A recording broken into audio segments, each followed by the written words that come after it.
virus is an XL channel which may contain explicit language. Channel blocking is available by calling 1-800-XM-RADIO or in XM Canada, 877-438-9677. It's the Opie and Anthony Show. Opie and Anthony. Radio Shock Jocks. Opie and Anthony.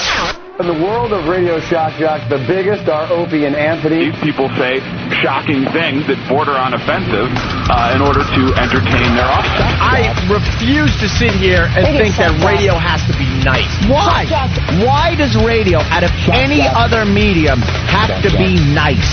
We are being now held to a standard where we have to be nice and make people feel good. Go screw! Radio Bad Boys, Opie and Anthony. Controversial radio personalities, Opie and Anthony. Infamous DJs, Opie and Anthony. Talk show radio hosts, Opie and Anthony. Opie and Anthony. Opie and Anthony. Radio Shock Jocks, Opie and Anthony. Opie and Anthony. Shock Jocks, Opie and Anthony. Shock Jocks, Opie and Anthony. Opie and Anthony. Radio Shock Jocks, Opie and Anthony. Opie and Anthony. If you want to put it, feel free. I've done it before. I'll let you go from to my, and that's really sick. This is where entertainment is going. More audio V-Rock in the bathroom.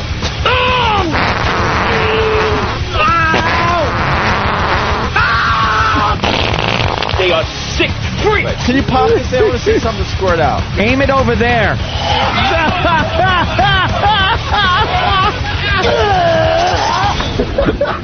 This is the worst. This is the worst show I've ever been on. But enough of this palaver.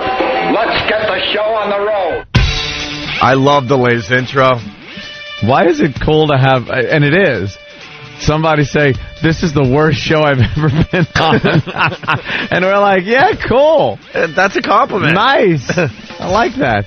You don't have anyone from the Scott and Todd morning show saying that. No. It's the worst show I've ever been on. Hey, watch what you're saying. This is our livelihood. You know, call me stupid, but I think if someone is saying it's the worst show they've ever been on, yeah, that's a really good thing. It is. It makes me think people want to listen. Right. I'd rather listen to the worst show on than the best show on. Yeah. It's always more fun that way. Good morning. Welcome to the Opie and Anthony Show. Lots going on today. Oh, we got our first fun fact coming in.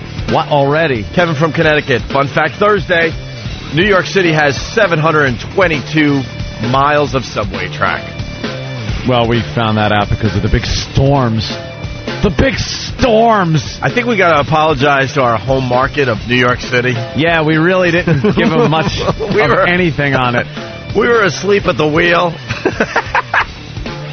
We started our show yesterday. Remember, we were looking out the window going, God, I hope the sun comes out. Yeah, it looks a little drizzly out. It was one of those creepy mornings in New York. It was raining like sideways, really dark rain clouds, and the sun finally came up around 9 in the morning. Yeah. And we're just doing our show like, oh well. Anyway, Barry Bonds hit another homer last night, and talking about all this crap, and then we get off the air and realize, like, the subway system in New York was shut down. New York's infrastructure fell apart. Yeah, and we're doing dick jokes. Yeah, that's pretty much it. And usually we're on top of things.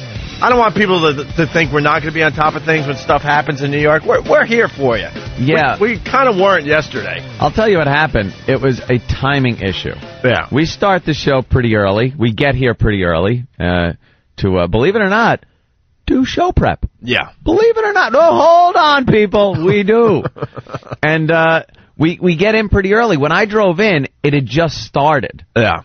And then there was this just deluge that came down and saturated the city, filled the subways with water where it pretty much stopped the subway system here in New York. And we're up here just, looking at the paper. Hey, like you said, Barry Bonds, all kinds of stuff. We didn't realize what pandemonium was going on outside. Oh, there was looting and gunfire and ambulances and police sirens. Yeah. It was just all hell was breaking loose, and we're talking about Barry Bonds hit another home run, everybody. Until we spoke with Patrick Duffy's girlfriend late in the show, and she said, "Oh well, I got in late because of the storm last night." Right. We're like, last night? What do you... Oh, you mean this morning? Right. She goes, oh, this morning? Oh, well, it was like last night this morning. Last night around 4:30 in the morning. Yeah, because I keep forgetting people consider when we come in, it's still nighttime for people. Oh, yeah. It's still last night. Oh, yeah. So that storm hit, and we considered it yesterday's news or something. We just didn't even acknowledge it.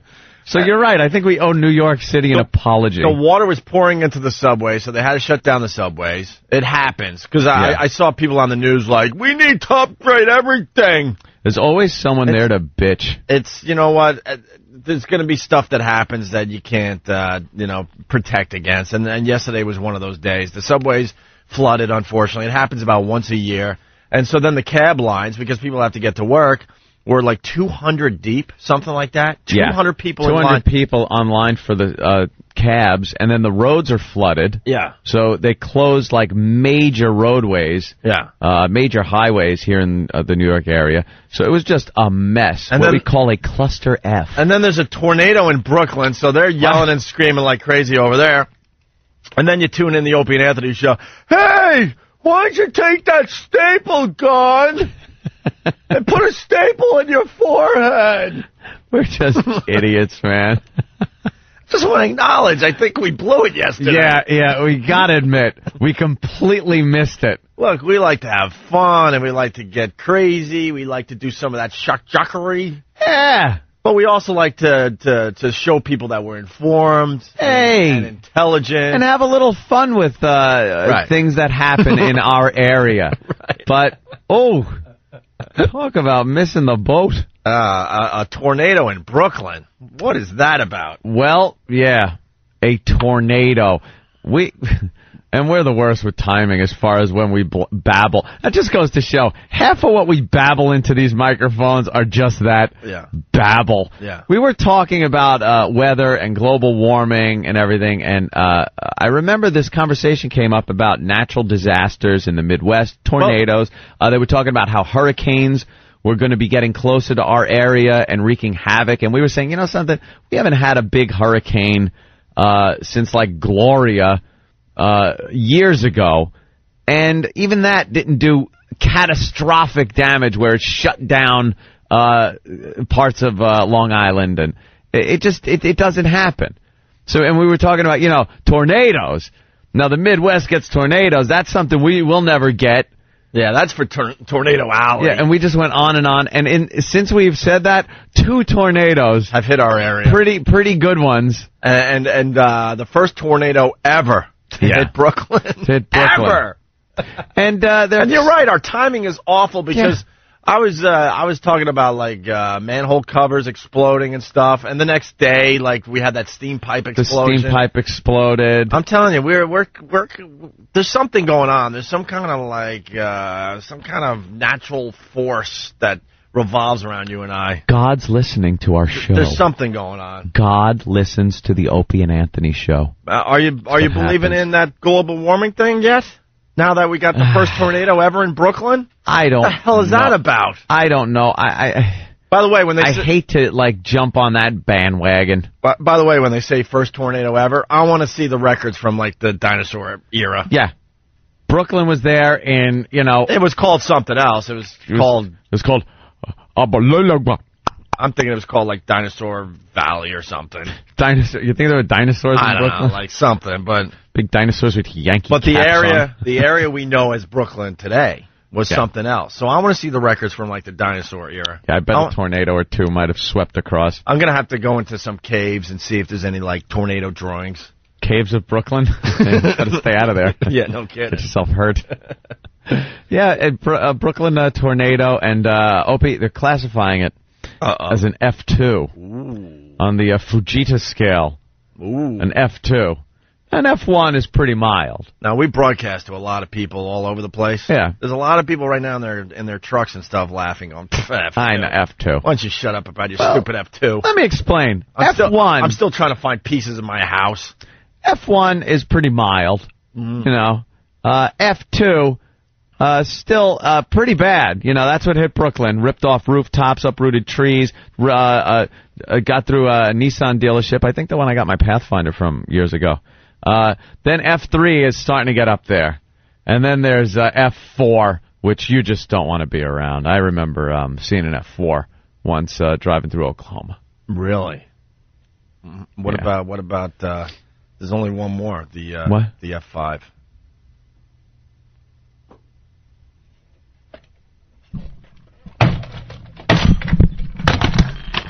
What? F5? Yeah, F5. Finger of God. Yeah. Ugh! That twister moment was brought to you by the Opie and Anthony Show. No, that was a good-sized twister. What was that, an F3? Solid F2. See, now you've lost me again. It's the Fujita scale. It measures the intensity of a tornado by how much it eats. Eats? Destroys. Little encounter we had back there is a strong F2, F3 maybe. Yeah, bet we see some F4s today. That'd be sweet. 4 is good. 4 will relocate your house fairly efficiently. Is there an F5? Trophy is silverware. What would that be like? The finger of God. Finger of God. Finger of God. Why don't you put her in charge? Have you ever seen an F5? Just one of us. Just one of us. Just one of us. We're going to see another one. You know, the guy that's a heavy drinker. Damn. Hold on. We're doomed. We got to get this out of the way. Max in Oklahoma. Max, what's up? Oh, you had a cute little F tornado. Told you. I knew From this was Oklahoma. coming. Yeah, go ahead. I blow dry my hair in F2 tornado. Did they close the whole city because of that? Hey. It was Brooklyn. They don't see tornadoes. Hey, I'm a storm chaser. Yeah, the Brooklyn Storm Chasers. Huh? We chase him in IROC Z's. Hey, Kamenuch, I'm detecting an F2 on the Fujita scale. Hey, let's go out and get some Fujitas. With some galamar. Some galamar. I was eating my galamar, and I see a tornado coming. I'm like, Jesus Christ. F5, forget about it. Bird and Philly, an F2 is the finger of Rich Voss. It's nothing. Nothing. There's nothing going on with the F2. I'm sitting there in Brooklyn, this tornado comes screaming through my neighborhood. I'm like, you know, hey, I don't mind the tornado as long as the stay out of the neighborhood, huh? We don't need that. You know, the tornado does enough damage. We don't need the it's coming in here. I heard something that sounded like what you call a freight train or something. Came right down the street. I'm trying to eat my galamar. My galamar. I thought a bunch of were coming over from the Bronx or something. I reckon a joint. And then the roof comes off my house. Hey, let's go storm chasing. Hey, Extreme, man. Yeah. Come on, get in. Get Maria. Get Maria, because if she's hanging around here when a tornado comes through, I don't want to hear about it. And I got to get my car out of the way, because if this thing gets scratched, I'm going to be pissed. Hey, Kamenuch. Got you the Yankee tickets? Are they safe? I would go to the game tonight. The hell is that music? Oh, this is from Twister. Come on. This was the big get in Twister. Van Halen's Human Being. Yeah, huh? You got any Sinatra? I like chasing tornadoes to Sinatra. It scares the away.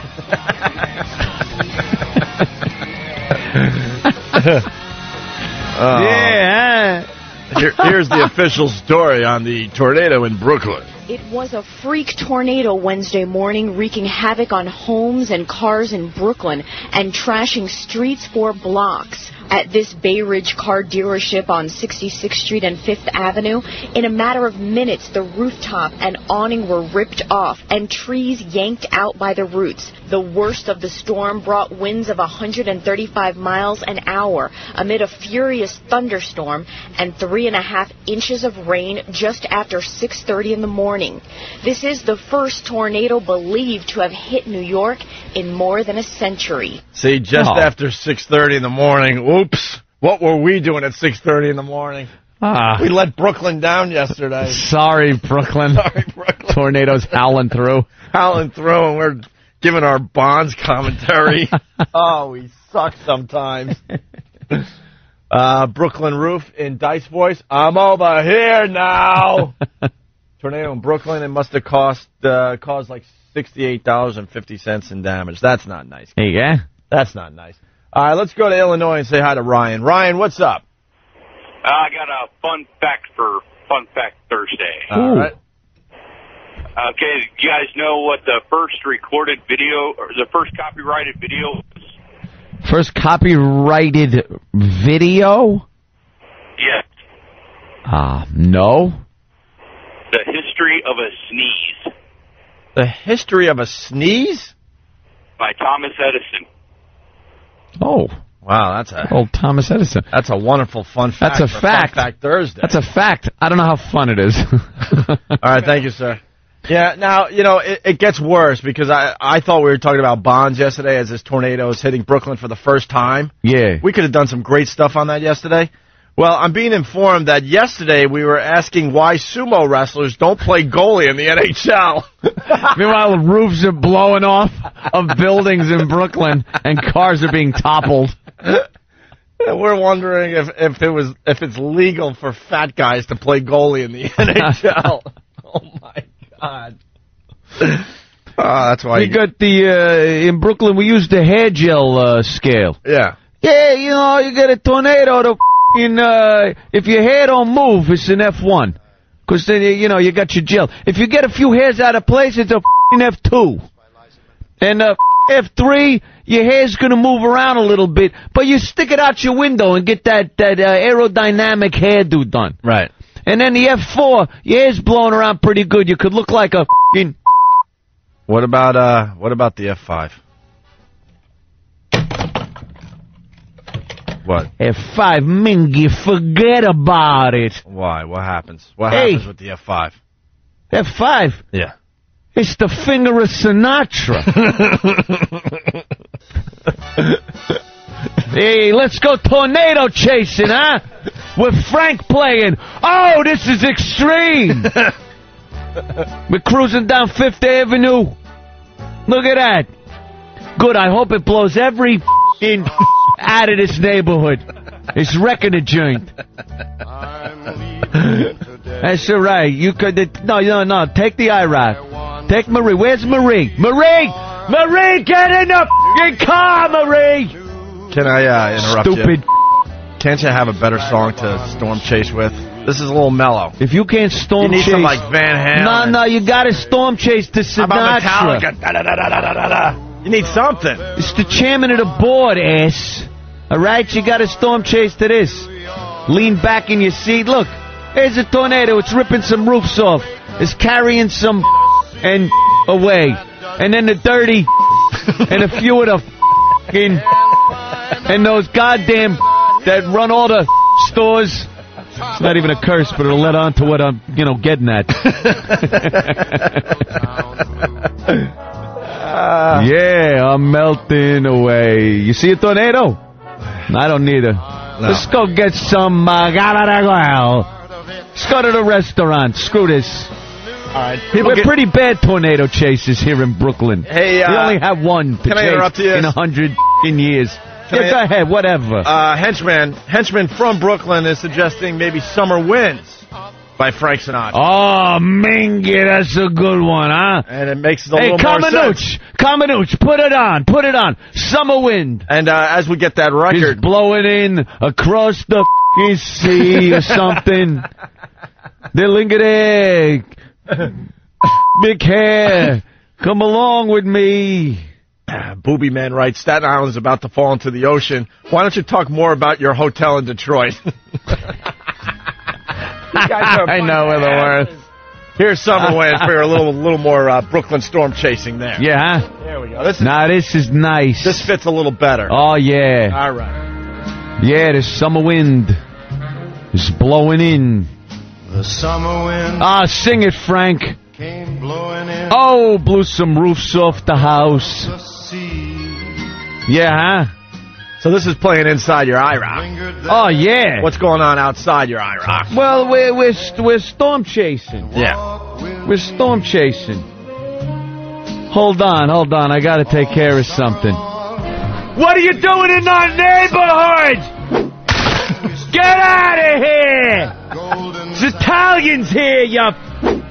Hey, the tornado blew him in. Hey, what can I tell you? The tornado blew him in. The tornado also might have blown him against that fire hydrant and given him a head injury. Get out of here! The tornado's blowing all the sorts whole of people bunch into the of you. neighborhood. Don't look at my sister, you...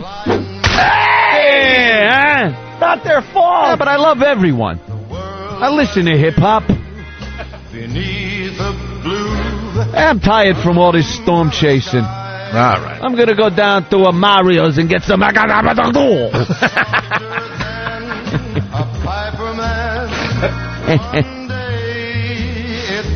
lost my house to the summer wind.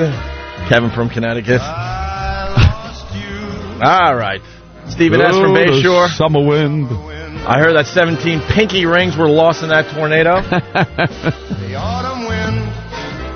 All right, we're just getting started, so we want to acknowledge that we might have blown it yesterday. Yeah, we should have.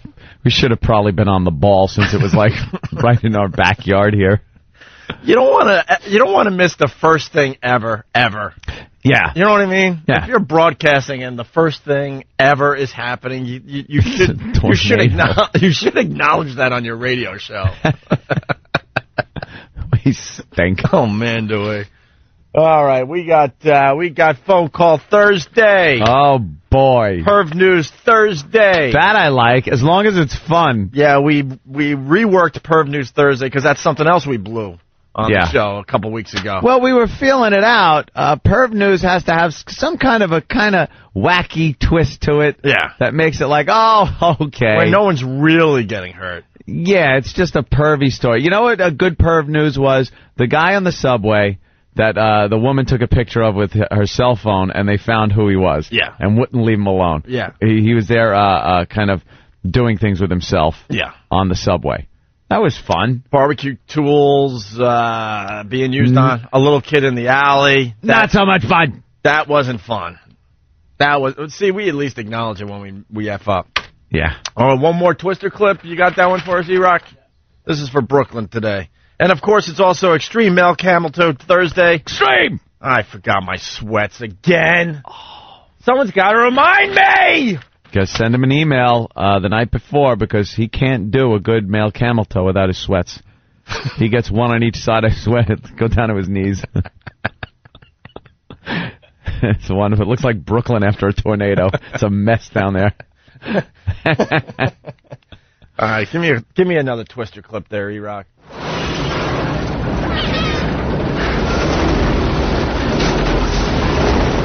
Ooh. Maybe we should get off of this road. I think you may be right. Joe, Bill, are you all right? Jess, are you guys set up? Joe, we're set. Going in? We're going in. You ready? I'm on it. Careful. We gotta get Dorothy on the street. Dorothy. Speaking of Darth. How many loose ends were in that movie? Why not just leave it in the truck?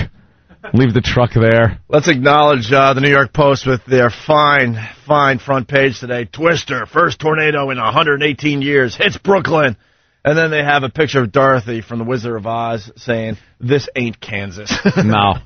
118 years ago, there was a tornado in Brooklyn? They're saying this was some are saying first ever, some are saying the first in 118 years. Sweeping people off of Coney Island in their stupid bathing suits. In their, those striped ones with the muscle men and their big handlebar mustaches. Yeah. Lifting the weights with those big black balls on the end. They're throwing that huge medicine ball back and forth to each other. Getting changed in striped cabanas on the beach. The stupid women are going swimming in some kind of dress thing. Dress.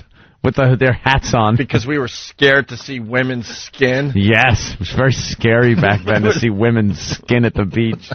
So they had to wear dresses at the beach. And had to wear floppy hats. It's 100 degrees out. Yeah. Look, it's a tornado. Yeah. The olden days.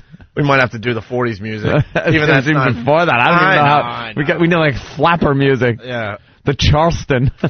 All right, we're just getting started. Whoa, hey! You're dropping stuff with tornado in the studio. Oh, my God. You must have said F5 again because something fell. Finger God. It's Opie and Anthony. Hi, good morning. It's O&A. Our phone number, 877-212-O&A for the Opie and Anthony show, of course. Let's go to James in New Hampshire. James. Hey, James, what's up? Morning, boys. Good morning, James. How are you today? Oh, I'm lovely, thank you. Good. I just wanted to point out a fun fact. 118 years, tornadoes hit Brooklyn with more frequency than the Red Sox win the World Series. Oh, look at that. No, you didn't do that. Look at that. Boy. Oh, it doesn't really work anymore since they, won. True. And they have a World Series victory. And it was a mere couple of years ago. My team hasn't won in 21 years. Yeah, the Mets. Wow. 86 for me. 21 years. It seems like yesterday. Yankees, how many years for you guys? Come on. Oh, my God. What? 9... 6? When was it? 90... What? You got a mic? When was the last one? 90... I just didn't want to talk for some reason. 99 or 2000? I feel like I was an intern. I was giving sign language. It was 2000? Read this. Yeah, 2000. 2000, so it was 2000. 99? All right, so you're pushing 8 years now, too. Yeah. 8 years! Wow. Didn't it seem like the Yankees were winning it every other year? They haven't won one in 8 years. Yeah. Last time they lost, it was really bad. Wow. All I have to say, wow. Oh, boy, was that a doozy. Wow. Oh, wow, was that uncomfortable. Hey, Bob Kelly in studio for Jim Norton. Jim's on the left coast taking a couple days off. Yeah. Doing a little vacation thing. So we got Bob Kelly in here because he did such a great job with What the Hell Is That for us. Yes. Oh, boy. What a great job you did, man. That was the last time we saw you. Just puking all over the place. That's not happening again today, is it? Nah. I think we're going to just do some regular radio with you. Yeah? Yeah. You're not going to... You deserved it. Oh, good. You ought to do that just for the ab workout, because the sound you make sounds like every muscle in your body is just tightening up. Here's Bob. You ever puke so bad though you really think you just did a nice ab workout in the end? Sometimes it sounds like it feels like you've been shot in the stomach. Yeah. It's just one of those, oh my God, I can't breathe. Every muscle tightens up. It's horrible. But I puked so bad last time my lip went numb. My bottom lip was numb because I was puking so long that I didn't breathe. So I was on the verge of passing out in the bucket. Hey, Bob Kelly said something just before he came back on live, and it reminded me of what happened last night. I don't know if this has ever happened to you. I know it definitely. I don't even have to look at him. What I'm about to say, you're gonna be grossed out, and you're gonna say, absolutely, I've never done this. Ooh, no doubt in my mind. But Mr. Kelly over here, I think we might have something in common. Possibly, I'm not really sure.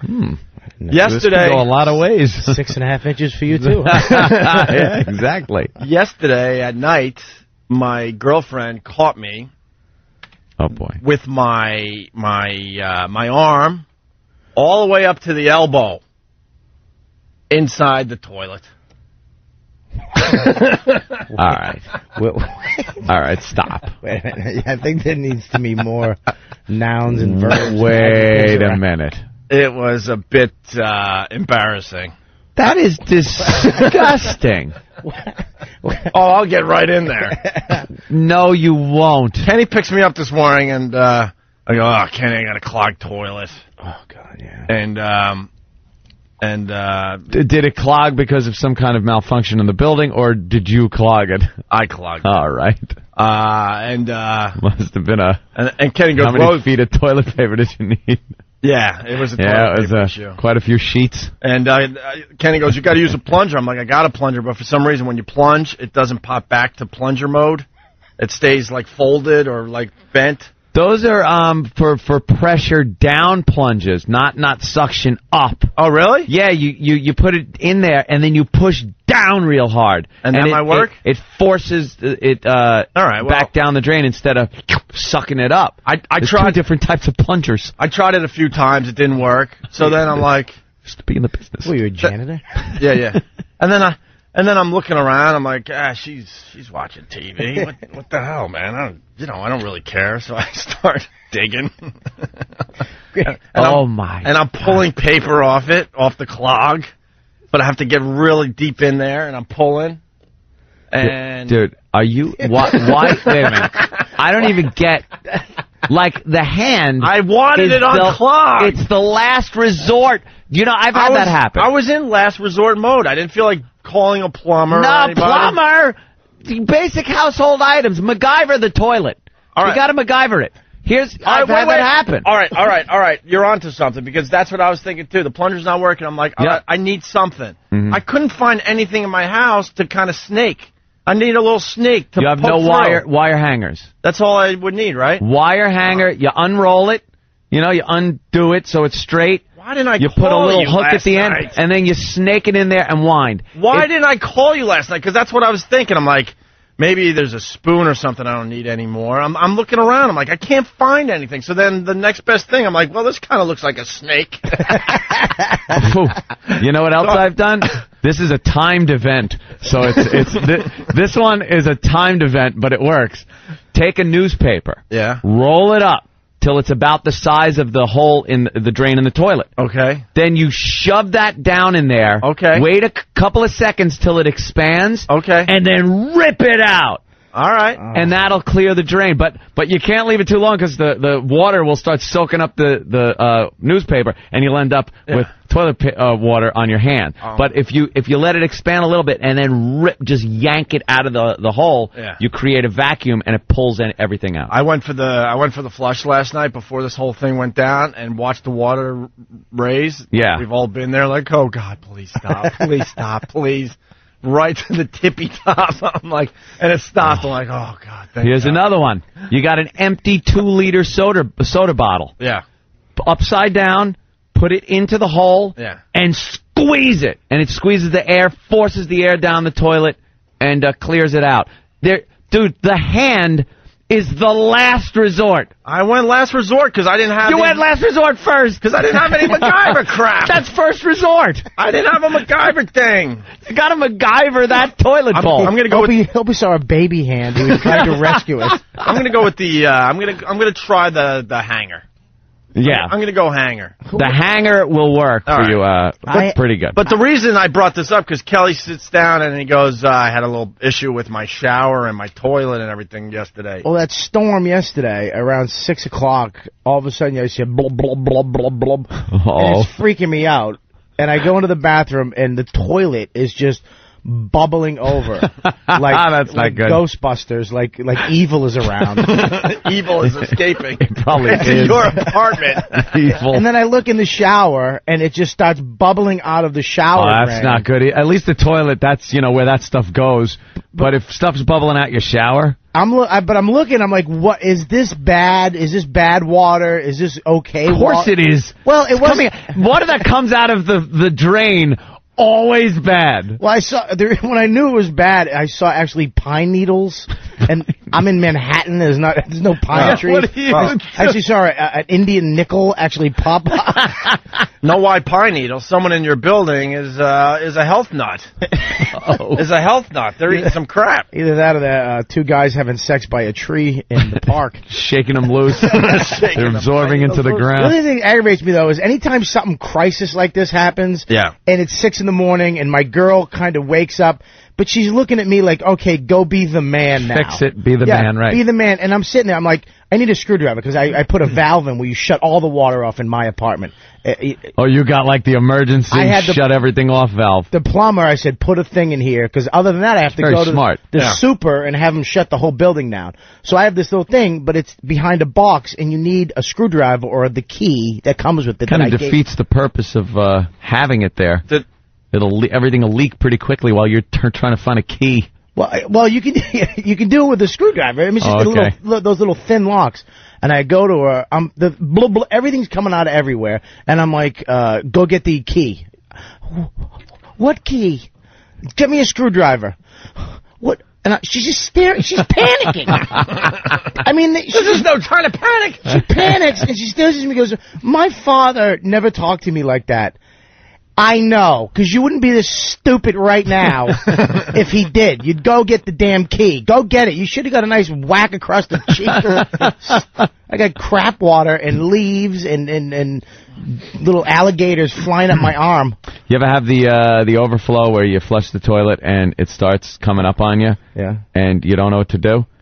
You jump under and turn that little oval valve under the toilet, and it's a race against time again. You're like turning, the water's coming up. Come on, how many times does this thing turn around? You know what I do? And then it stops. I just put the lid down and make believe it's Hope not for the happening. best. This isn't happening, man. You use the Wile E. Coyote, pull the shade down when the train is coming at you. That's what I do. Little gag. That actually just prevents big chunks from actually coming out. Yeah, it's like a kind of filter. comes out of the bottom. Did I tell you between the seat and the bowl? Did I tell you about the toilet in my old place in the basement?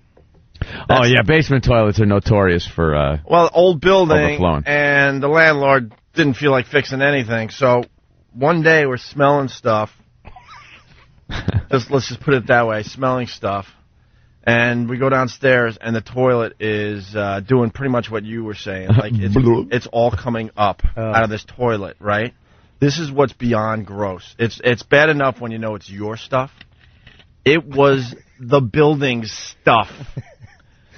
Oh. And it just kept coming and coming out of the toilet onto the floor. Ugh. Yeah, that you don't need. And we got one of these emergency plumbers. What are they? The 24-hour plumber dudes. Yeah, they charge a lot. A Russian guy, and man, they always have nice attitudes. Russian guy, he not shy at all, man. You're making fun of me because I did what I did last night, and honestly, you know, I left out details to make it a little grosser for the radio. Just tearing down one of the radio walls for everybody. All right. The reality was the water wasn't that bad. Okay, let's just put it that way. And Opie's so rich that he uses spring water in his toilet. Yes, it's Perrier. It's Perrier water. But this guy went in, no gloves, doing the exact same thing, and it's the whole building's waste coming out of this toilet all over the place. And then he just unscrews the whole toilet and lifts it up off the ground because he really has to get in there and dig. And now it's just a swamp of you-know-what in this bathroom. And this guy's not even phased. And I can... You need a new wax seal, my friend. Right. I was... back in my country, I was nuclear physicist. Right. Now I hear in America they fix a toilet. This guy... I was big in the KGB. Very, very important man in my country, the Soviet Union. Now I put a fist into a crap hole in floor. That's my job here in the States. But the Soviet Union was so much better than America. You people don't know how to live. I was important man, worked at rocket factory to make bombs to kill you. Now I clean out your toilets. Wonderful, proud Soviet people. Every one of them's got a story about how great their job was. There wasn't one person farming or raking over there. Everybody. I was one who put the charges around uranium to blow your cities to crap. Now I have same stuff in my hand. Oh, this guy laughs at crap. This guy laughed at crap. I laugh at your crap. Dude, it looked like a crime scene. He's in the middle. He doesn't even have like he doesn't have rain slickers on or nothing. He's just going in there, man. Me and my brother used to goof on a guy. We called him Stinky Levine. Yeah. Because he wouldn't use tools. Yeah. He would dig his hand in, have a big spackle bucket next to the toilet, and whatever he got a fistful of, he would just throw it into the bucket until the water went down. Mm-hmm. It's like, ugh, this guy, there were tools for that. I had to do that on a Greyhound bus. I dropped no. I dropped an expensive pair of sunglasses in the toilet. Don't care. I squint. Squint, idiot. They were my friends. Not anymore. Yeah, well, it took me 45 minutes to muster up the courage to stick my hand in that blue mist. Ugh. I stuck it in, and as soon as it went down, it was almost like things just were attracted to my hand. Oh, yeah. Thank God buses carry such, upper crusty clientele. They don't carry the dregs of society that are eating cheese sandwiches and vodka. It is Fun Fact Thursday. Human waste is magnetic. Is it? Yeah, it'll come back at you. Oh, yeah. Magnetic. You ever, well, let's just put it this way. Yeah. This person will remain nameless. Oh. But this person thought it was a good idea to relieve himself in the ocean. Wait. You're not talking basic easy relief. No. No. And he thought he could get away with it. No. And this thing attacked us like Jaws. This thing would not. No way. You want to talk about magnetic properties? This thing, we couldn't swim fast enough, and this thing was following up. Oh yeah. I don't know if it was the current or what, but this That's idiot. when we saw the first one. About daybreak. Start cruising. And yes, I called you an idiot. This idiot decided would be a good idea. He went off on his own while we're all just kind of like, He dropped the, he came in like a submarine and shot a torpedo and just took off. Oh, yeah, we're just boogie boarding and just, like, frolicking, a bunch of us, And he thought it'd be a good idea to swim a little over there and do his thing, and no one would know. And this, yeah. You go in the cage. Cage goes in the water. It's in the water. Art. Farewell and adieu to you, fair Spanish lady. Yeah, I am calling you an idiot today. Wake up, Trish. Wake up. It actually body surfs in right behind you. This was not a boating accident. This is... All right, we got to take a break. Bob Kelly's here. A lot of people asking about Pat Duffy. Well, we're... sad to report, but... Pat Duffy. Yeah. It's Opie and Anthony. The return of What the Hell Is That to the Opie and Anthony show was an overnight success. My God, this is awesome! Who could forget the sounds of cysts being ruptured and Bob Kelly vomiting into a bucket? Bobby's puking. Well, we're going down that pus-filled road again, kids. Oh, Jesus Christ! If you have a bump, boil, bruise, lesion, pustule, cyst, inflammation, or otherwise unidentifiable oddity on your person, then you're perfect for What the Hell Is That? See, that's why the show's called What the Hell Is That? Email Travis at FoundryMusic.com with your ailment or freakish growth and your contact information, and we'll have our crack team of medical professionals take a gander at it. Bring it home with his head! And most likely giggle at it. It's the return of the return of What the Hell Is That on the Opie and Anthony Show. I can't explain how gross it is. Opie and Anthony. The virus is an XL channel which may contain explicit language. Channel blocking is available by calling 1-800-XM-RADIO or in XM Canada, 877-438-9677. Yo, check it out. The Opie and Anthony Show. It's a good one so far. It's a good one. Hi. Morning. Lots of things going on today. We got Bob Kelly in studio. And, Bob, it's Phone Call Thursday. Sounds exciting. Yeah, doesn't it? Yeah, it does. Anthony hates Phone Call Thursday. Because it's a day for people to call for the sake of calling. Yeah. So it's nothing. It amounts to nothing. It's not nothing anymore. It's actually Phone Call Thursday. It used to be nothing. It used to just be Thursday. It's brilliant in its simplicity. Trust me. I've been doing this radio thing for a long time. This one's a brilliant one. Happy Phone Call Thursday. This is brilliant. What are you doing? I called. Do you got anything? No. See, this is why it's so brilliant. I have to finally explain it to people. Everyone lowers their expectations when you hear it's Phone Call Thursday. Yeah. Yeah. Oh. Yeah. Ah. It's like when you see somebody who's not quite right in the head. Yeah. Maybe a little handicapped. Yeah. And they're doing a menial job, but they're doing it well. Yeah. And you're like, wow. That's impressive. Because the expectation is so low. I told you that the best service I ever got in a Burger King once was from a girl with Down syndrome. She got my order so fast, and everything was perfectly in the bag. Nothing was spilt over. Nothing missing. Yeah, try the million customers before you that got, a shake mixed up on the fries. No, you know I threw the food away because I wouldn't eat it. God knows where she's been sticking her hands all day. A little They're like scratching. Anthony, I remember when I told this story back in the day, and you showed a heart that day. You were very impressed. I was praising. Yes. There's nothing wrong with showing that you have a heart every once in a while. It was a girl with Down syndrome, and she did a great job. Her tongue touched the bag? And it was, no, it did not. She steal a fry? No, 3 feet away. She did not, and she was very courteous and cordial. She said, thank you. No, she didn't. She went, thank you. Well, whatever. I knew what she meant. And then I left. I was like, wow, that is the best, fastest, most efficient service I've ever gotten at a Burger King in my life. That's cool. Now let's see you do algebra. Yeah. How much do I owe?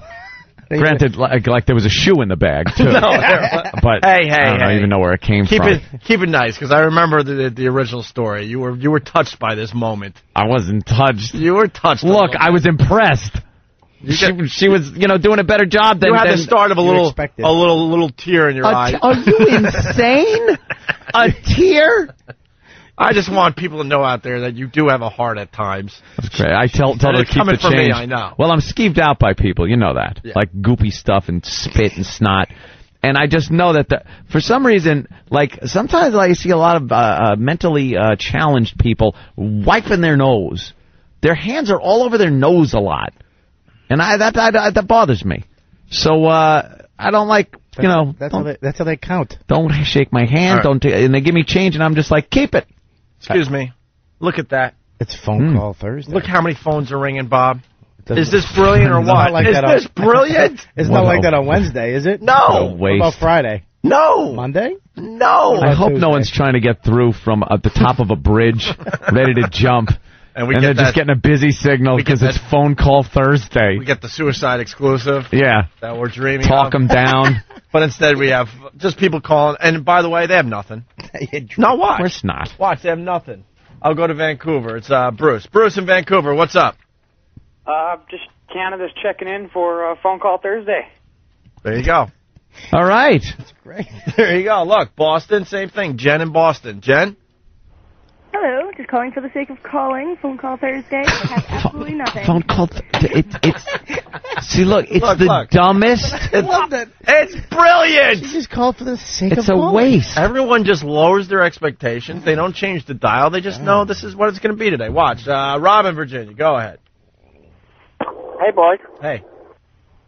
Anthony, how's it going?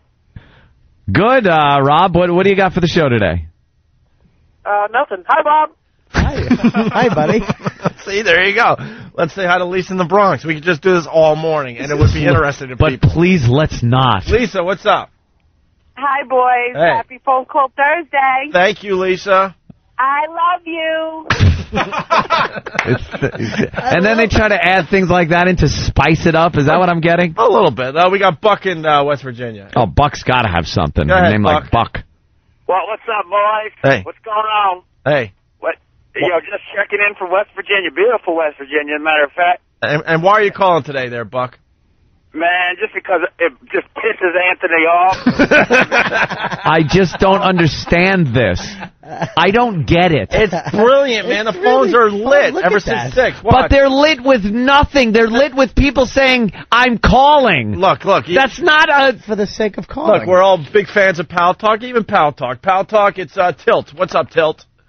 Hey, happy phone call Thursday, guys. Thank you, Tilt. Doing anything today? Yeah, I'm working. There you go. See, you tripped him up. I'm working. Oh, no. Because he has nothing. Right. He's just calling because it's a day where people call. Right. Oh, is that stupid? So it's Phone Call Thursday. I love it. That's in full effect. It's Fun Fact Thursday. We've had a few fun facts.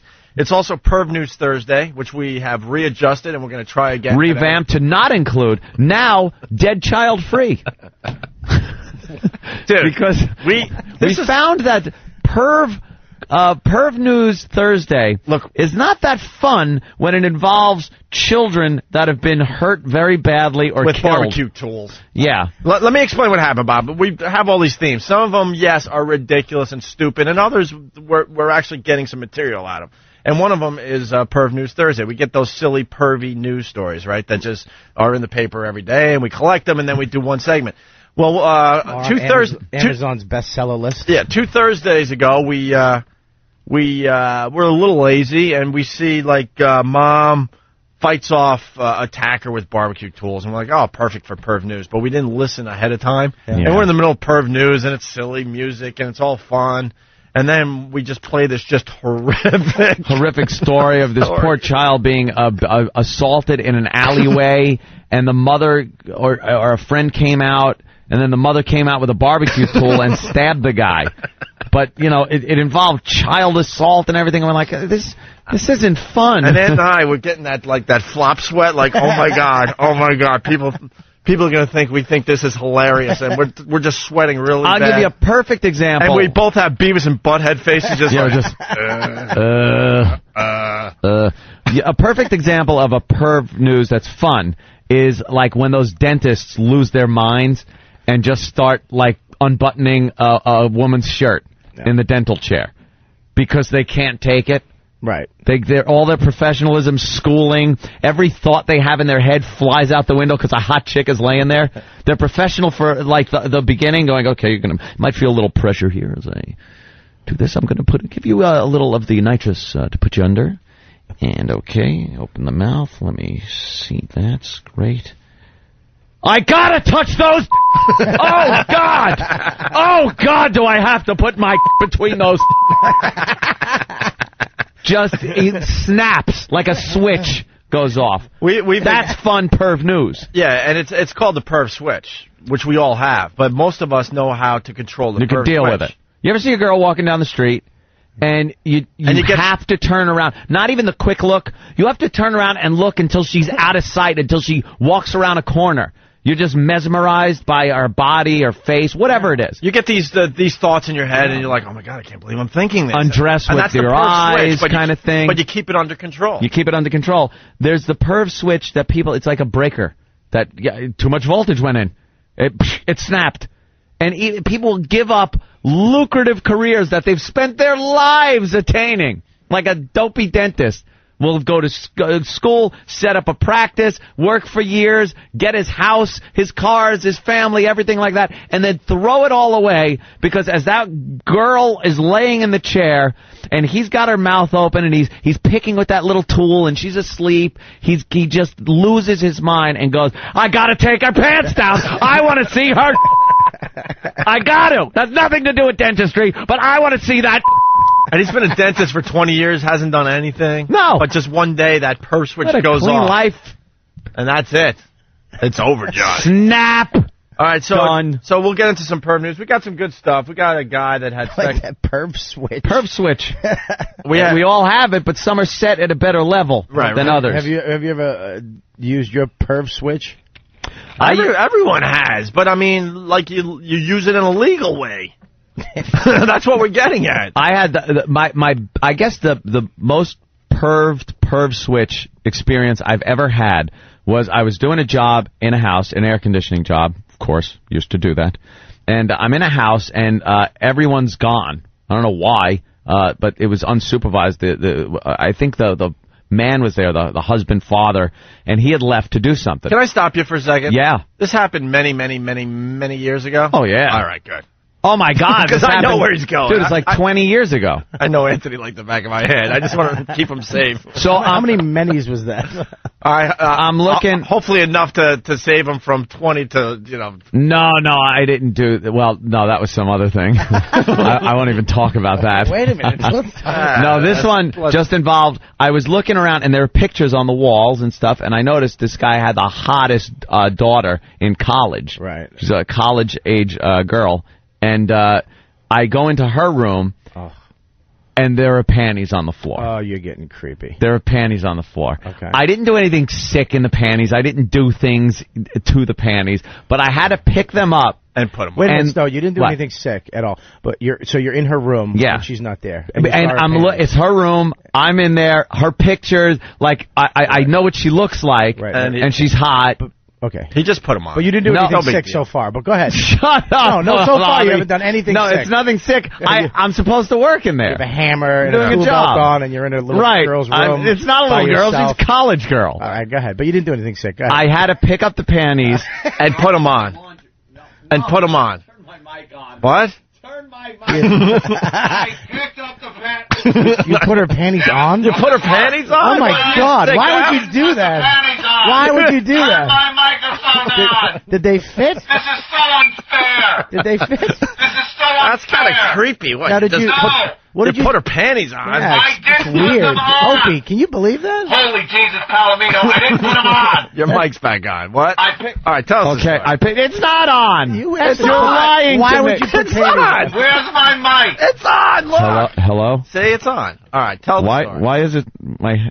I swear to God it's on. Okay, let me turn that up. Yeah, your mic's on. Okay, good. All right, so you saw the panties laying there. What happened? I saw the panties laying there, and I had to put them on. That is so gross. Sick. Can you believe this? Opie. I can't believe he said that. You think you know somebody, don't you? You put them on. Did you put them on backwards or frontwards? Don't even start. I did not put panties Will you put the megaphone down? I'll put your mic back on. Relax. Hello. Okay. All right, your mic's on. All right, so. Let me preface this by saying, no matter what, I did not put the pants. What happened? You what? You what? God. Leave it on. You jackasses. I can't believe you, man. I really can't. That's sick, dude. You are sick. You won't touch dirty stuff, but then you'll go into a room and do that. God, it's not even your house. It's not your daughter. Yeah, okay, I put the panties on and the bra, and I marched around the house singing tra-la-la. Make a promo. All right. What, guys, all right, what happened now? Make a promo. And make a promo. Yeah, we'll be hearing that one. All right. Go ahead. I had to just see. Now it's going to seem very innocent because it was nothing. Well, Mo from Brooklyn, he writes, I thought I heard Anthony saying that he used her panties as a coffee filter. No. That is effed up. Look, no, there wasn't anything involved. I didn't do anything to them. I picked them up and looked inside them to see if there was any like marks because it was on the dirty laundry pile. So shut up. You are an ass, man. I looked because there was something about that was kind of like hot, knowing that you're in her room, and I knew what she looked like. Okay, see the picture, terrific. And those were her dirty panties, so I had to look into them. Okay, terrific. If you saw the panties laying there, you would look in them. No, not oh dear Lord. That's when I fell off the ladder. Because you had them wrapped around your head. I did not. Wearing a turban, a panty turban. Imagine the father walks in and just beats the living crap out of me. While you're wearing the panties. I wasn't wearing them. You made his daughter's panties into asbestos mask. Yeah, I have to go to the attic and I forgot my mask. Ooh, what a good excuse. You're good, Bob. Oh, that's good. All right, so wonderful. That's a terrific story. So we got perv news on the way. Fun Fact Thursday. And then, of course... I think I made perv news. And then, of course, it's Extreme Male Camel Toe Thursday. But Opie forgot his sweatpants again. I'm pissed off, Bob. I really, really forgot my sweatpants. He can't do it. It's like a motocross guy getting to the track in his street clothes. You know, you got to be in your racing suit, your gear, your leathers.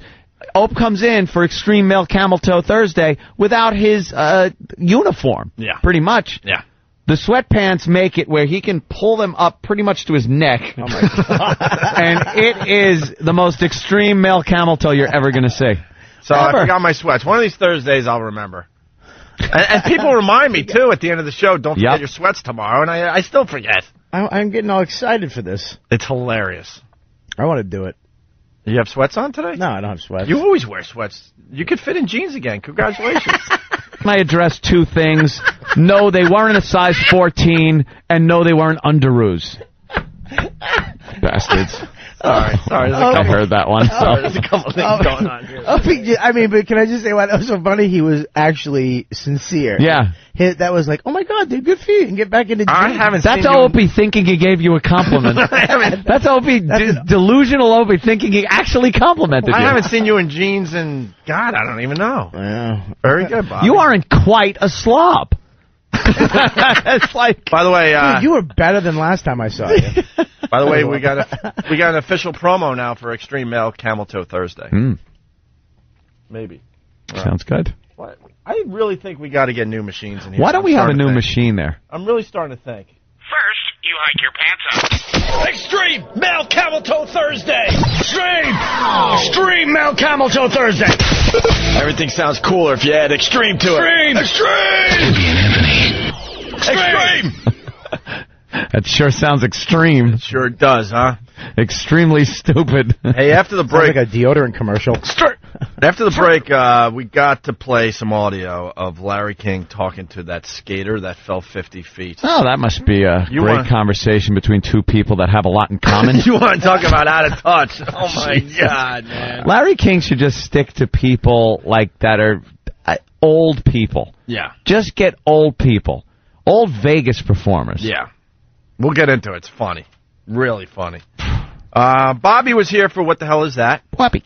And because of you and your reaction, that's going to be your bit, by the way, now. Every time we do this, What the Hell Is That, you're going to have to come in. Yeah. I'm usually puking up blood. I don't know if it's going to work like that. I don't know if I'm going to make it through a couple episodes. We farmed out the fine audio from What the Hell Is That to some of our regulars, and they came up with some funny stuff. This is Coke Logic. Listen to this. Somebody needs to help him. You gotta. What the hell is that? See, that's why the show's called What the Hell Is That? It is coming. Is it leaking pus right now? No one knows what it is. Oh, Jesus Christ. Oh, my God. I can't look. Holy crap. It's gonna make you puke. Bob Kelly's vomiting. Bob Kelly's vomiting. Bobby's puking. What the hell is that? This is the worst show I've ever been on. Coming soon to a theater, radio, or something. What the hell is that? What the hell is that? That's creepy. Isn't that great? Is that good? That's fantastic. They did a great job with that. That's Coke Logic. We love Coke Logic. I want to see that. I want to see that movie when it comes out. No kidding. And then someone is saying, get an intern to run out and get Opie some sweatpants. No, I got the sweatpants. What do you think? Lindsay, you just wear any sweatpants? Lindsay gets mad because I wear these sweatpants to the gym. She's like, why are you wearing those to the gym? Oh, no. You wear these sweatpants to the gym that you do?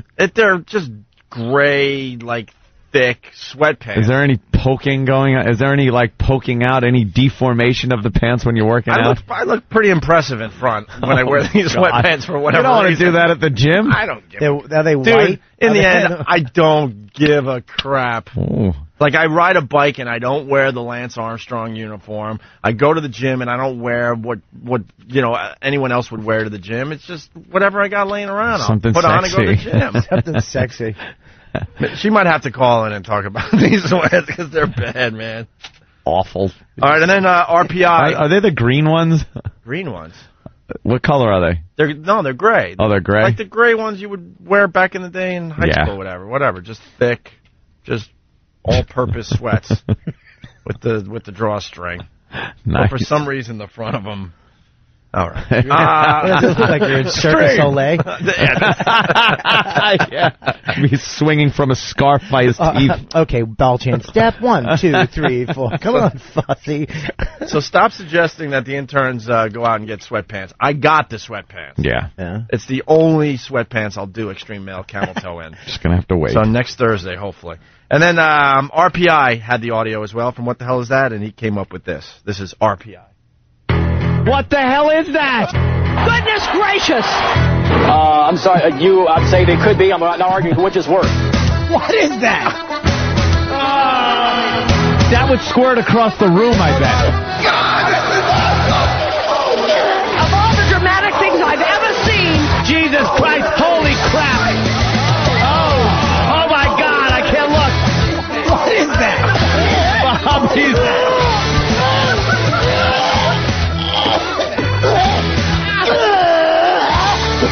This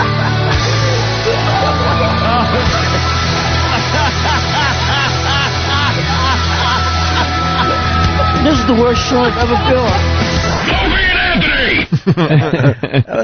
That was actually uplifting. Yeah, no kidding. Uplifting. That was fun. Yeah. That's a feel-good one. All right, we got to take a break. The Larry King after the break. Yes, definitely. Yeah. It's Opie and Anthony. The virus is spreading. The F? No! What's wrong, Eric? Why are you crying, Eric? I was having some bathroom problems. Oh! Shut up. Opie and Anthony. This is the Opie and Anthony Show.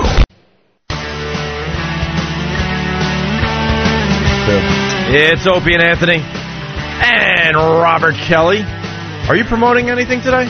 Yeah, I'm going to be at the Mohegan Sun Friday and Saturday night, the 10th and 11th, this Friday and Saturday night. And I'm also doing my Comedy Central half hour. Go to my MySpace to get tickets because I want to fill it up with O&A fans. Hey, that's cool. You guys going to come? Well, I know Anthony's not coming. I go. No, you don't go. Are you going to go? Yeah, when is it? The only way you go if there's poker chips backstage. It's the 28th, August 28th. I'm filming it right over at the Hudson. Oops. Vacation. You Swear going to God, yeah. Really? I won't be around. I believe you. Ope comes to my shows. Anthony doesn't. I don't live in the city. I live in the suburbs. It's hard for me to get back into the city. Well, I'll let you know when I'm doing a barbecue on Long Island then. It's Robert Kelly Live. Won't be long. Why couldn't you get Robert? That's a good one. Why couldn't you get Robert Kelly? Because R. Kelly.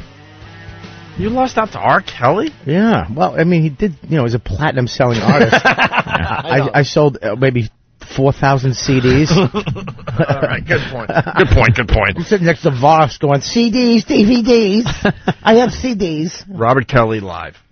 All right. A couple other things really fast. The space shuttle went up. And, yeah. I guess when we started, flying airplanes, it was a big thing, too. Oh, what do you mean, like Wright Brother airplanes? Yeah. Or when they kind of got it down? But back in the day, Wright Brothers, they fly the first plane, right? Yeah. And everyone's like, wow. They all Powered had flight. And then the next plane went up, and they went, wow, that's cool. Then the third time, oh, my God, this is still cool. Now it's just flying. That's it. Now you look up in the sky, you can see planes any given moment in the sky. That's what's happened with this space shuttle crap. Yeah. Who cares at this point? People aren't really interested. But they have to have the launches live on TV. I think the reason they continue to have the launches live on TV is because news is hoping for another catastrophe. Well, the news are awful vultures, so yeah, anything that happens bad, they love it. So yeah, they probably are hoping for a disaster. It's kind of depressing. I was telling you as we were prepping for this fine radio show, when you see the launch go up and you see that big huge fuel tank, it's depressing to me. It's like, oh man, technology really hasn't done crap when it comes to this thing. Yeah. In the last 20 some odd years. They're still using that big gas tank. It's pretty much just we need a big gas tank on this massive, thing. Huge fuel tank. We did that 20 some odd years ago. We should have had this little small, there should be this small reactor or something. Fantastic Four. Or anti-grav unit. All right? Turn on the anti-grav. Magnets. I think you just magnets. Magnets. I want magnets. Magnet technology. Something besides just loading it up with explosive liquid and shoving it out a nozzle and lighting it. It's pretty much a bottle rocket. I was depressed, and I'll tell you why. Because, our lives are flying by our eyes. Flying by. You want to see some stuff before you go. And the space shuttle launch, you realize, wow, nothing there has changed in 20-some-odd years. Mm-hmm. Our stupid cars barely have changed in the last 20-some-odd years. They look a little cooler, but same principle. They look a little smoother, and there's some gadgetry in it, of course. Yeah. But there's no flying cars and none of that crap yet, and my life is flying by here. Give me something. They ain't going to get nothing. Just give me something. I want floating buildings or something. I want jets and stuff. That's not even on the menu. Floating buildings would be pretty cool. I want some kind of Jetson Cloud thing. City. Of course. Yes. I want underground civilizations. I want floating cities. I want something. Something from the future. Crap. I look around Manhattan. They're still building, but now the buildings are all made of glass. That's it. Yeah. Have you seen a lot more windows? Big effing deal. I want floating cities. More neon lights and TV screens over the subway entrances. I want Yeah, like hotels under the water where you have to take a submarine to. They have that. Here and want there. them all over. Oh, but they're little crappy things. We're talking like take like Four Seasons Hotel. Yes. And submerge it. Yeah. That's what I'm talking. Not some geodesic dome with some stinky hippies in there saying, "Isn't this wonderful? We're underwater, man." Give me some technology. My light's flying by here. Yeah. Something. Help us out. Jetpacks. Give me something. You want a jetpack? Getting nothing. Yes, I want my own little plane. Do you want a laser? Even though I don't know how to fly, I want to see planes all over the place. People trying to fly in from Long Island. Yeah, but it's got to be futuristic. They got to fold up in a briefcase like the Jetsons. Yes. Yes. Want something. So I see the space shuttle thing, and I'm getting depressed. I'm like, nothing's happening with the technology. Oh, but they've been building a space station up there for years. Robot baseball. Let's go. Where's robot baseball? Where's robot mining? My time on this earth is... it's flying by. Give me the robot baseball. Give me the sumo wrestlers in front of the goalie net. It's just a callback from yesterday. Right. But the shuttle went up, the Endeavour, and there's a teacher on board, and she was Krista McCullough's like backup teacher 20 years ago, and she's finally going up on her first flight because they had to make her an astronaut because they ended the civilian space, civilians going into space. A little shaky there. Unless you get 20 grand and you're in Russia. Yeah, more than that. It's like $1 million. Well, when you blow up a civilian, people tend to go, eesh. Maybe we should stop that program for a while. Yeah. Yeah, so with kids watching all over America. I remember that. Yeah, and there goes the Challenger, Krista McCullough on board, a teacher. Here are students watching, and then the students' faces are just like, oh my God. Oh my God! I remember watching it in class and being like, this is great because we don't have to do schoolwork. Yeah, we're all. What grade were you in? I was in third. I forget. I was third grade. You weren't in third grade. I was, Bob. No, you weren't. I was. No, you weren't. I You're was. singing your sentences again. Listen. Actually, when it went off, it was almost just like fireworks, like the grand finale. Yeah. You know what sucks about it? It was like so nothing you could do about it final. Like you just watched it and went boom, and then you're going, all right, well, maybe they did. No. Maybe they ejected. It's just done. How long did it take for you to turn off the TV and go, oh, that was interesting? Nah, I think I was pretty much glued to it. You talk about the future, though, and the way nothing's happened. At certain job sites I was at, if I got bored, I would just kind of doodle on some of the beams up in the attic. Mm-hmm. And I remember when that happened, that shuttle, it was 86, I think, right? Yeah. I wrote, from 1986 to 2006, hey, how's the future going? Thinking if someone went up there, it would be kind of cool if they saw that. Like, whoa, look what I found in the attic. Some little blast from the past. And I realized nothing happened. I could look at that and say, look, we got cool computers. Look at your stupid TV at home. So we figured out a way to make it flat and throw it on a wall. Who Big cares? flat TV and computers. I want floating TVs. Floating. You want everything to float. I want that like what I see with your iPhone, where you're just kind of like sweeping. I want to change channels by just sweeping the air, like I got some kind of ninja move, like whoosh. Like you're moving things around. The Tom Cruise movie. Yeah. What was that called? That Tom Cruise movie. That movie. It was called that Tom Cruise movie. Risky Business. No, where he was moving computerized things around. Yeah, that was Risky Business. So you want a floating car? Minority Report, thank you, Juggernaut. Yeah. You want a floating car, you want a floating computer. I want something different. I don't want to be wearing shoes anymore. Well, they have cars right now that actually... What? I want something different on my feet. How about that? Just something different. Like you've been putting your shoes on and tying them forever. Figure it out. Give me something else. They were doing that in like the 1700s, even before that, I know. But picture somebody in the 1700s lacing up their shoes and tying it. It's 2007. Lace up your shoes and tie it. What the hell? Right. See, that's what I'm getting at. Nothing's changing, really. Where are the Back to the Future shoes? You slide your feet in and they go just kind of tighten up around you. No pump, no stupid Velcro. Even cell phones we've had for a while now. All right, what's next? What's next? The iPhone. It's not the iPhone. It's some kind of no buttons implant.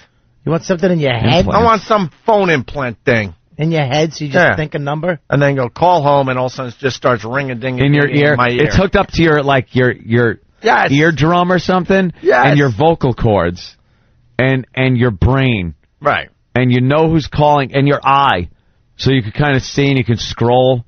Like people, you know how people talk to themselves with the Bluetooth and stuff. Now you'll just see people like blinking, winking, and talking to themselves. Holding nothing. Right. That'd be great. Just give me something. The life thing is flying by at this point. Come on, let's go. Need the future. Also, Barry Bonds hit another homer last night, and man, Anthony really set me straight on this whole thing. Yes, I did. I was watching TV last night, and they were talking about the home run ball. One of our hometown guys here in New York. A Mets fan from Queens. Fan who was in San Francisco. Decided to catch the game, and he's the one that caught the record-breaking. Man, we're getting more details on Barry Bonds ball. The guy caught the ball. There's a great picture in the paper today where all these hopefuls. Oh, just animals all holding their gloves and. I'm sure it's in your paper. I'm sure this picture is everywhere at this point. The Post here in New York. Yeah. Look, the headline says, "I've won Lotto." And it's a picture of the ball, the actual ball in the stands before it was caught, kind of just bouncing around. Caught. Or just bouncing around, maybe. Who knows? And you got everybody in this picture thinking they're going to be a millionaire. They're going to be the ones catching the ball. Look at all these people's faces. Look at their faces. They're just like, "Wah!" They're screaming. They also... Look at the guy with the glove that is so off. Yeah. His glove is it's down like he's catching a line drive. And it's over his head. And it's over his head. And that guy stinks. And if you didn't know any better, if you looked at this picture, you would think this is a picture from Running of the Bulls or people running out of a burning building. Yep. Or people running from a tornado. I mean, the looks on their faces. Because they know how important this ball is. Yeah, they're all focused on it. And the guy that caught the ball's not even in this shot. All these people lose. It never goes. It always bounces it hit something and went times. sideways. Right. There's just some dude eating popcorn that falls in his popcorn. Thanks. That one took a bad hop. Now our paper's saying that the ball could be worth up to $1 million, right? Yeah. And on TV last night, I heard they got some experts on, memorabilia experts, and they're saying $300,000 to $500,000. Yep. And last night I was thinking, wow, that's all? It seems like it should be worth a lot more. You know that the Mark McGwire ball, fetched $3 million, I believe? Yeah. $3 million, and now that ball's worth nothing. It's worth a couple $100,000. Yeah. Because that record has since been... Little lights blinking. What the F was that? The lights blinked. It's the future coming with the Opie. Anyway. Both the buildings floating. And so I'm sitting there like, why is this ball only going to be worth $300,000 to $500,000? It seems like this should be a few million. It beat Hank Aaron's record. And Anthony explained it to me. Uh-huh. But the ball that's going to be really important is the last home run. The last one. Right. So right now someone's got ball number 757. Yeah. That ball's worth a bloody fortune if it's the last homer he hits. But when he hits another one, then the value of that ball is going to drastically Let's say Barry Bonds, he's going to the game, gets into a wreck, God forbid, and dies. Right. The guy that caught the ball that broke the record, he doesn't make as much money as the guy that got the ball last night. Right. Because that's the record ball. That's the one. That's the one. That's going to be, everyone remembers 714, Babe Ruth. Yep. Everyone remembers Hank Aaron, 755. Yeah. Whatever Barry Bonds ends up with, that is the one. That's like Babe Ruth's 714th. Yeah. That's the one you want. How much is 713 worth? 713? Who knows? Yeah, exactly. Good point. But it's that last one, the one that Bonds hits and then retires, has an injury, whatever causes him to stop hitting home runs, that's going to be the ball that's worth a lot of money. Yeah, but that's going to be, that nobody's going to care because that's going to be in a couple of years probably. Well, maybe you never know. Like I said, you never know what could happen. He's got one more year tops. He's going to go high. You kidding me? September's going to be an ugly month for Barry Bonds. If he is taking those steroids, you know what that does to you. You get the old puddinhead disease. He's already in his 40s, though. So. Got to wear that bandana on your head like Lyle Alzado did to hold your brain matter in your ears. Lyle Alzado. Lyle Alzado. Yeah. I'd just go play ball with it. It would just piss everybody off. You just go play ball, throw it around. Play catch with your dog. Yeah, throw your dog at the park. There's big slop marks all over it. Throw it in a pond, get it all soggy. Yeah, some guy from ESPN is crying on the lawn. What did you do? All right, so that's a good point you made there, Anthony. Yeah, the last one. See, so there's still a chance for you people to strike it rich. Larry King had a great interview last night with Jake Brown, the skater who fell 50 feet. Have you seen this video yet? Unbelievable. Amazing, right? Unbelievable. Great video. His shoes, both of them. It's hilarious. Shot off his feet. I thought they didn't fall off. They shot off. When he hit the ramp. I thought it was his feet that just flew off his body. Right. He realized he was coming down like his front first. And he somehow figured to spin around and hit on his heels, and then his ass, and then his shoulders, and then the back of his head, which knocked him right out. But from hitting on his feet first, his shoes rocketed off his feet. Hysterical. Amazing. I lost my glasses and my shoes. By the way, the X Games... Skateboarding. The X Games understand the future and making things better. Yeah. They are just inventing things year after year for this X Games. No jetpack competition, though. It's on the way. Extreme camel toe? It's on the way. They're doing extreme skateboarding, obviously. Yeah. Did you see the size of that ramp? Yeah, they really did step it up a notch. Oh, was that amazing? I wouldn't walk up that. Did you watch that clip with the commentary that was going on during it? The two guys? They called it, and he was doing a great job right up until he launched himself and came flying back down. Yeah. But they are so excited. They're like, oh, and he makes it, because he did that, that spin, and he hits the ramp. Okay. And then when he's up in the air flailing, you hear him going, oh, and he hits the ground and just, Yeah, they knew when he was going up that he was just going in he's supposed to turn, not go straight up in the air. They knew this is going to be bad. And he came away from the wall, so you're not going to hit that slope and slide down, because sometimes you see them, they slide on their knees or they still just slide down. He just hit flat wood from 50 feet up. Just unbelievable. But to see his feet pedal like he's... I know. I think it was 12 times. Just People love pedaling. Because if you're in that position, you're gonna say, I know we're not supposed to fly, but hell, I'm gonna give it a shot. Flap your arms. You're not gonna fly with your feet. You're gonna give it a shot, no matter what you've read over the years. That's so true. Your natural instinct is not to let this pedal. happen. All right. Maybe I'll get some kind of movement if I pedal. Right. It's like, I'm trying this. I don't care. I don't give a crap what the books say. Maybe I'll be the first person. That'd be funny if he just took off across the crowd. Right. Wow, this is amazing. What a stunt. It's going to be hard to beat that one. Superman. That's all we needed to do is just try. No one ever gave it a shot. Nobody ever gave it a shot. They just fell. Pedal when you're falling. We're told you can't fly. Right. This one guy just went, and he just whipping across the crowd. Amazing. And then Opie would actually get his future right there. Oh, my God. I'm seeing floating this again. People. And again, man. They just keep posting this video up on all the video sites. All right, so Larry King interviewed this guy. You want to talk about a generation gap. What could he More of a gap than than the X Games ramp thing. I thought you were going filthy on that one. Hey, they're already calling it the funniest interview ever? Why are they calling it the funniest interview ever? We thought we were onto something. Somebody just posted it on YouTube, and all the captions saying this is probably the funniest thing that you're ever going to hear. I think they're going the same angle that we're doing. Larry King. Maybe they're fans of our show, because we've picked up on this Larry King, generation gap, clueless, out of touch. The Motley Crue thing years ago. When he introed Motley Crue and interviewed him first, and then introed him for their comeback, and called him the Motley Crue. The Motley. You got to get those. Tommy Lee, come here. Let me ask you, Tommy. Like he even knows who these guys are. Like he isn't completely disgusted by their appearance.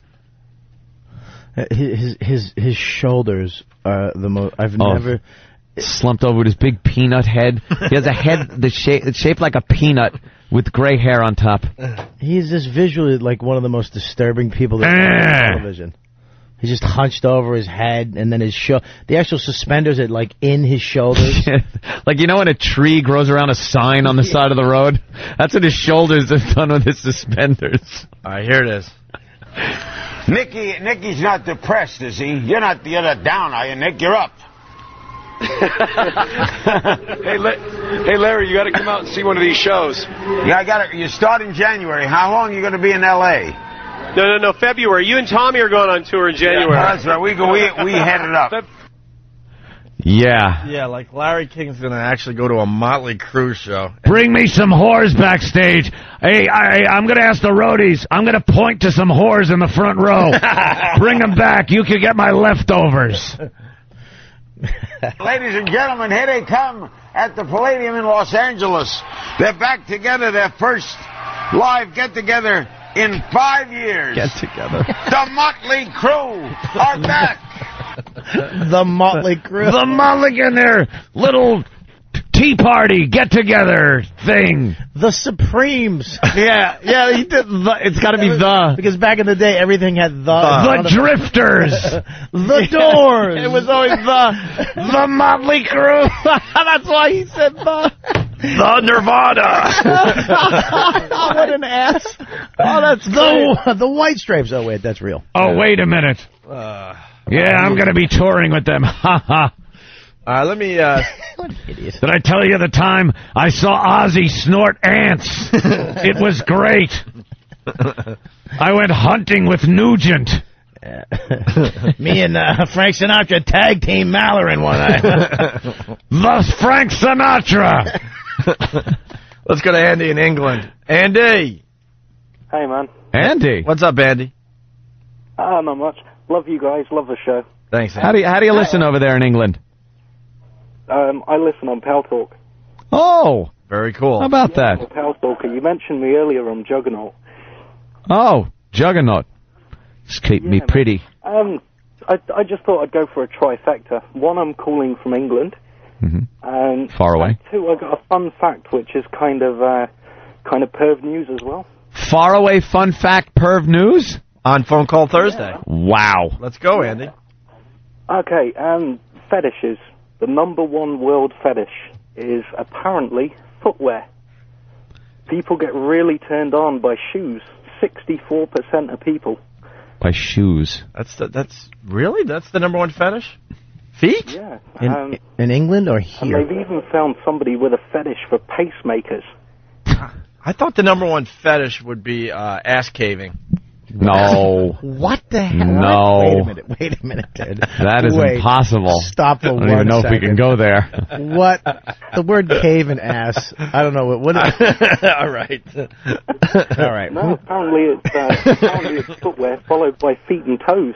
Oh, wow. Okay. Really weird for me. That's a fun fact from Andy. Thanks, Andy. Yeah. All right. Let's go to Brooklyn. It's Andrew. Andrew, what's up? I have a fun fact, too. Yeah. So the Space Shuttle Endeavour, the Space Shuttle Endeavour, the parts that the Space Shuttle Endeavour was actually built. Wait. The what? Space Shuttle Endeavour. The Special Endeavour. All right, wait. It's hold on. There's something wrong with the phones. Andrew, right? Yes. All right, Andrew from Brooklyn. Yes. Okay, you're on the air. What's up? Space Shuttle Endeavour. That spacecraft was actually built to replace the Challenger, and Something about the Challenger. Huh? Andy. I can't hear. What? You can't hear him either. No, what ship was built to replace it? I said Endeavour was built to replace Challenger. What? What Endeavor? What? Are we talking about? What are we talking about? No, it's fun fact. Oh, fun fact. Okay, so what's your fun Thursday? What's your fun fact? It's about Space Shuttle Endeavour was built to replace Challenger, and the parts that were used. The what Endeavor? I didn't hear that. The Space Shuttle. Yeah, okay, but which one, bro? You talking which about one? The first one, and then there's another one. What? Because my. Hold on, I'm getting a thumbs up from Tim. We tweaked it. All right, we got. All right, the phones are working. Go ahead. You're gonna have to start over. Sorry. Start over. Sorry, Andrew. Andrew. Go ahead. This sounds really interesting. The Space Shuttle Endeavour, the shuttle that replaced Challenger Endeavour, was actually built with spare parts from the shuttles Discovery and Atlantis. that were left over when they were finished build. From when what? They finished building both. The Atlantis? No, I said Shuttle Endeavour. It's spare parts. The parts that were used to build it. Excuse me. Yes. The parts that they used to build the Shuttle Endeavour came from. Said it again. Yeah, it came from. It came from Space Shuttles Atlantis and Discovery because they finished building. They finished producing the space. Excuse me. Yes. Yeah, sorry. I'm sorry. I have a bad phone. No, continue. No, your phone's fine, dude. It's a good That phone. phone. That thing was messing up, though. So what, I don't understand, though. You're saying the spare parts were used from Challenger? No, excuse me. I'm saying Space Shuttle Endeavour.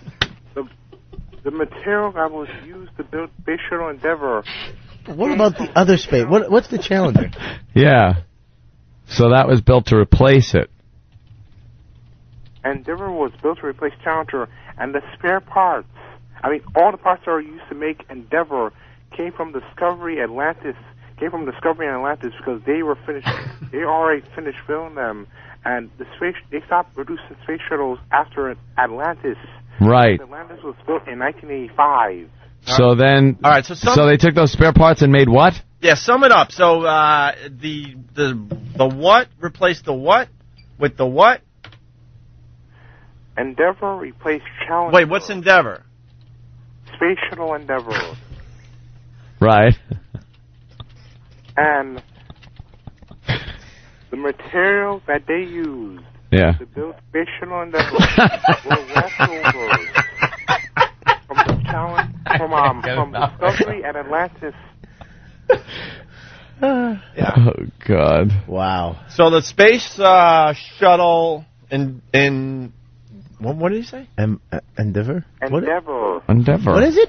Special Endeavour. What is it again? Say, you got to be clear, dude, and say it loud. Yeah. Space Shuttle Endeavour. Right. Okay. All right. Thank you for that. Well, it is Fun Fact Thursday. Mush mouth. we all learned something from Andrew in Brooklyn. Yeah. Thanks. Thanks, Andrew. Yeah. Andrew. He was hit by the tornado. Oh my God. Still feeling the effects. My father used to burn me. Oh, Special Endeavour. Stephen S. from Bayshore. Does this idiot put Novocaine in his coffee? I'm going to be saying that now all day. Special Endeavour. Special Endeavour. Someone attend Barry from Pittsburgh. LOL. He writes, he spells space S-P-U-R-C-E. Spurce. Shuttle SZUTTLE. And then Endeavour, he spelled ENDEWWWRRR. Special Endeavour. All right, yeah, we have to break. Oh, we have to take a God, break. Pal Talk people, don't do this to me. What happened? What happened? I like Smurfette. What happened? I like Smurfette 79. Oh my God. Oh, what happened? Oh my God. Nothing annoys me. Oh, or will initiate a bounce quicker than the long line of Z's. Oh, no. She writes, phone call, Z. The long line of Z's are so annoying that she's going to be taking a little break today. Oh, yeah, how about this keyboard? Anthony. She's taking a little break. Bye-bye. Yes. Now go back in all the texts, and anyone that used Z's in the last 5 minutes, ban them. That's what you do. That's what you do. Do it. Hold on. Oh, no. Anyone that has ZZZ in their text, they're done for today. Pal Talk. There you go. Bye-bye. You got to rule with an iron fist, pal. Oh, they're screaming no, but if you use Z... Sorry. If you use Z's... They know I hate the Z thing. When I look down and just see, we're in the middle of something, we're having fun, doing a show, and I got to look and see Z. If you're bored and don't like it, I won't... I'll do you a favor. I will make it so you can listen on Pal Talk. There you go. Now go back, and everyone I am. Z. If I see any... another one? That's already gone. All right, good. Let me see. Oh, I almost missed that. Oh, no. Oh. Who else goes? Well, let me see. Oh, boy. No code? Did you bail out on me thinking I can't Find you? Look at that. Look. Not only now, since you try to bail out, No Code, you're banned. Not even bounce. See, No Code said I did a Z, so what I'm going to do is bail out. When this is over, I'll come back in. Well, I looked under users recently leaving room, and he was there. So I highlighted him and hit ban. Hey. Now he can't get back in until I unban him. Someone just wrote, I love ZZZZZZ top. Doesn't matter. Doesn't matter. Use joke the Z's. or no joke, you use the Z's. Where is that? Goodbye. Who is that? Oh. There it is. All right. I just tattled on someone. Bye-bye. Bouncy. I'm not playing around. But they were using A's and N's now. I'm not. All right. Oh, there's another ZZZ. Wow, that guy's ballsy. All right, he's gone. Oh, another one. You got your hands full now. That's all right. It's going to be a room of nobody today. That's all right. Oh, but someone did ZZZZ with winky eye. Is that okay? We explained the winky eye yesterday. No? Not okay? Oh, boy. All right, yeah, we'll figure that out. We'll have the Larry King talking to the skateboarder next. It's Opie and Anthony. Go. The return of What the Hell Is That to the Opie and Anthony show was an overnight success. My God, this is awesome! Who could forget the sounds of cysts being ruptured and Bob Kelly vomiting into a bucket? Bobby's puking. Well, we're going down that pus-filled road again, kids. Oh, Jesus Christ! If you have a bump, boil, bruise, lesion, pustule, cyst, inflammation, or otherwise unidentifiable oddity on your person, then you're perfect for What the Hell Is That? See, that's why the show's called What the Hell Is That? Email Travis at FoundryMusic.com with your ailment or freakish growth and your contact information, and we'll have our crack team of medical professionals take a gander at it. Bring it home to the set! And most likely giggle at it. It's the return of the return of What the Hell Is That on the Opie and Anthony Show. I can't explain how gross it is. Hear what everyone else is talking about. O&A, uncut and live, continuing the show on XM Satellite Radio, starting at 9 a.m. Eastern. Visit xmradio.com to subscribe. This is the Opie and Anthony Show. Hey, it's Opie and Anthony. Robert Kelly in studio. Robert Kelly Live on MySpace, right, for all the info? Yeah, that's it, yeah. But basically, Bobby's playing Mohegan Sun this weekend. Mohegan Sun Friday, Saturday night. I love that place. I love it, too. I'm not a big casino guy, but I like Mohegan Sun. They do a good job up there. Yeah, it's not as cheesy as Foxwoods. And the actual place we're playing, you went to the theater Jimmy was in, right? Yeah. Yeah, we're playing that smaller theater. Very cool. Make sure you see Bob Kelly if you're in the area. Hey, Larry King, we were supposed to get to this, but we got that fine phone call from, where was it, Brooklyn? Special Endeavour. I'm going to try to say that all day long. You know, and I was thinking, we haven't seen our bits animated lately. No. There was a trend going on there for a while where a lot of our bits were being animated, and, man, we couldn't get enough of it. I mean, we were watching all of them. Coke Logic did some great stuff, and some of the other guys that I don't know their names right now offhand, I'm sorry. I'm thinking that might be a good one there. It would be so hilarious to see him. If you animate that. But he's actually making a time machine behind him while he's on the phone with you. And there's just like, he has a lightsaber that works. Yeah, there's something very visual about that, you know. I'm thinking Beautiful Mind, you know, all that crap's going on. Numbers everywhere. Yeah, at his home, and then you cut to us in the studio just laughing and just... His mother comes in. What are you doing? I'm making a Shuttle Endeavour. I'm fixing it. Fun fact Thursday. Shuttle Endeavour. All right, we got Larry King interviewing Jake Brown, and people are picking up on this and saying that it's the funniest interview ever. I guess because, Larry King is pushing 80 and this kid's pushing, 17? Yeah. and Larry King could know nothing about skateboards. Yeah. Nothing. But you got to have, the people making the news on Larry King. Man. One time I took the bottom half off a scooter that was made out of a fruit box and a 2x4 and used it as a skateboard to get away from Biff. You think Anderson Cooper is just giving Larry King, fried food every day? Can't wait to step into his seat. Larry's keeping it warm for now. So here we go. Larry King interviewing Jake Brown. Of course, a skater who fell almost 50 feet at the X Games. Yeah. Did you know you were in trouble? Yeah. By the time I got to the top of the ramp, I knew I was in big trouble. How badly were you hurt? I think there was a lot of adrenaline at first because I wasn't really that hurt right away. I felt What's your injuries now? I got a fractured wrist, a fractured vertebrae, and bruised bruised liver and lung. How long have you been skateboarding? Some crazy whiplash. About 20 years. Why?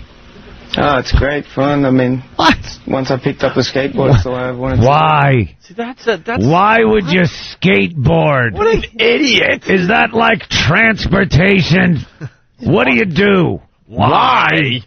Why? Because, first of all, the guy makes money doing it. I mean, the guy, it's not like... See, he thinks it's just kids in the street. Yeah. He doesn't realize it's a sport that is sponsored, and these guys, if they're really good at the X Games, are making tons of cash with endorsement deals and everything. Your skateboard? Why? Can you step on the back of it and, like, catch it in your hand? Do you do that? What do you do? This guy's been interviewing for over 50 years at this point. A little research. And he has to ask, why do you skateboard? Why? 'Cause it's there? What a tool. But it came out so quick, too. Like, he had it, he was just, it's like, why?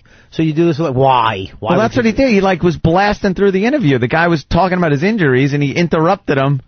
What stupid question did he ask him? How long have you been skateboarding? Yeah. So what are your injuries? Well, I got a bruised lung and how long have you been skateboarding? Well, about 20 years. Why? Why the hell skateboard? Why don't you settle down and get a real job and a woman? Or a bunch of them like I've done. I can't hold one of them. He's probably just speeding through the interview because he might die at any second. Why don't you have children now instead of when you're 80 like me? I'll never see my kids skateboard. That sure ain't happening. The interview continues here. Where are you from? Australia. Can you make money? Where's that? Yeah, that's all. Australia? They talk funny there. And winter's summer. Just want to throw that in. Do you skateboard in the winter? Do you put little skis on them? I know nothing. Do kangaroos know how to skateboard? You ever see a wallaby? Isn't how that crocodile hunter died? He got a skateboard in his lung. He was skateboarding. It flipped up and hit him in the chest. I read about it while eating some garlic. I had his wife and daughter. Daughter's very cute and funny. What's her name? Binsey? Do you like Welch's grape juice? I like raisins.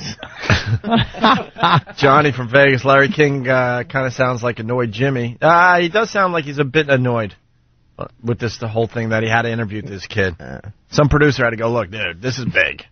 Yeah. And Larry's like, skateboarder, what?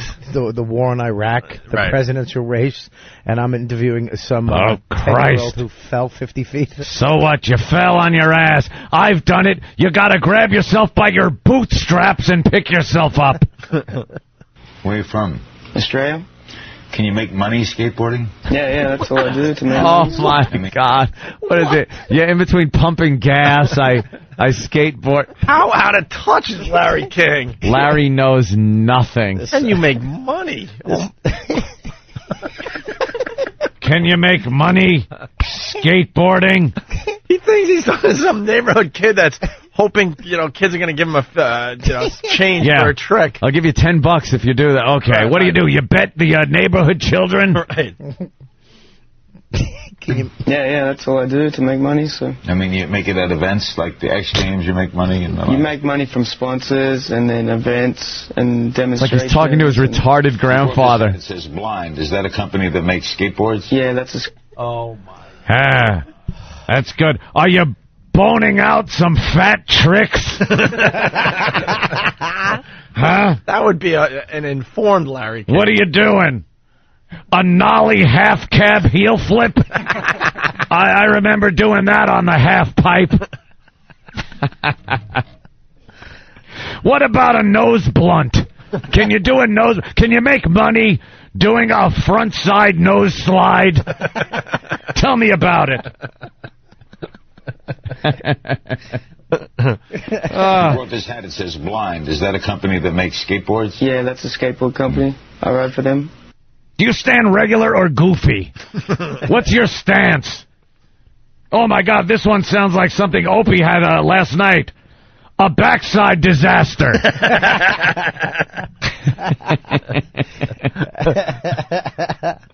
What about that speed wobble? What about the backside nose grind? Can you do that? Do one for me now. Oh, you can't? I'll pay you for it. I'll give you $3. Can you make money? Is he? Come on. Why were they entertaining this? What I don't understand with Larry King is like, why? How would it hurt if you brought in like a young dude to like talk to the young dudes? You know what I mean? Yeah. Like just like maybe let somebody for 10 minutes take over your stupid desk and get a real interview done. Get somebody that knows maybe not even knows the sport, but like is young enough where he's in touch with it. Alex Rodriguez, you play baseball, you make money at that. Can you make money just like hitting a ball? Do you get a pension plan? Yeah, how does that work? What about dental and skateboarding? Do you put money into your 401k? How do you supplement your income? Like the old baseball players? Are you a truck driver in the off season to pay the bill? You deliver pizzas with your skateboard just to make a little extra cash. A moron. He hates All right, when you're going up, what's the key to skateboard? Do you do things that other guys don't do? I mean, are there certain jumps that you do? A lot of people have different tricks, like signature tricks and stuff. But, what's yours? See, he cuts him off. You're right. You nailed Other it. guys have signature tricks that. What's yours? Tell me now. Jumping off a 5-story building. End this interview. The biggest trick is getting through this interview with you, you wanker. Signature tricks and stuff. But, what's yours? Basically for videos, when you film a video part, it usually takes about a year or so to film a video? Yeah. A year? And it'll be like a 2-minute segment for each rider or whatever. What's your graffiti tag? Wow, so you did an indie nose bone and then what? Quick answer, I got another question. Oh, is he an idiot? Everyone's doing their Larry King on Instant Feedback. Booby Man from Brooklyn in Larry's voice. Why skateboard? Why not the bike with the big front wheel and the little back wheel? And then Kevin from Northern Virginia interviewing Bill Gates. Can you make money in software sales? What is that? Like video games? Like Pong? Microsoft, are they one of your sponsors? That tells me it's something small and soft. What does that mean? We used to get a couple bricks and some plywood and do little jumps in my day, too. That's right. I used to jump over a milk crate. Have you ever jumped over a milk crate? It's not as easy as it looks, you know, kid. Why skateboard when there's the horseless carriage? Back in the day when I was 60 years old, I used to play Evel Knievel. You ever do that with your bike in your front yard? You get a basket and make a basketball hoop for the kids in the neighborhood. Our jumping events were mostly equestrian. Jeez. We would do the fox hunt. The fox hunt. Oh, man, he is lost in this interview. Lost! Oh. Can I do some of these tricks on my little rascal? I have a little rascal scooter. Is it possible to do, let's say, the electric Frankenstein on my little rascal? Nate Sack from Jericho as Larry. I did this great trick last week on my show. I killed off Tammy Faye Baker.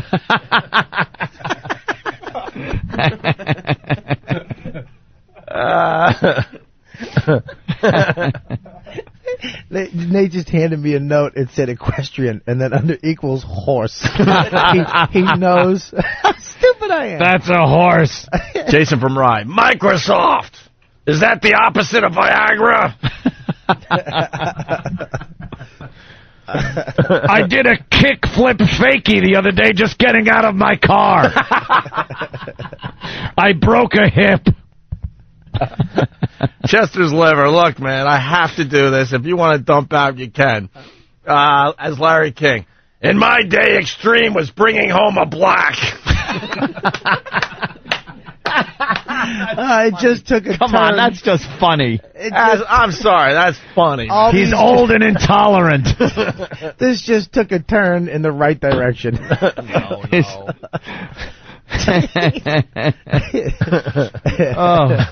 Never hear of the Motley Crew? In my day, extreme was walking around the Puerto Rican neighborhood with your jewelry on. Brian from St. Louis with a callback, too. Jake, talking about extreme. Have you ever hunted a woolly mammoth? That's extreme. Now, on that jump, you caught some fat air. Last time I caught fat air was the interview I had with Mama Cass Elliott. She breathed on me. Bill from Waterford. Hey, kid, what wife are you up to? I'm up to 6.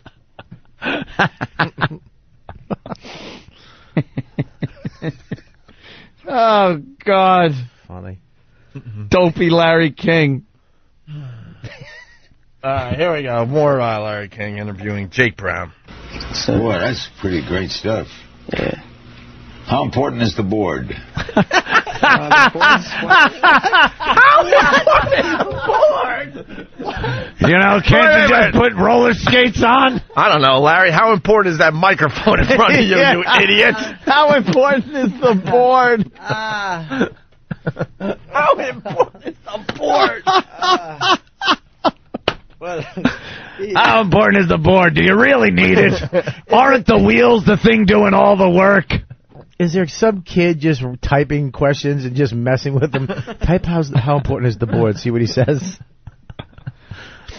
Hey, what's your pump music, Benny Goodman? That's some good stuff. That should get you psyched. How important is gravity to this whole thing that you do? Do you need gravity? Seemed to have hurt you the other day. Gravity. Would skateboarding be better done in space? My question. A knife troll bong. Could you do that in space?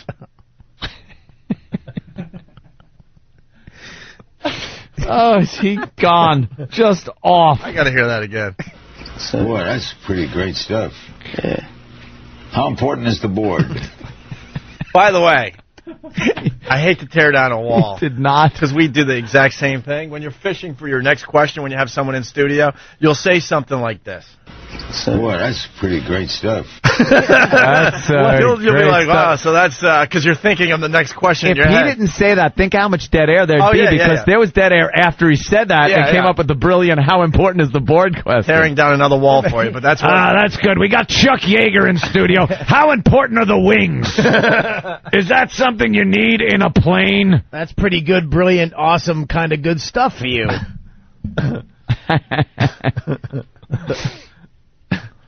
Oh, what an ass.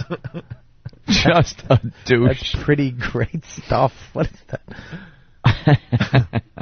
So what? That's pretty great stuff. Yeah. Yeah. How important is the board? The board's one of the main things. The board, the shoes. The shoes. Why is the kid? I would have been like, Larry. How important is the board? How could you do this without a board? I mean, could you just put wheels and then... Considering it's called a skateboard, how important is the board? It came second. Skate, I think, is more important than board. Hey, I think Larry, what is that music called that you the pump music? What is the pump music? A little Benny Goodman. Well, here's your pump music right here. Oh, there it is. Larry King on a skateboard. Everybody. Yeah. Here comes my front side shove it. All right, my kickflip lip. This is great. Into the quarter pipe, all goofy-footed, into a Smith grind. A Carbondale run into my Ollie fakie. Wow, am I kicking some ass. All to Benny Goodman. He sure could play the licorice stick. Oh, man, we got the line. That's why we had the greatest listeners in radio. I'm not, we give you a spot on this show, that's for sure. Brian in St. Louis, bravo. Jake should have turned it around and said, well, how important is a good prenup, Larry? Wow. That was good. That's the line right there, Brian. All right, here, let's get the rest of this clip out there. Boy, that's pretty great stuff. Yeah. How important is the board? The board's one of the main things. The board, the shoes, the wheels. It all comes into play. You want to feel comfortable with your entire setup. The air we breathe. That poor bastard probably wished he was back falling 50 feet than sitting and talking to this fossil. Oh, man. How important? What? A train wreck, skateboard move, or this interview? You tell me, callers. But the thing is, there's nothing else to go. It's not like racing where there's like a million, the car, the pit, the crew, the everything. It's just a kid on a skateboard, and that's it. If you were going to use one skateboard lingo to describe me, would it be dope shifty? Because I'm feeling like a dope shifty right now. Someone from their cell phone, I would love to give you credit. He writes, hold on, it's updated on me. Oh, I hate when this happens. Good line, too. Can't you just run up and down the ramp? Could you use a toboggan? We used to, skitch behind the ice truck in my neighborhood. They deliver big chunks of ice to put into the ice box.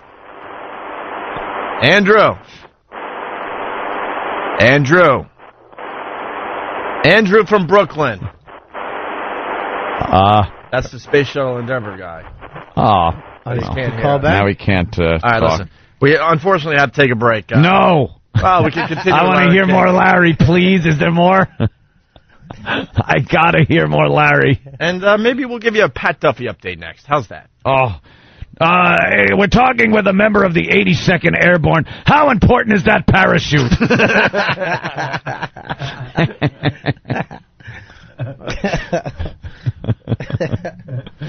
Do you see hoverboards like in Back to the Future 2? Your thoughts? Go. If Biff was chasing you, do you think you could guide him into a manure truck? Go. Do you think bowling balls would make skateboarding more interesting?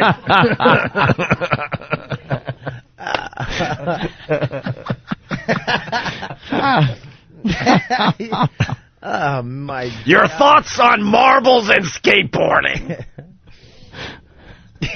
Could you play Johnny Be Good if your hand was disappearing? Thoughts?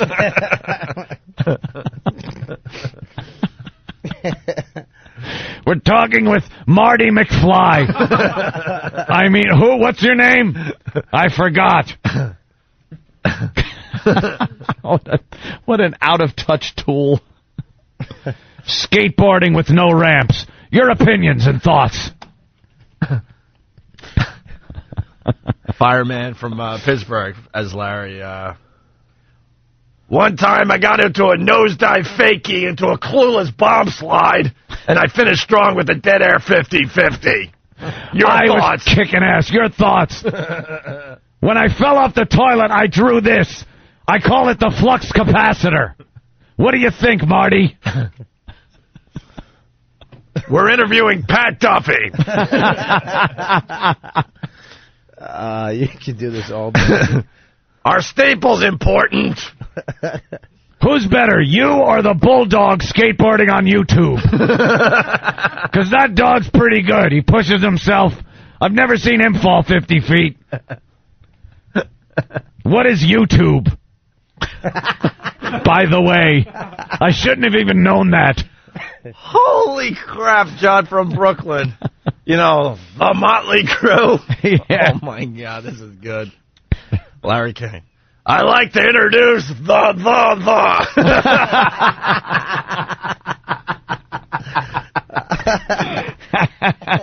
Bravo, John. I got it. All right, we got to take a break. Hopefully we'll get perv news in before we leave this side of the... Is there any more Opie Larry Anthony tape? Show. Unfortunately not. Damn it. That was about it, right, Sammy?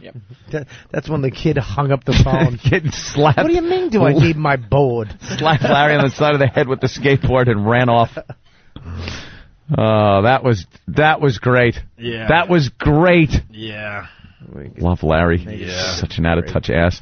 All right, we'll take a breaky. Opie and Anthony.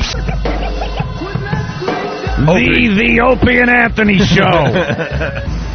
With Bob Kelly today. Hey, do you want to play paintball with our very own Danny against the LA-based Adam Carolla Morning Show? Well, you can win $5,000. All you have to do is go to onawar.com for details. Made possible by the movie War, starring Jet Li and Jason Statham. One wants justice, one wants revenge. In theaters August 24th. onawar.com for all the details. Free trip to LA, why not? Go for it. We got perv news. We got Andrew from Brooklyn. See if this works this time around. Andrew. Hello? Yeah, hi, Andrew. It's a fun fact that I want to talk about. Okay. The Space Shuttle Endeavour, which launched yesterday. That shuttle was built to replace Space Shuttle Challenger. And yeah. We why do we sounds familiar. Why do we still have a bad connection with Andrew? Andrew. Yes.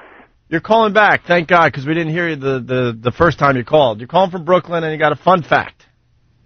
Yes. Okay, go ahead. Space Shuttle Endeavour.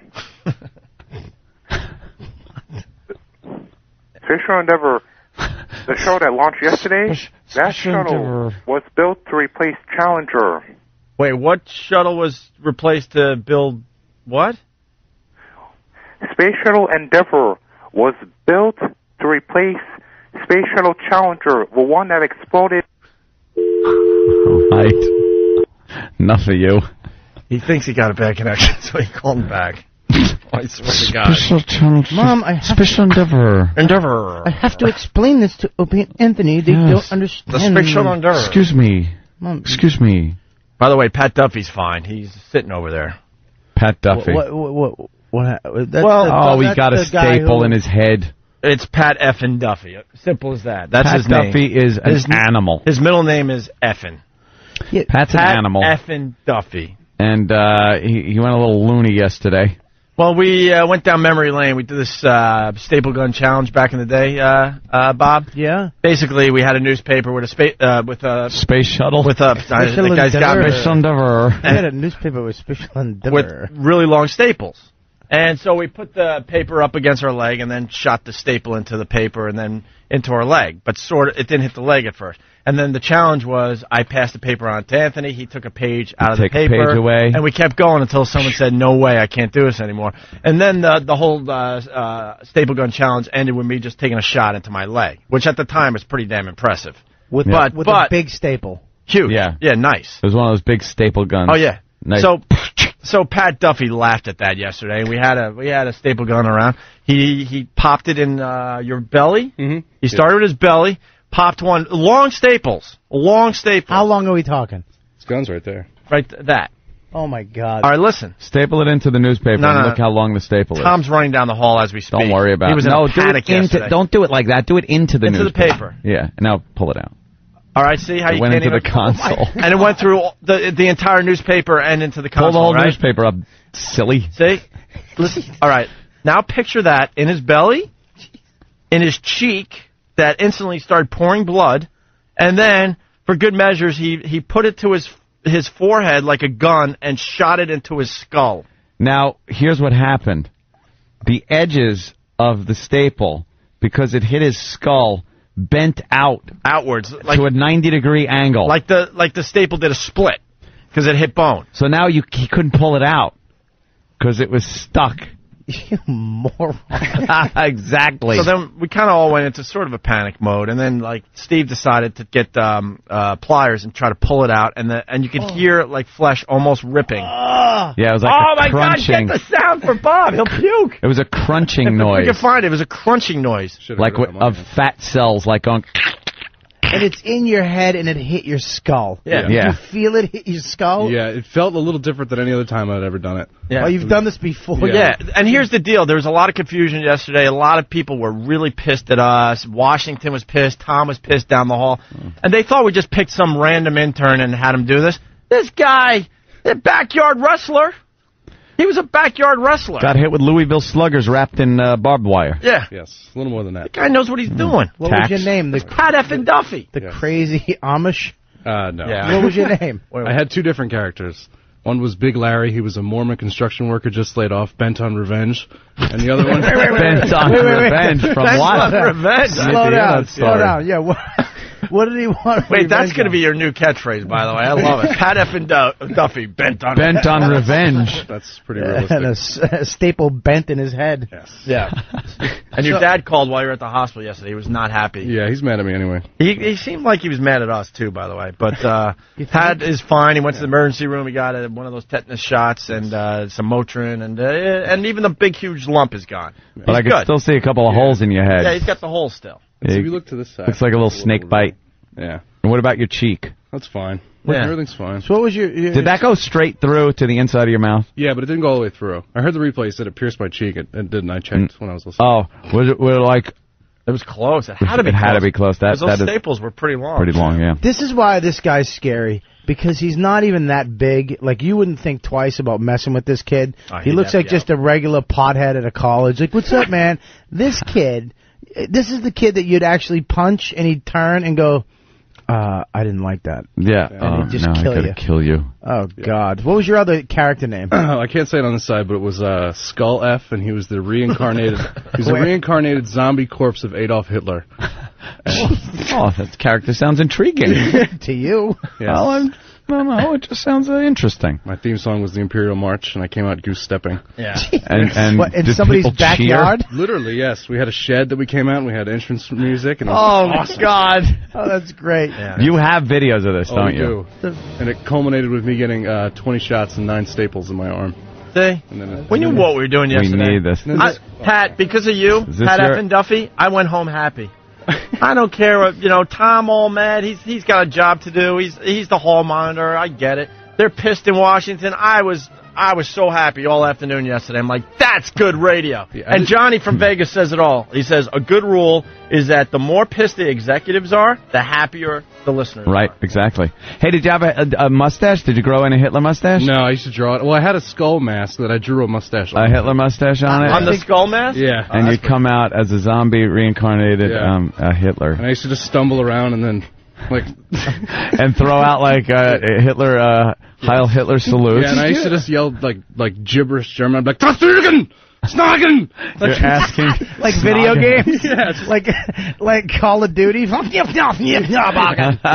fake German in those dumb games. Yeah. They're not saying anything. Oh, my God. You are an Could ass. you imagine being the neighbors, you're having a barbecue, your brand new outdoor pool. Hey, kids, you brand new deck. And then just to see him... What did you wear Jumping as far from a as roof with clothes? a skull mask on? I had an old green suit jacket, and I wore my skull mask, and one of my buddies actually had actual Nazi memorabilia, so I had an actual Nazi armband with blood on it. Yeah, the swastika armband. The swastika armband, and I used to have a sword that I'd carry around. And that was really it. Actually, blood is going to his body. Anthony's filling up right now. I'm just imagining what you were saying. The neighbors, what would they think seeing this happening in We're the a pretty rural area, so. Better have been rural. Where, Austria? Where? Out in the middle of the woods. Where was Mom and Dad as you're jumping off roofs? Letting me do it. Were they making crosses? Yeah. Oh, you got to bring the videos in now. The listeners need to see some. Why, you have videos of this? Yeah, they all. We would have monthly events every month. Where have you been? Have you, dude, anyone that has done backyard wrestling has video. It's not even a question. So your video is a key part of this. How important was the Hitler mask and the mustache? It was essential to the character. Now, goose stepping. This isn't popular. Why would you do this? What type of stapler you use? A swing line? See, so Pat Duffy laughed at that trick yesterday. I know. Everyone else panicked, and even Pat Duffy's like, I don't want to go to the hospital. I've done this before. Relax, everybody. I don't want to ruin anyone's day. Yeah, I didn't mean to piss everybody off. Everybody got really mad at me. Oh, dude. No one got mad at you. Phone calls, one boss talking to another boss. It was just all-encompassing yesterday. Agents getting involved. It's like, well, everyone just relax. It's Pat effing Duffy. Just wait. I got a few words when we go to the dark side today. Oh, yeah? Oh, I do. Oh? I got a couple of words. Is it the F word? Can you stop, Anthony, can you stop doing that? What? You keep grabbing the little loops on the back of your shoes and pulling your back of your feet up to your ass like a dirty stripper. Like a marionette. You just look like the stripper when she's like doing that little move and then she grabs the bottom of her high heels and no one would look at me ever, no matter what I was doing. If I was stripping on that pole, no one would look at me and say I look like a stripper. Well, I'm just lifting my shoes up. You're lifting your feet. It's fun. You put your fingers in your little loops at the back of your shoes that are used to pull them on, and you pull them up and down. Well, I'm sitting here. What am I supposed to do? Hey, we got to do a little perm news before we get out of here. Pat Duffy, please plug your mom's flower shop. Krause's Flowers in Clinton, New Jersey. Krause! Exactly. KRAUSESflowers.com. Buy some flowers, support my family. He got a hospital bill yesterday, so go buy a bouquet of something. Duff, you'll be getting that pretty soon. All right, that's it. Or Tom's going to run in and shake you down for some cash. Yeah, really. I'm sure half the sales staff is on the phone with the flower shop now. Would you like to buy some time on the Somebody Opie actually show? called a Staples. A stapler company yesterday. Yeah. They're I swear to God. geniuses back there. They are. They're smart. Geniuses. Soon, a man appears wearing a red cap. Uh-oh. I'm in trouble here. One signal, he's there for sex. Deputies say he exposed himself 3 times during a canoeing trip. Hey, look at my... He walks naked with a ski mask covering his face.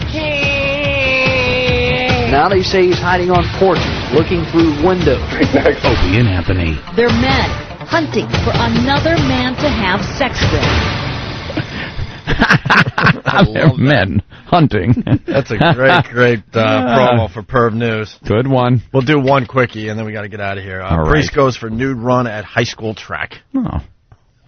Yeah. A Catholic priest is facing an indecent exposure charge after police say he jogged naked at a high school track. It happened in the town of Frederick, north of Denver. Fox 31's Tammy Beagle is live there tonight.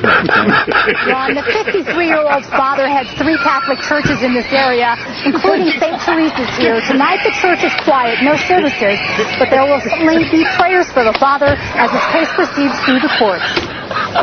He's a man of the cloth accused of not wearing any. Police say Father Robert Whiskey admitted to running naked at the track at Frederick High School an hour before sunrise, June 22nd. My first thought was total shock.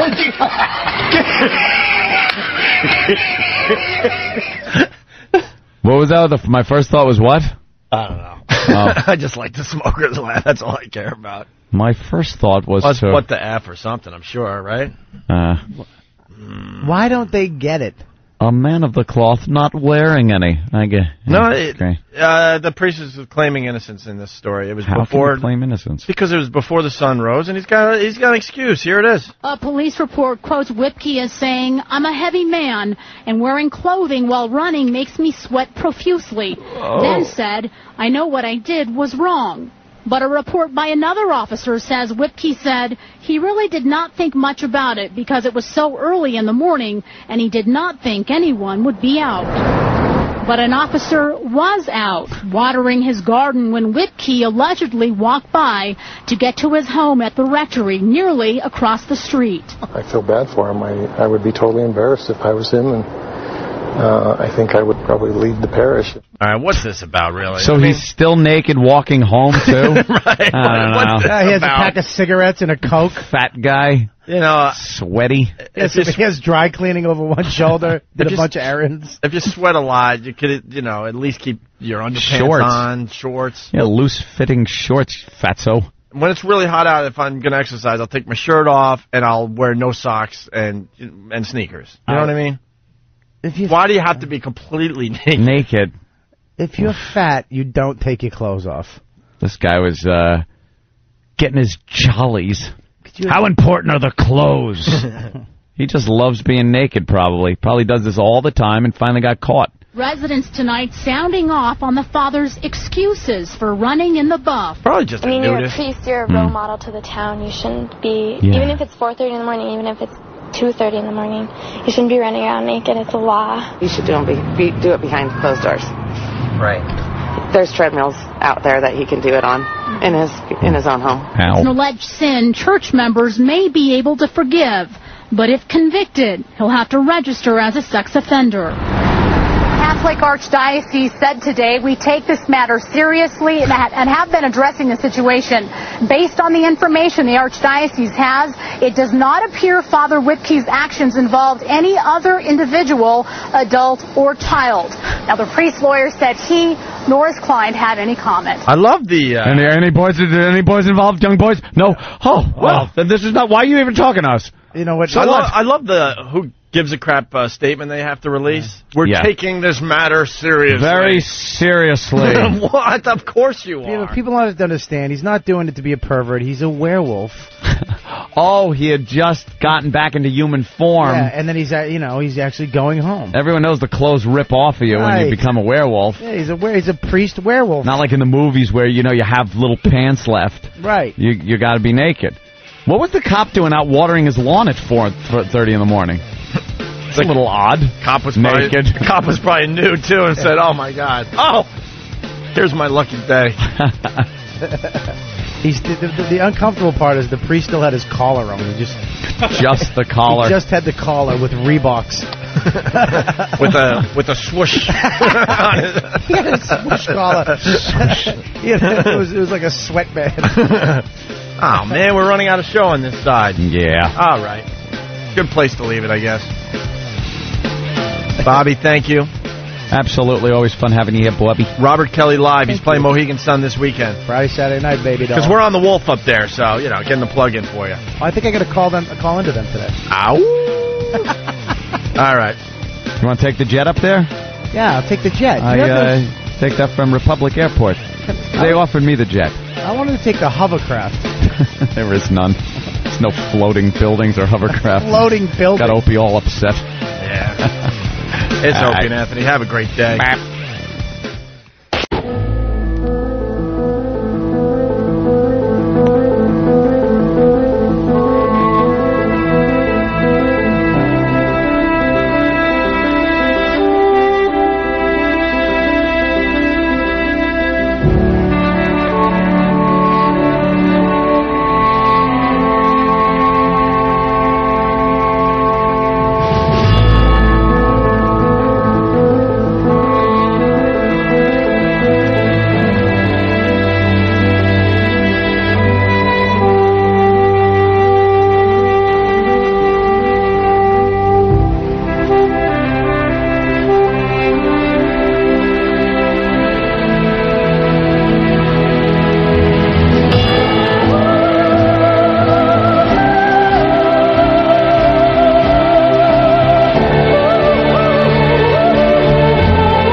And here we are at XM Satellite Radio. Radio. In between shows, Anthony and I, we go down the hall there. And this is why... Don't just go down the hall skipping, holding hands. Well, this is why they have to, finish our studio. Because we're still in the same place, so... Yeah. So CBS Radio taking advantage of that, and in between shows, they're like, oh, can you read this? Can you do this? Can you do this production? Can you do this? A sweeper, a promo, this, that? Could you quickly meet with the sales team? Can you do this? Can you meet with the PD? Tom needs to talk to you. We had the greatest excuse ever. The show ends. We gotta go. We gotta go, man. We gotta go. But now they're kind of like taking advantage of this situation, getting us to do all sorts of stuff. But today, we did some production for XM. And there's a new client, I guess, coming on board. Welcome. And we did the first commercial for them in between shows. And here it is. This is what we do between shows. Yeah. What are you doing? Between studios. What? What are you doing over there? I'm just getting a little cum from the intern. Leave the intern alone. What am I doing? I'm not doing nothing. She's a girl. Leave her alone. I whispered something to her, and she brought me the wrong thing. Oh, really? I whispered something, and she thought I said I want gum. Oh, my God. Bobby! I just went with it. We had to deal with intern issues yesterday for hours. Just stop. Yeah. She can't read my lips well. Oh, my God. Oh, my God. Nothing? No, that was really good. Funny, but we got to make believe we're responsible. Yeah, so that's terrible. Hurrah. That's bad. So we did commercials, Bobby, in between shows. And there's a new sponsor for XM. And it's some company that helps fix your computer. Yeah. When it's feeling sick. So we did a commercial for them. Yeah. The miracle of wireless technology. Oh, sure, you plug in your new wireless router, and it demands a WEP password. You have no idea what that means, but you try to solve the computer mystery. Hours later, your laptop still has no internet. You say forget it. Don't give up. Call 1-800-PC-SUPPORT or go online to support.com for easy online computer repair. Tell them your PC problem. They will give you a free estimate. Say yes and relax. They'll fix it. Here's how. The solutions engineers at 1-800-PC-SUPPORT will remotely access your desktop while you're still on the phone and help you get your wireless connection to your computer. Guaranteed or your money back. They're smart, patient, and friendly. They're right here in the U.S. And after almost a decade of solving millions of problems for corporate America, they know how to fix almost any computer issue. Call now for instant technology relief. 1-800-PC-SUPPORT. And for a limited time, tell them you're an XM listener and receive 15% off. That's how I get out of doing production, by the way. And that's no joke. That's what they get today. That's it? Yeah, that's it. So they have to take what you give them. Yes. That's fantastic. That's just fantastic. That's a beautiful, fantastic way of abusing power. I love that. Troy from Maine from paltalk, he writes, holy shit, okay, I'll call. Quit yelling at me. Stop yelling.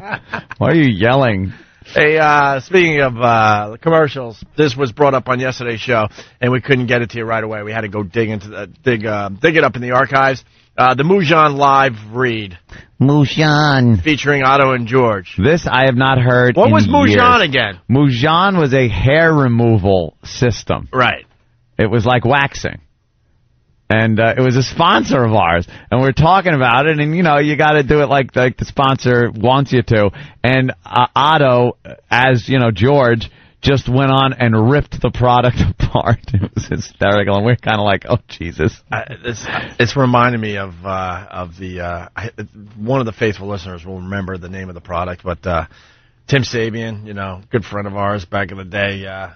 Sweet Release. That's what it was. Sweet Release. Dude, we were so hot in Afternoon Drive Radio, everybody wanted on to advertise with our show, right? This guy was friends with Tim Sabian. He goes, I have $200,000, and I want to advertise with Opie and Anthony, and the sales staff, and everyone's like, sure, what's your product? It's called Sweet Release? Yeah. Sweet Release. It's a tablet that you take, and your cum taste like apples. Really? Crisp or apples. cherries or bananas. It was like Sweet different release. flavors. Makes your stuff taste like a hard, crisp apple. Hard, crisp apple, and they were working on other flavors. And we looked around like, you're shitting us, right? You're filming this. Stop. We're in on the joke now. We're not this stupid. They swore that this was real, and we actually ended up running commercials for this dumb product. Did you ever test it? No. Why? Huh? Take a nice pill and then. We took this guy's 200 G's though, man. No problem. No problem. Sweet crisp apple. Yeah, that's what you want. All right. Yeah, nice sour tasting load. Come here, honey. Here's Otto and George. So here's Mujan. Tasted like an apple in a pool for a week.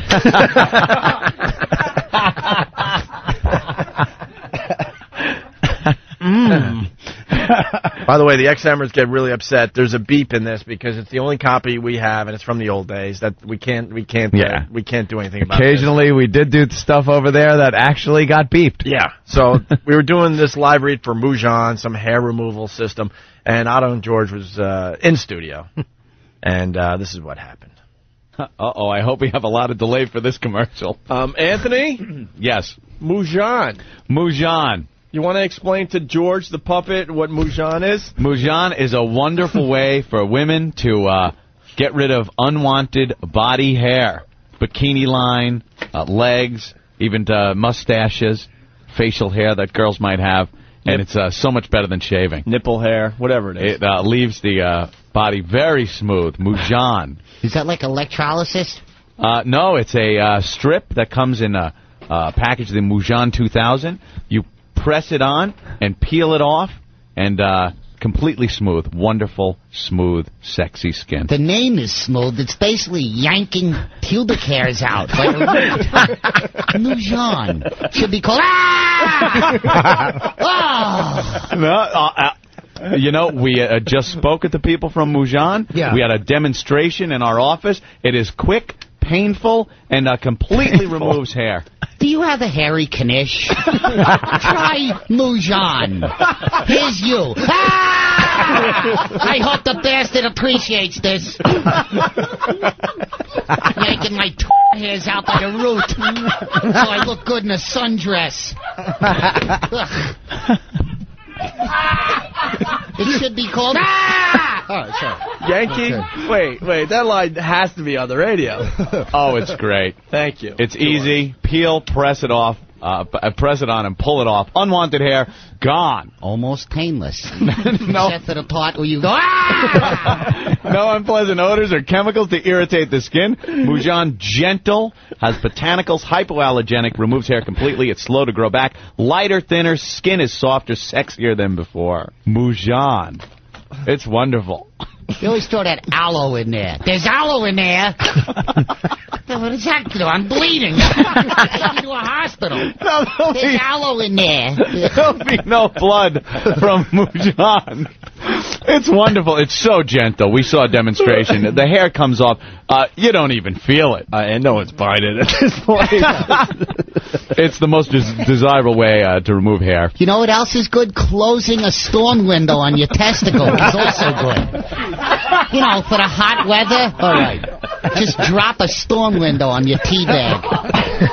There's aloe in that window. You want some aloe for your testicle? Mujan, the most comfortable way to remove hair at home. Why pay those salon prices? Mujan removes hair completely. If you don't see Mujan, go to the store manager and say, hey, my girl's got a poodle in her lap. I need Mujan. And I got actual audio of a girl. Yes? After she, waxed her hair. Okay, let's hear.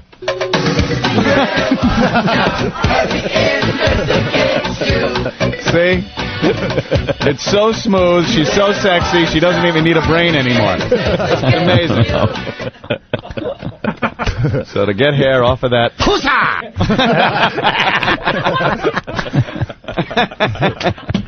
But no one even heard the spot, but it's hilarious. I don't even give a crap. 10 people on hold are enjoying this. Yeah, they hear the unedited version. Oh, yeah. Not anymore, Otto. There's aloe in there. Thanks for asking ahead of time. If you get hit by a truck that's carrying aloe, does it still hurt? Ponder that one for a while. Mujan, the best way to remove that unwanted body hair. All right. Ask for it at a cosmetics store near you. And we're back live. Wow. Wow. There were so many things going on in there. The first thing I noticed was the fact that I'm so flustered that I said it's quick and painful. I go, we tested it in the office. It's quick, it's painful. It removes hair. That was on the radio back in the day. Oh, pussa. And you can't say nipple hair anymore on regular radio. No. And then I throw in that dumb song in the middle of it, but E-Rock has explained that it made sense at the time because it was a song we were trying to get stuck in everyone's head, blah, blah, blah, whatever. Oh. But for the most part, you can't play that. No. Fuck no. People are calling it the best live read ever. Yeah, that was a good one. I still like Jim Brewer's Razor Roller. Yeah, the Razor Rollerboard one was great. Let's say hi to Adam in Connecticut. Adam. Oh, man. Buffet molester. How's it going? Ooh. You guys got to play that Mexican auto parts commercial you guys used to do. Oh, Strauss. Yeah, they made me do it in Spanish. Bobby, we were so... we had such huge ratings that we somehow were bleeding into people that only speak Spanish. And we didn't really understand why, but they were listening. We had such a buzz with our show that Spanish people were trying to listen even though they didn't speak English. They actually got this sponsor, Strauss, and they wanted a Spanish commercial to run during our show. Swear to fucking God. And they wanted me to do it in Spanish, and I don't know Spanish, so they spelt it out phonetically, and I read it, and it's awful. Like, people that speak Spanish listened to it and went, what are you even saying? It's horrible. Do you have that? Yeah, but I'm getting... 12-minute bit, though. I'm getting a communique. It's a 12-minute bit. We don't have just the read. What do we have? Him trying to do the Spanish? Live, yeah. Yeah, because he's trying to do the Spanish, and we don't speak... Well, I guess I took Spanish, but I don't speak it either. I don't know. Even spelled phonetically. You don't know when to put in those wacky little things they put in. How about we play it at 11? Yeah. All right, we'll play it when we leave today. That's a good one. 12 Spanish people around a slushy machine with an interpreter. He said pussy. Hey, where's Gary Goldman? Coochie. Bring Gary in. Is Gary playing Caroline's this weekend? No, it's not Caroline's. It's oh shit. It's actually one of the competitors, Gotham. Oh, Gotham. Okay. Yeah, he's at Gotham all weekend. All right, which is a fine club. Sorry about that. Good one. Gary Goldman was on Tourgasm with you. Me and Gary, Tourgasm, baby. Dude, I gotta apologize. You walked by me 3 times. I didn't see you. Oh, maybe. What's up, bro? Good to see you. He's 6'6", and Bob's like, he walked by you 3 times. Yeah, he's like the Jewish Superman, and he walked by you like 6 times. Jewish You didn't see him. I didn't see you. Good looking 6'6" dude walks by you. You don't notice? Well, why the hell did I notice? All right, well maybe you should notice. What's up, Gary? Oh, nothing. Good to be here. Thanks for having me on. I really appreciate it. Oh, no worries. Yeah. No problem. I saw the Tourgasm tour. What was it? It was you. Long Island. Long Island, yeah. It was you, Gary, and Jay. Jay from L.A. Jay from L.A. Is that his name? And Gary was so fucking funny. I'm like, God, we got to get him on the show. And then, thanks. and then 8 months later, we did it. Nice to hear. 8 months. I'm glad you have goals.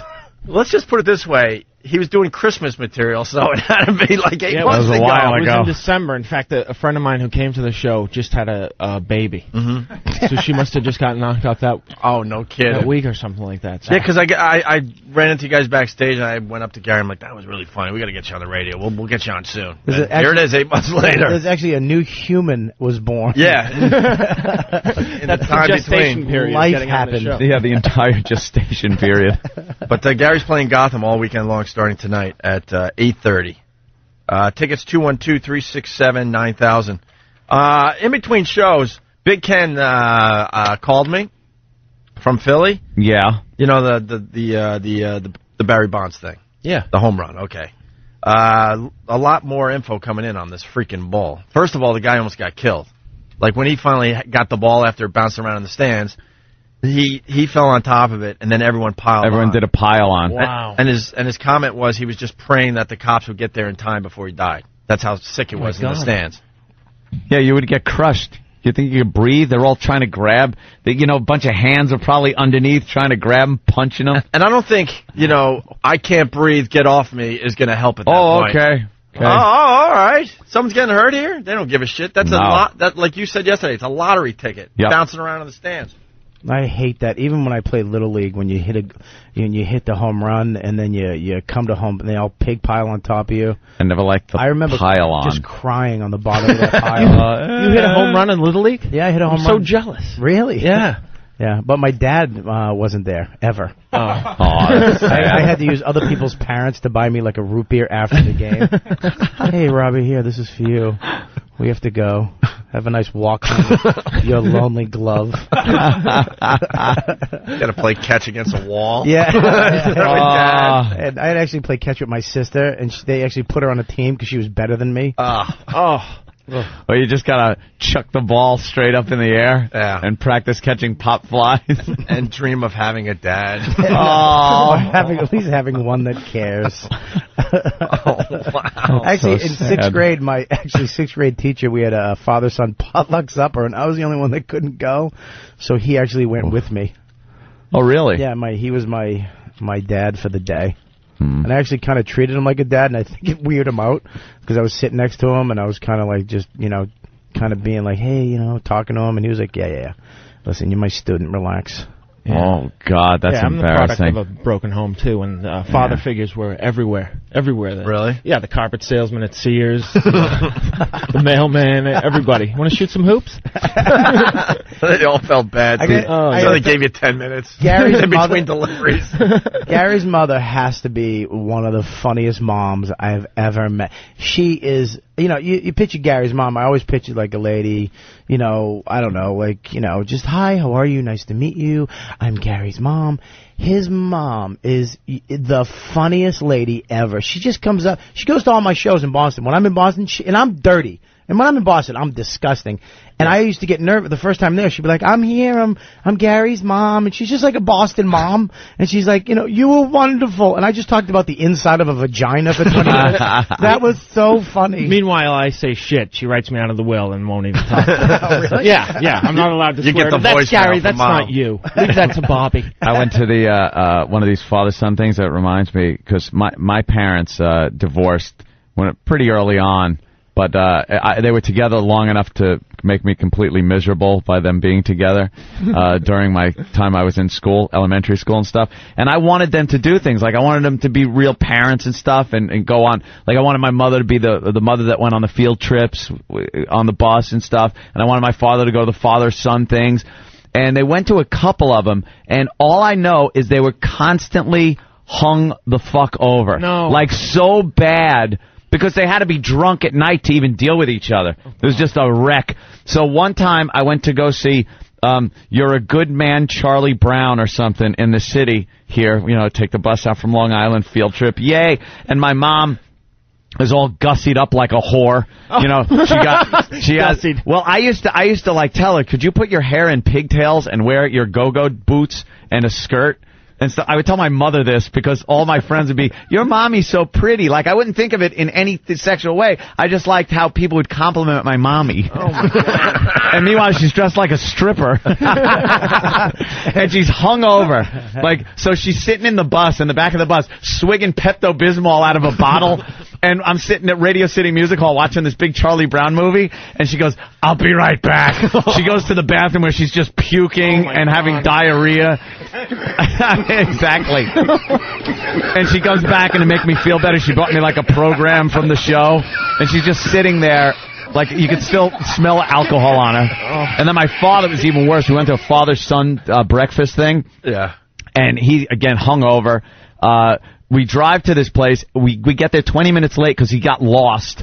So we show up, and now everybody, like, turns around, and he's just, you could just see it in his face. And you know how adults, like kids, I didn't know, the kids don't know, but the other parents can look and just go, oh, fuck, look at Joey's just fucked up, you know? So he sits down and then proceeds to blast out the worst drunk farts ever. And embarrassing the shit out of me. Like, everybody's going, holy shit, what's that? And my father's just lifting a cheek on, laughing. Just constant embarrassment. That sounds good. Horrid. My second dad used to punch me in the face. Your second dad. I'd take a fart over that any day. Really? Yeah. Well, I actually remember my second dad. We got in a fight because my mother got remarried, and because she's a whore. And we actually, the second dad had a fight. And I'm like, I'm calling my dad. I'm gonna go live with my dad. Threaten him, like, you know. And my mother goes, go ahead, call him. So I called him, like, Dad, you know, I'm crying. I can't live here, you know, blah, blah, blah, blah, blah. And he goes, look, put your mother back on the phone. And she goes, I told him. And he just hangs up his phone. He doesn't want you either. Oh, wow. He doesn't want you either? Yeah. And that's when I started killing small animals. And blowing guys. That'll put you in show business right there. It's just tragic. That will put you right in show trying to get business. the attention of everybody. Like, they just didn't get it back then. They thought, you know, all right, we fucked, we had some kids, let's get married and make them miserable for long enough, and then, you know, we'll split up, and then we'll send them on their fucking neurotic ways to do whatever the fuck they're gonna do. It's like, gee, thanks for putting in the effort. And my father had to move to California to get far enough away from my mother. Like, they were just miserable together. Miserable! And then I get shipped out there, and then back here. Oh, I told you the time. My mother bought me a ticket. I got to tell you real quick. My mother bought me a ticket because I said, I got to get back to New York, California. I'm not doing anything here. I'm stagnating. This is when I finally got a little older and realized, oh, my God, unless I want to sit out in front of a horse stable drinking a 40 of Bud with my father and his friends, I better get back to New York and at least give school a shot. So my mother goes, okay, I'll send out money for the plane ticket. Sent out the money for the plane ticket. My father takes it, buys me a Greyhound bus ticket at 14 years old, and uses the money for the rest of the money. Takes it, shoves me on a bus, and sends me on a 2-week trip from L.A. to New York City with winos, prostitutes, on a whirlwind tour of the dregs of society. Of the shitholes towns. That should be a movie. That has to be a movie. Believe me. You know what I find funny? Instead of a 6-hour plane ride, it's a 2-week tour of the shithole. Where the first night I fell asleep on the back of the seat of the bus. I woke up and half my head was numb. I thought I had a stroke at 14. And it didn't go away for a month. My side of my head and one thumb went completely numb on me for a month. I was like, I got to go to a doctor. This is fucked up. And apparently I just cut off the blood flow long enough to my scalp where it didn't come back alive for a month. And he gave me money. He gives me money to get across, and he gives me like $20 for food. For like 2 weeks. 2 weeks. We stop in Vegas, and I'm like, I need more money. So I get some change, and I'm 14 at the slot machine sneaking around. I lost the $20. So I had no money left. So I hooked up with this girl that was going to Cheyenne, and she had some food and some money and shit. And she wound up with me and my brother, because my brother was with me, but, you know, he wasn't older than me by 18 months. Wow. And, yeah, we wound up going there, but my brother had tie stick in his luggage, so we had to give it to the girl in Cheyenne because we got arrested when we got off the bus because they thought we were runaways. It was just tragic. Did you have a stick with, like, a bandana on the end of it? Yeah, that was pretty much it. My dad just shoved us off there. He would do that shit all the time, though. Our vacations consisted of taking the kids out to the Mojave Desert with tequila, doom buggies, and guns. And just throwing us to the friggin' animals and whatever we wanted to do until 10-year-old Charlie got shot. And I had to watch a 10-year-old get shot by his father. His own father shot him. He had a 6-shooter that was like ancient. I gotta jump in. This never gets old. It's such a real story. I've heard this story 10 times. Constantly drunk. It makes me laugh every fucking time. Constantly drunk. And this guy Juan Reyes had a silver mine up there that was like devoid of silver. It was just a hole in the ground that we used to camp in. And he had the 6-shooter that had to be quarter-cocked to spin the cylinder to load it. It's an old gun. because the firing pin rested directly on the bullets. You're supposed to quarter cock it, load it with 5 shells, put the firing pin on the empty chamber, and then you're safe. Right. For the most part. He quarter cocks it, loads every cylinder. As he's picking the gun up, it fires. And it's a .22, thank God. It wasn't something bigger. But it hits his son Charlie square in the left shoulder, but low, like chest shoulder area. Charlie goes, I see a 10-year-old drop to his knees, and the blood shot out like a water fountain, straight out in a tube. I was looking going, that is so weird. It looks like a tube of red coming out of him. He turned white and fell flat on his face. And his father, now this guy was like a tough guy. I know this guy, Juan Reyes, is like this tough guy. Goes, Charlie! He grabs him and he's shaking him. Now everyone's drunk and fucking like trying to figure out how we're going to get this kid 80 miles to Kingston, Arizona. And when he means everyone's drunk, he means the kids as well. Everyone. We were all drinking tequila. Yeah, and they're 14 years old. So they load him in the back of a pickup truck. We're in between Barstow and Needles, Arizona, like in the middle of nowhere. And they have to drive the kid like 50 miles at least to the closest, like, fucking Indian witch doctor. And we're all just there, so they leave us kids there, and then the police show up because it's a shooting, and they came up with their guns drawn, lights, everything, because they didn't know. They thought we were like the Manson family out in the desert fucking shooting each other. Why would they think that? Because we kind of were. Yeah, exactly. You should have been raised by the Manson family. It would have been a better fucking parenting than what was done. Yeah. Holy shit. We would go out in this dune buggy. A kid would drive, like the 10-year-old would drive. We'd be hanging over the roll bar like Rat Patrol, fucking shooting anything that moved. Poor fucking jackrabbit, blam! With my father's fucking like 7mm with a Weaver scope on it that I could shoot 10 miles away. I got like a sniper rifle with me to shoot fucking iguanas with. Just hire you to protect the borders.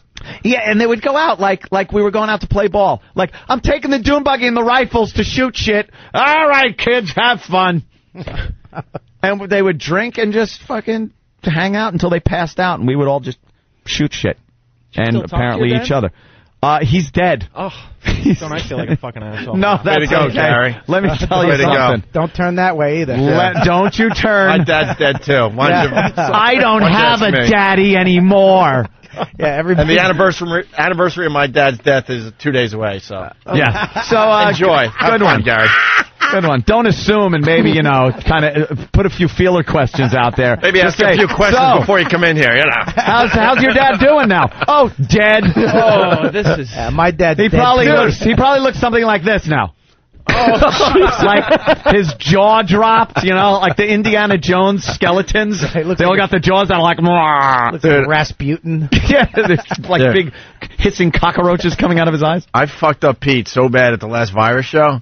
We're backstage and we're watching Louis C.K. and I'm having kind of a moment because it was my dad's birthday when we were doing the Detroit show. And I'm sitting there kind of like, like all of a sudden some thoughts are coming in my head. And I'm just like taking a moment. I'm sitting on some of the cases, whatever, backstage. And Pete sits next to me and goes, "Wow, the show's doing real well and stuff." I'm like, "Yeah, And all of a sudden I go, "Yeah, it's my dad's birthday today." And he goes, "Oh, wow, cool. How old is he?" Oh, no. And I go, no. It was obvious. The only reason I said that was because it was obvious I was kind of having a moment. Yeah. So I thought he knew. So I go, "Yeah, it's my dad's birthday." I'm kind of going, I didn't say going through a thing right now. I just said, "Yeah, it's my dad's birthday. He goes, "Yeah, how old is he going to be? How old is he today?" I'm like, "He's dead." Oh. He's dead. Right away, Pete's like, yeah, how do you come back from that one? It's like, But that's how sick I am, because I could have let him off easy, but I'm like, he's dead. I'll let him off easy, yeah. Just say the age without going into anything. Or something. I could have done something. How old he would have been. And he'd, how old would he be if he didn't die? Right. Yeah, you mean. All right, a couple things. We got Gary Gulman. He's playing Gotham tonight. Also, we got to find a Kenny Rogers song about baseball. Playing all week, right? Yeah. All weekend, yeah. Starting tonight, yeah. There's a baseball song by Kenny Rogers. Someone is suggesting we should play for you, Bobby, about being a really good baseball player. I don't know. We're going to see. Is it heartwarming? Is it touching? I don't know. I think you know, they're trying to get Bobby to cry today. Oh, is it one of those? I don't know. We'll find out. And then we got the dude Jonah from Superbad coming in. Yes. Coming in next. So stay there. It's Opie and Anthony. Oh, what? The guy at XM doesn't know he could hit the commercial? No, get out of here, dude. No, they need a cue. Are you kidding? Are we still on? Tell him to go to commercial. Go to fucking commercials! How obvious do you need it? The virus is spreading.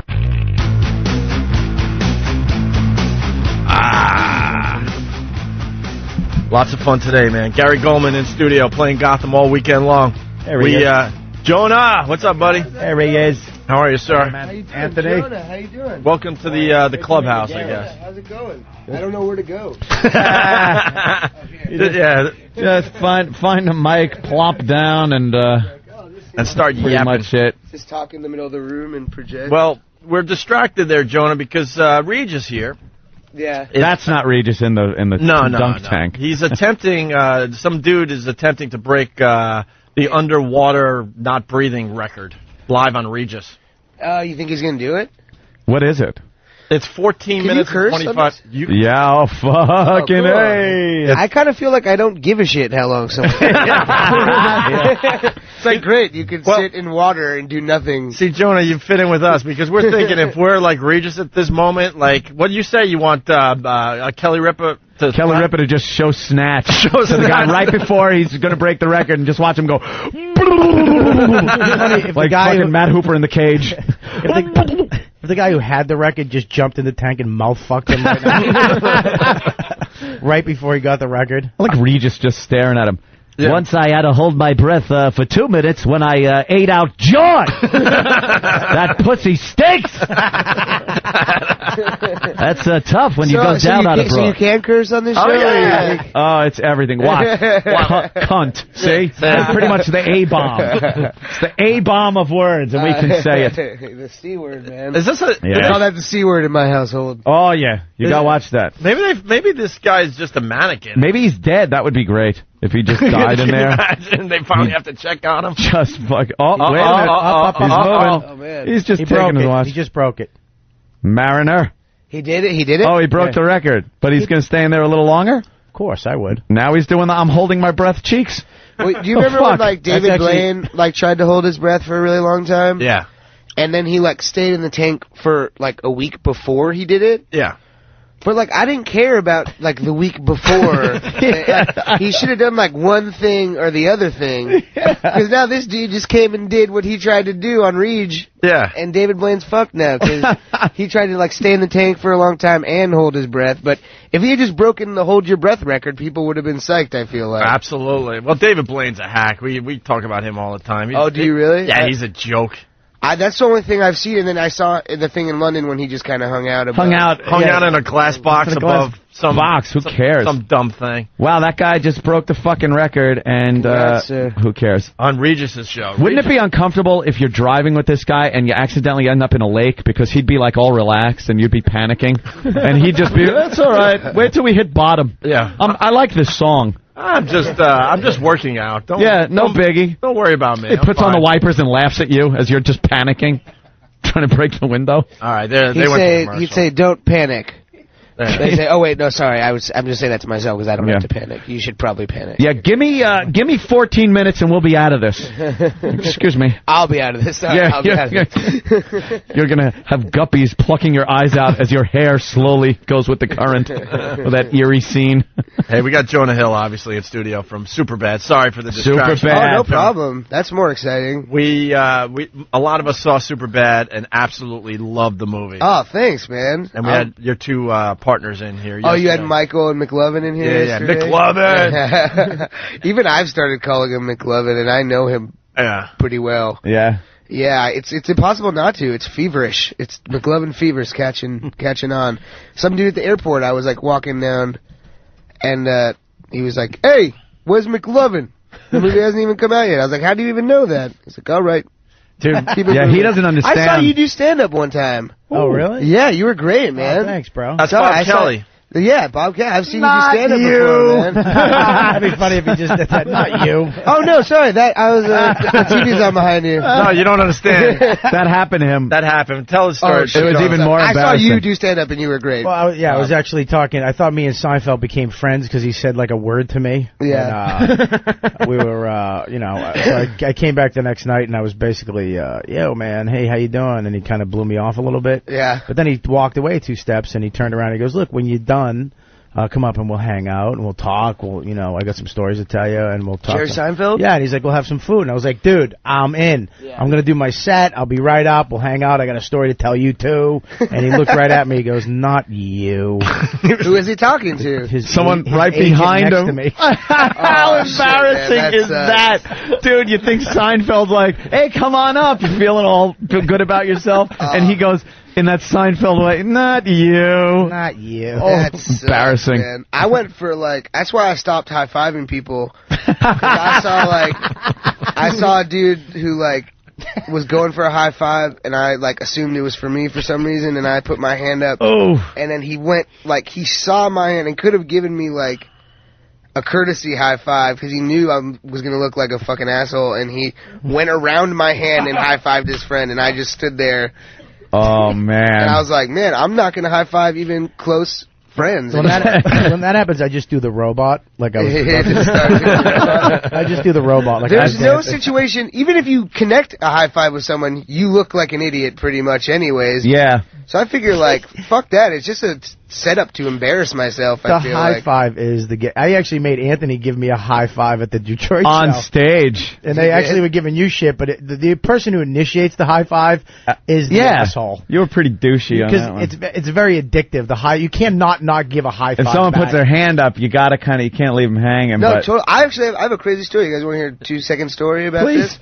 I used to live in New York, and my landlord Carl was this kind of big Italian dude, and he never wore a shirt even if it was 2 degrees outside, and he was from Queens, and he would be he was all right, and then the first day I moved in, from that day on, after the first day, every time he'd see me or one of my friends walking in the building, he would go, hey, look at these high-fiving faggots, every time we walk in, right? And I'd be every time, he would just call me that, and I'd be like, what the fuck, man? What's Carl's deal? Why does he call me that all the time? So the year was up, and I was moving out, and I was moving all my shit out, and I was like, hey, Carl, nice, thanks for letting us live here. You're a good landlord, I gotta ask you, why, why did you always call us, high-fiving faggots? We just, want to know. And he's quiet for a second. He's, not wearing a shirt, obviously, and he's like, when I saw you move in here, I saw you high-five one of your buddies. That's what they would call us. That's it? For a year. For the whole one year. high-five, and I was a high-fiving faggot for a whole time.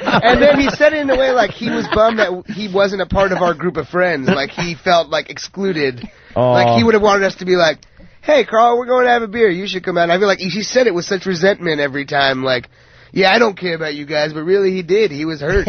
Wow. He had trouble showing his feelings, I think. That'd be a great name for a band, the High-Fiving Faggots. It's true. It's a crazy term to use. You ever get this is embarrassing, too, when somebody waves or says, hey, how you doing? And you think it's for you, so you kind of wave back. And then and then you see someone come from behind you and go up to him and go, yeah, good, how you been? And the person saw you wave back to him. All greetings in general are designed to make you look like an asshole. Yeah, what the fuck? There's nothing good comes from them. If someone specifically walks up to you and looks you in the eyes and says, your name, how are you?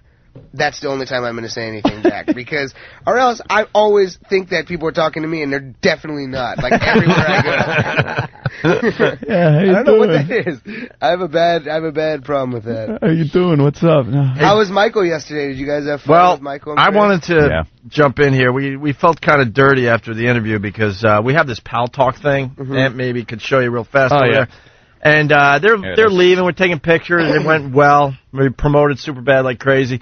And all of a sudden, those guys saw what was going on with these paltalk cameras, and we had to explain it to them. And then I think McLovin wanted to see cock. Well, I was talking about how the jackers end up on this. See, we got nice girls on here that will Are those show. dudes, is that a dude sleeping? Show their titties. That's a chick. Yeah, she's got very nice boobies. Flight benefits, wake up! Yeah, that's That's a friend of yours who's asleep right now? Flight benefits, wake up! See, we do a different type of show, Jonah. We got people that are on their their cams watching and listening to our show because we got cameras up in the studio. We have a special guest in the studio. Can we see your boobies? They kind of see, and this is flight benefits. She's just waking up, which probably means we're boring her to Go death. back to sleep. No. She's tired. No, we got to show you something here. Yeah. So there she is. She's topless and yeah. I love her. Does she work for the show? No, she's just a fan. She's just a fan listening and being naked. See, we have cameras, and they have cameras at home. And we just, check in every so often, and people do things. But the bad thing is, with the nude women, you get what we call jackers. They're usually Arab guys. I don't know why. But they get in the room, and they focus the camera between their knees and their gut and start just jerking off. Wow. And we found one yesterday. Well, because McLovin said, hey, I want to see one of those. Jacker. He goes, let me see one of those. He wanted to see one of those. Yeah, right? That's what I'm getting at. So we pop one up, and this guy's just pounding. He's pounding. And then it ended up where he had a champagne bottle up his ass. No. Yeah, it got really nasty. But we felt like we were, I don't know, I know they're of age, but they look a lot younger than you, Jonah. The dude's jacking off? He was jacking off, and they were... Oh, no, Chris and Michael. Yeah. Well, Chris just turned 18. Yeah. It was like you're waiting for Chris Hansen to walk in and give you the old... Well, I said Michael should do a guest spot on Dateline. Yeah, Dateline Predators. He should do, a guest star as the kid. Yeah. Hey, I'll be right there. I'm just getting out of the shower. Starring from Superbad. We got some cookies and lemonade. I got to change, but I'll be right back. Did you bring the alcohol? Did you bring the vodka? Condoms? You brought condoms with you. Yeah. So, did you guys see the movie? I saw the movie. I thought it was excellent, man. Absolutely. Thanks, man. Oh, we did some kind of screening, and, man, laughs from beginning to end. Awesome, man. Thanks. And I got to tell you something about you. You were in 40-year-old version, but barely. Little part, yeah. Tiny part. And then you were in Knocked Up, tiny part. And I remember thinking at the time, I'm like, I want to see more of this guy. There was something about you. And then when I went and saw Superbad, and you're like the star of the movie there, I was like, all right. And, I was waiting. And you didn't disappoint, man. You were hilarious. Thanks, man. I really appreciate that. We don't want to give too much of the movie away, but it's one of these high school, you guys are going off to college, and you want to get some shit done before you guys all separate. Right. You know what I mean? We like movies like Dazed and Confused and Fast Times and shit like that, and it's not a shit. I hate teen movies. That's the one thing I always just try and say is I go out of my way not to see them because they usually just suck. And this one is dirty as fuck and it has a lot of heart. And it's like Virgin or Knocked Up. It's is all made by the same dudes. Whatever. I'm gonna stop plugging this bullshit. Please go see it. It's fucking awesome. I think I'll probably lie to you in a couple months and be like, "Hey, this movie's great." I said it would suck. No, but this movie for real, I think is awesome. You should see it. His next movie. This one's good too. No, it's really great. If you liked, I thought it was. I'm in Boner Party 2. Fucking Booby School 4. I'll tell you it's great, but this one, I'm not bullshitting. I thought it was funnier than Knocked Up. And then people were like, hey, dude, it's the same people making both movies. I'm like, well, I'm giving them a reference point. I like Knocked Up, but this one is funnier. I was bothered by Knocked Up because what's-her-name wouldn't show us her tits. Oh, man. She was, doing all those sex scenes. It's a movie called Knocked Up, and she's doing all the scenes with her bra on. That took me out of the movie. That was the one and people thought I was crazy for bringing that up. That's the one I want my girls topless if they're having sex in movies.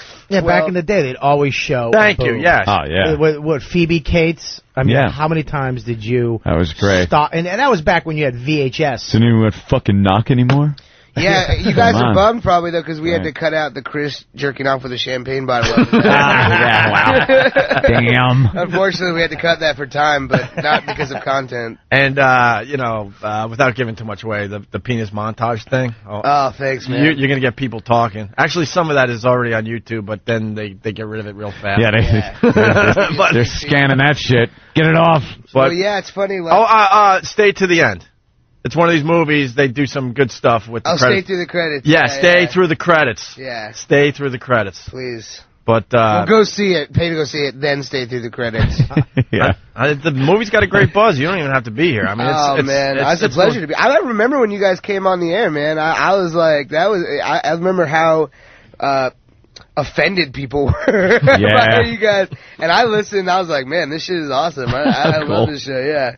I don't want to make you guys feel old, but I was pretty young at the time. Yeah, we realize that happens. I was only 41 at the time. My second wife. Hey, do you have an OJ story I'm hearing? Yeah. Did he cockblock you or something? What's funny is, I told it I was on The Tonight Show, which was really exciting and cool, and I was just like, you know, I've been getting to do all these talk shows. Like I was on Conan last night, which was awesome, and you know, but since it's the first time I'm like starring in a movie, they like let you go on all the talk shows and shit. So I had to like separate all the stories from like my entire life, like, you know, trying to think of a new story for each one or think of all the shit that's happened to you ever. And so we went on this tour, and I was just like, oh, this was something funny that happened when we went on this press tour, me, Michael, and Chris, and we were in Miami, and I don't like going to nightclubs and shit like that. I like going to like a dive bar, hanging out with my friends, but we were just exhausted, and there was this cool bar. Someone was like, hey, we arranged for you guys to go to like a nightclub, you know? Not Michael and Chris, because they're underage, which they're under 21, so they couldn't have any fun. But I went and with some friends, and we went, and it was like crazy. It was like too crazy for me. I couldn't handle it. And then but this girl comes up and starts talking to me, and she's like, oh man, I love Knocked Up. I thought you were really funny. And she's really cute. She's really cute. Now I have a girlfriend, so I was like, oh, cool, thanks. This is awesome, man. I'm gonna maybe like hook up with this girl or something like that, or whatever, dance with her, whatever the fuck people do in nightclubs. I don't know. I was like, how does this work? I have no idea. And she was like, you know, she was like really flirtatious with me. And then all of a sudden, like, OJ walks by, and I was like, fuck, man, that's OJ, like, right there. That dude just hangs out in nightclubs. And then, like, she, like, looks at OJ and then looks back at me, and she's like, peace, and then starts go dancing with OJ. Oh, man. OJ. He blocked me, dude. He cock-blocked me. Fuck her, man. Oh. But no, fuck him. You know, that dude should not be out stealing chicks from other people. What chick would, like, go to OJ? That's what I was saying, man. He's magic. He's famous for killing somebody. For killing people. Yeah. Wait, holy you're a shit. Fan. Unless you're older and famous for playing football, by the way. I think I gotta say the killing overshadows the football. No, and then I asked, and then I talked to one of her friends, I said, do you know what OJ is famous for? She's like, yeah, killing somebody. Yeah. Anything else? She's like, no. She had no idea he was a football something player. Called the Heisman Trophy. Yeah. And, you know, other he's things. He's like the greatest, one of the greatest college football players ever, right? Yeah, absolutely. Yeah.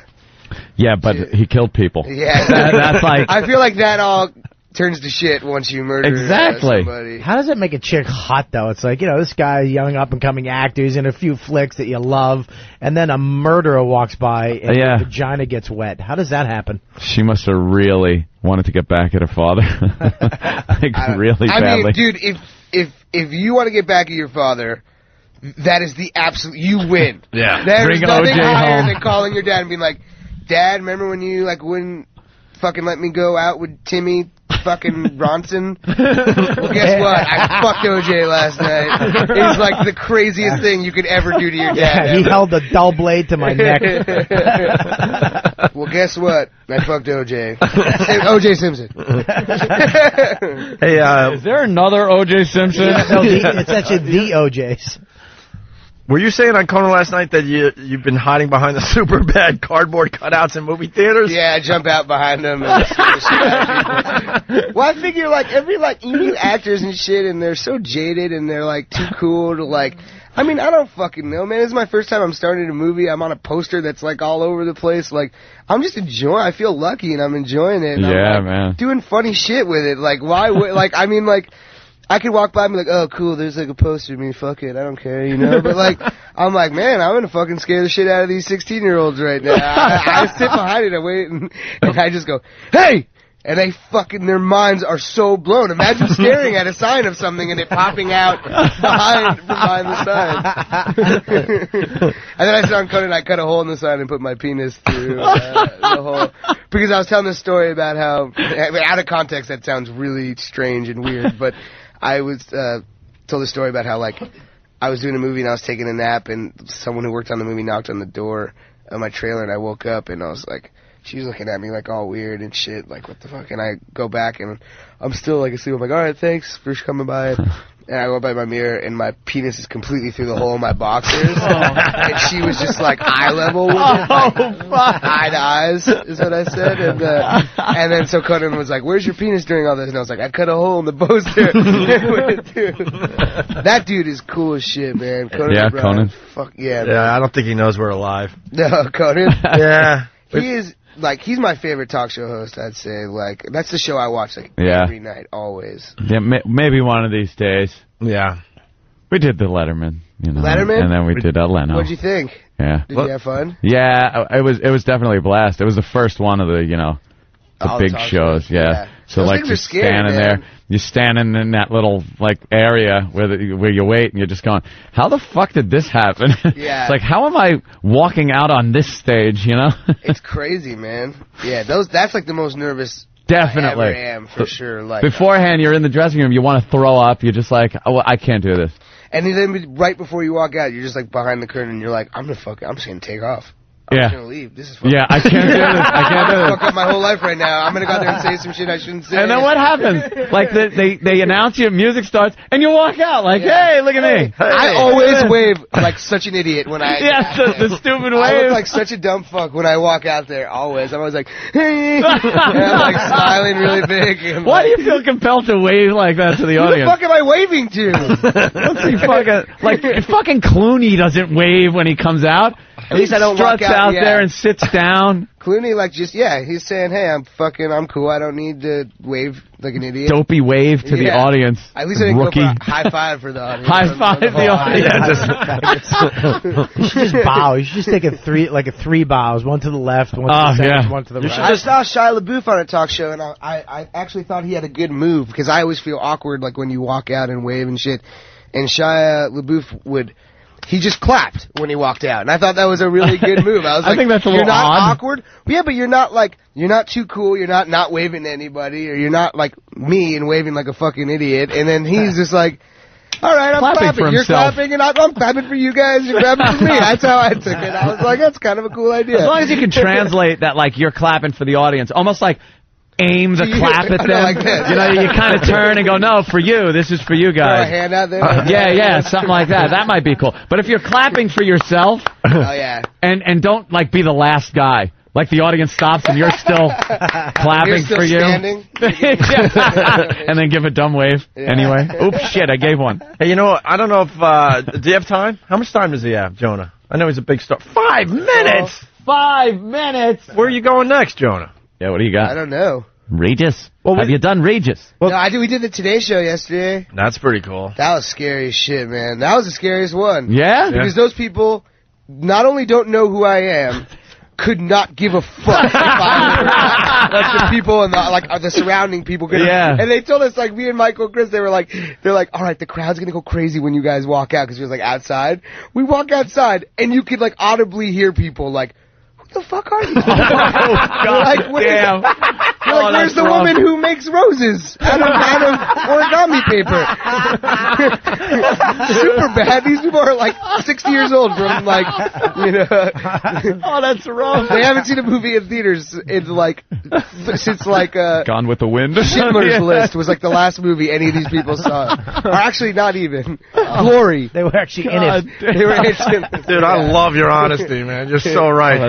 They'll never see the movie. They don't give a shit. Yeah, well, I mean, hopefully, like, the goal is like a few people watching go, oh, that maybe that's. They just know it's important for their lower demos. Like, we did a whole bit today. Larry King interviewed that skater that fell 50 feet. Oh, man. How cool was that? Craziest video I've ever seen. And Larry King interviewing this guy was radio gold, how out of touch he was with this skater dude. Oh, just because he's just so trying to connect. He actually asked, how important is the board in skateboarding? He's talking to a skateboarder. He's like, how important is the board? And the guy's just like, well, the board's, you know, important. The wheels, the shoes. He didn't know what to say to the guy. The guy's just babbling. So you fell. See, like, I don't mind. We've done just tour for the past month, just like so many interviews. You get interviewed by some people that are like way older than you, and the ones you like are the ones that don't desperately try and be like your age or connect with being your age. You know what I mean? Than the ones that are like, they're cool if they're just like genuinely interested and they're asking questions of shit they don't know about, you know, but like the ones that are like, so we all like to go out and draw dicks and shit. They're like 60 years old and they're like, it's like when I'm older, I'm going to make a conscious decision to be like, I'm not going to try and be like you. I'm just going to try and understand you and ask appropriate questions, you know? Like, I'm not going to try and be the dude who's like, wears the same shit as my kids. Like, wears the same clothes and shit like that. That's the fucking Larry King thing to a T. And Regis will do that too, though. Yeah. He'll like, we got P. Diddy coming out. P. Diddy, so I wore some bling. It's like, no, take the bling off, asshole. Here's the Larry King. It's really quick. Yeah. Boy, that's pretty great stuff. Yeah. How important is the board? The board's one of the main things. The board, the shoes, that's one of the wheels. The wheels. It all comes into play. You want to feel comfortable with your entire setup. How important is the board in skateboarding? Pretty important as along with the wheels and the shoes. How important is that microphone in this job? That's what we said. That's what we did, man. Well, let me see. It's pretty, I guess. Holy shit, it isn't. That was a stupid question. Well, this came up yesterday, but I don't know if we have enough time. But the Lily Tomlin thing from I Heart Huckabee. Yeah. Oh, that got huge, man. Yeah, it's funny. Like everyone, that was my first movie. That movie, and I love all those people, man. I love David, the director, and all those people were super cool. I never saw anything that strange go on. I must have not been there. I was only in a little part, but that's such an odd thing to watch. Some people just losing their shit. To watch. Yeah. But, I'd never had any sort of experience like that with David or any of those. We just love playing the audio. It's hilarious. Oh, yeah. Because it's XM. It's XM. You can get away with the C word and everything else. Yeah. We just made one of those it just leaked last night. What was it? Michael and I at the press junket got interviewed by our friend Edgar Wright, who directed Hot Fuzz and Shaun of the Dead. And it looks completely real. Like, people think it's real on the internet. It leaked last night. Look up Superbad meltdown, Superbad junket meltdown or something like that. And it's like he's coming to me and he's like, Jonah, do you have to be? He's English. He's like, do you have to be unattractive to be funny? And like all these things. And he's like, we wrote him all these questions. He's like the nicest guy. He didn't want to say any of the mean shit. And I was like, just say it. And like eventually, I just fucking freak out and like hit him. And like it looks complete. It like looks. People think it's real on the internet, and that's like exactly what we wanted. Is people just now think it's completely now they're gonna know it's fake. No. Nah, who's listening to this? Listening to this shit? Come on. Fuck yeah. Let's see real. I should have said that. Well, all right, if you guys are listening, don't fucking tell your coworkers. I know this feels like we're just hanging out in a bar, but people are listening to this show. I didn't mean that in a disrespectful way. That's actually a compliment. No, sorry, you five guys, like, don't tell your friends. Be cool, man. So what the greatest compliment is, we'll be doing an interview like with someone like you or whatever, and halfway through they'll go, are we on the radio? It's so great. You guys create a really great environment of like hanging out as opposed to feeling like when you're on like a radio show, most of these you're just like, oh, I'm right. Yeah. I'm on a radio show. They ask the same question. Like you got to try to make the answer sound new, even though it's like the same fucking question. Well, you know what? I guess anyone could be super bad, really. If you super bad is just like a state of mind, you know. It's just like being cool and being yourself, you know. Dude, we have a lot of comedian friends, obviously, like Bob Kelly, and they come back from the road. And they'll give us all the horror stories of doing other radio shows where the guy has his normal voice, like, so we're going to get you in a little while and talk about Superbad, and then it's like, in studio.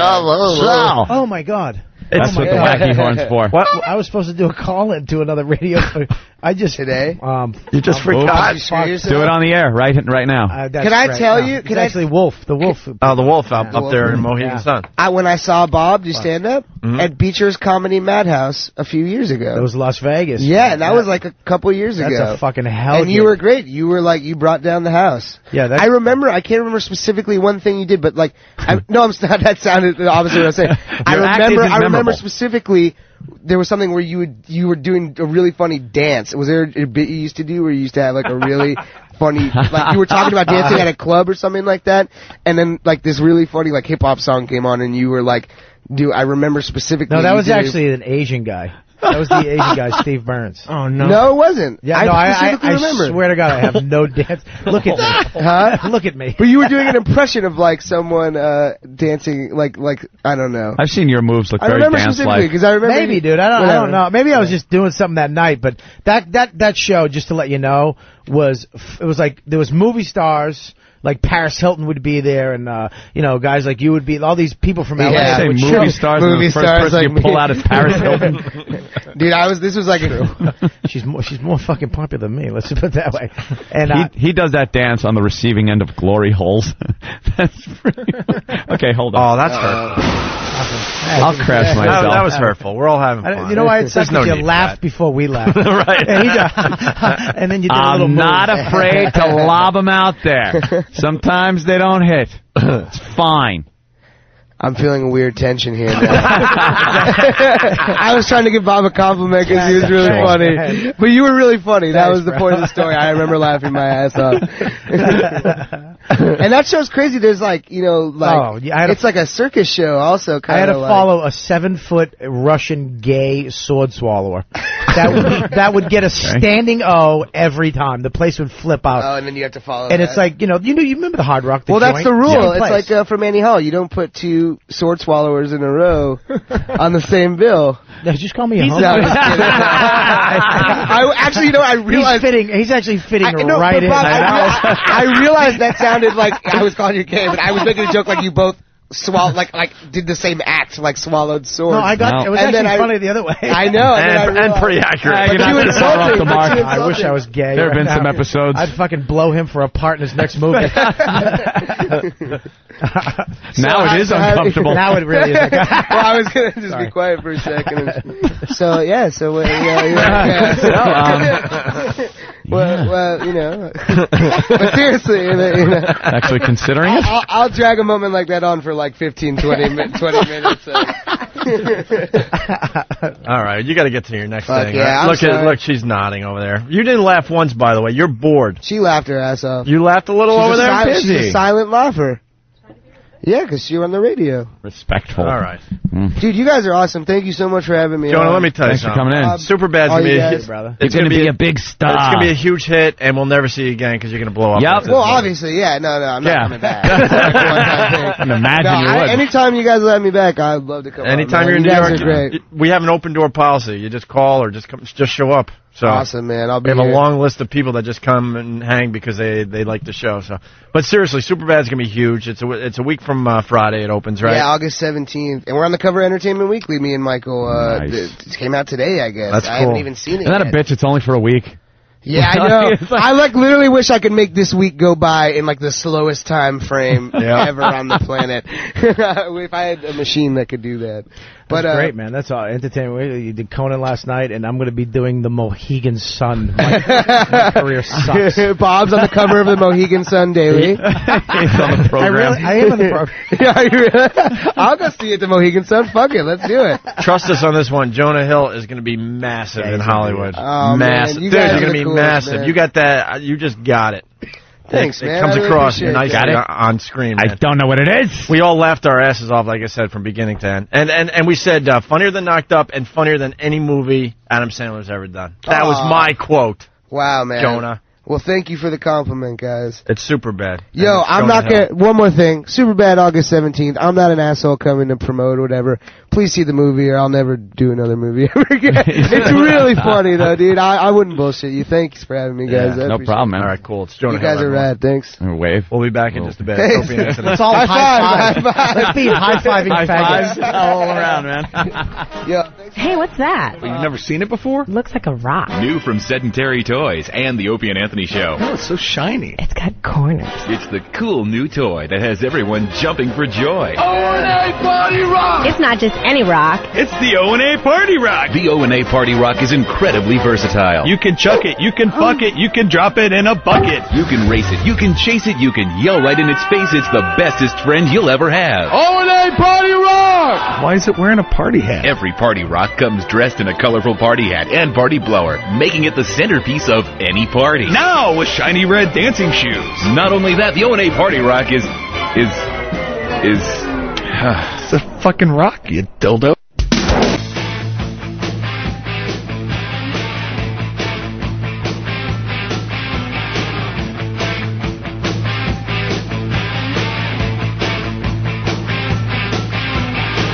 Man, that was a lot of fun. Jonah Hill from Superbad. In theaters a week from Friday. Someone said I look like an asshole because I brought up Adam Sandler, and Jonah Hill had a small part in a movie that Adam Sandler produced or whatever. So? Grandma's Boy. So because of that, I guess I made an ass out of myself. All right. Well. Whatever, Ben. No, it's Ben in Midtown. All right. Gary Gulman in studio playing Gotham all weekend long. You have fun with that? Yeah, I love Gotham Comedy Club. It's great. It's a great club. It's great, Gary. I love the first time a comedian comes on our show because I see you're just trying to figure it all out. You're just sitting back like, what the fuck is my fear this? was that I was coming into the scene in Goodfellas where Tommy thinks he's getting made. They shoot him in the back of the head, and he's just like, oh, no. Yeah. 'Cause I see my friend Bob Kelly, and you think Tootie Cicero isn't going to whack you. Yeah. And then all of a sudden Bob Kelly is, I've had nightmares of him making fun of me, and just, how could you think they really liked you? You kind of think that Bob's going to kind of hold your hand through the first appearance, and then and we're making small talk. Right? How old were you when you first did Opie and Anthony? Oh, that was a long time ago. Pikes Peak was just a pimple, and I'm dead. And the movie goes downhill from there. Yeah, we were talking about Bob Kelly during the break. Like Jonah Hill, who's huge, is going to be even huger in Hollywood after this movie hits, is giving him a massive compliment about his comedy. And I realized halfway through that Bob Kelly realized that he's talking about another comedian. Yeah. And I'm like, Bob, why don't you just, like, say thank you? Just say, thanks. Because his father didn't play catch with him. That's why he can't take a compliment. He can't believe that anybody would actually like him for him. Or it sounds tragic. Like crazy. But that kid, you guys are in your 30s, right? It just what to just have made that just made it into my 30s. To have that ahead of you. I envy that kid. God almighty. It's going to be huge. And it's a great time in life to have, you're not Rodney Dangerfield doing your first movie at 58. This kid at 21, and he's really, right, 21 or something Could go either way. Could be one and done. He could be very successful, or he could get into the dope. Yeah. Or Shaq. Yeah. He could get into the dope.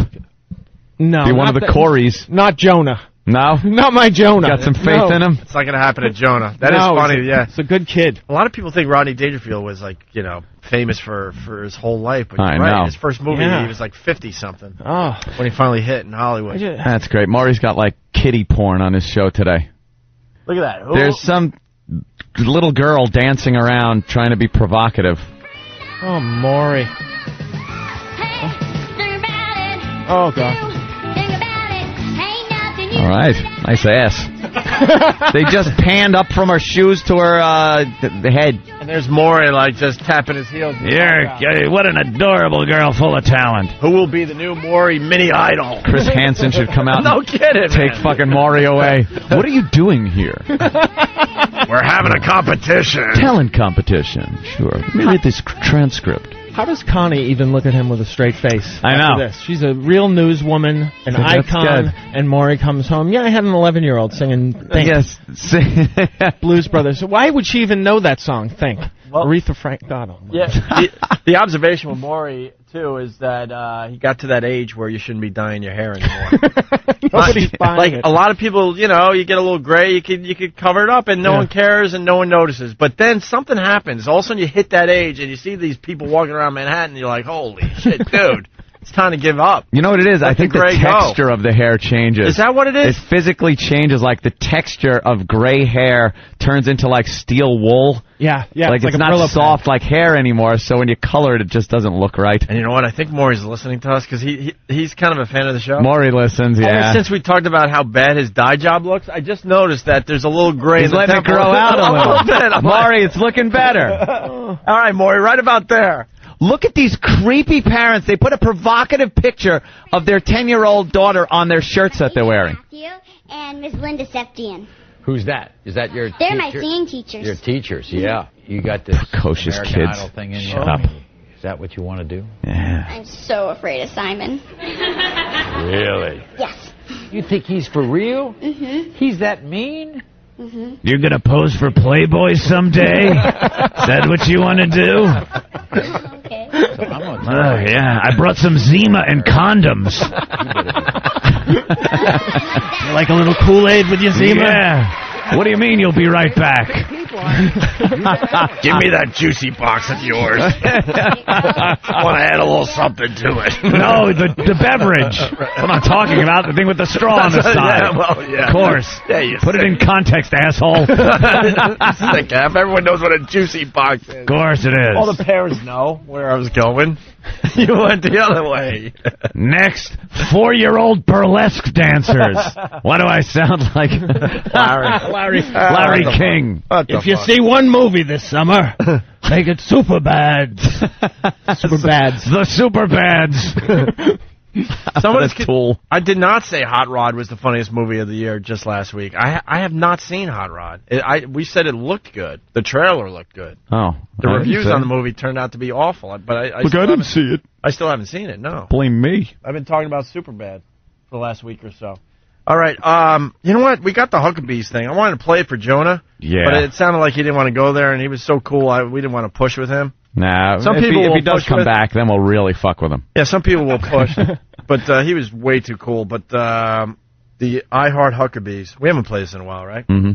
Lily Tomlin and David O. Russell have their respective blowouts on the set of I Heart Huckabees. Have you seen this yet? No. Oh, my God. I never saw the movie either. Anything with the heart Huckabee. Yeah, this video is up everywhere, though. You can see the actual video. Yeah. Lily Tomlin loses her fucking mind during the filming of this movie. And take your legs off the desk and a whole bunch of other stuff. It says you gotta keep it. You can take your legs down. We can find you. Okay, for Christ's sake, let's just take it one fucking line at a time instead of changing everything. It's very difficult to even create what you're going to do when it's constant a barrage of change this, do this. No, wait, do it a different way. Don't get me started. Okay, so I'm just saying, let's just, it's impossible. One actor's doing one thing, another actor's doing another, and I'm not as brilliant as you. I can't keep up with you. Wow. We're being very efficient. Be patient with you. So you can Let's rehearse. You're being impatient. No, I said patient. Let's rehearse. I couldn't understand you. No, it's not the first time. They're just warming up, Gary. Don't worry. Yeah. They're warming up. That's great. What I find funny about this is they're trying to film a comedy, and that's not a good climate to get some funny stuff done. Yeah, action. Bring the funny. Yeah. This is where it gets good. There's a scene where Lily's in a car, and she's sitting in the car with Dustin Hoffman. Dustin Hoffman has to sit there and listen to this shit. Leave me the fuck alone! Do you know what the fuck is going on? Period. Fuck you! I've had it up to here.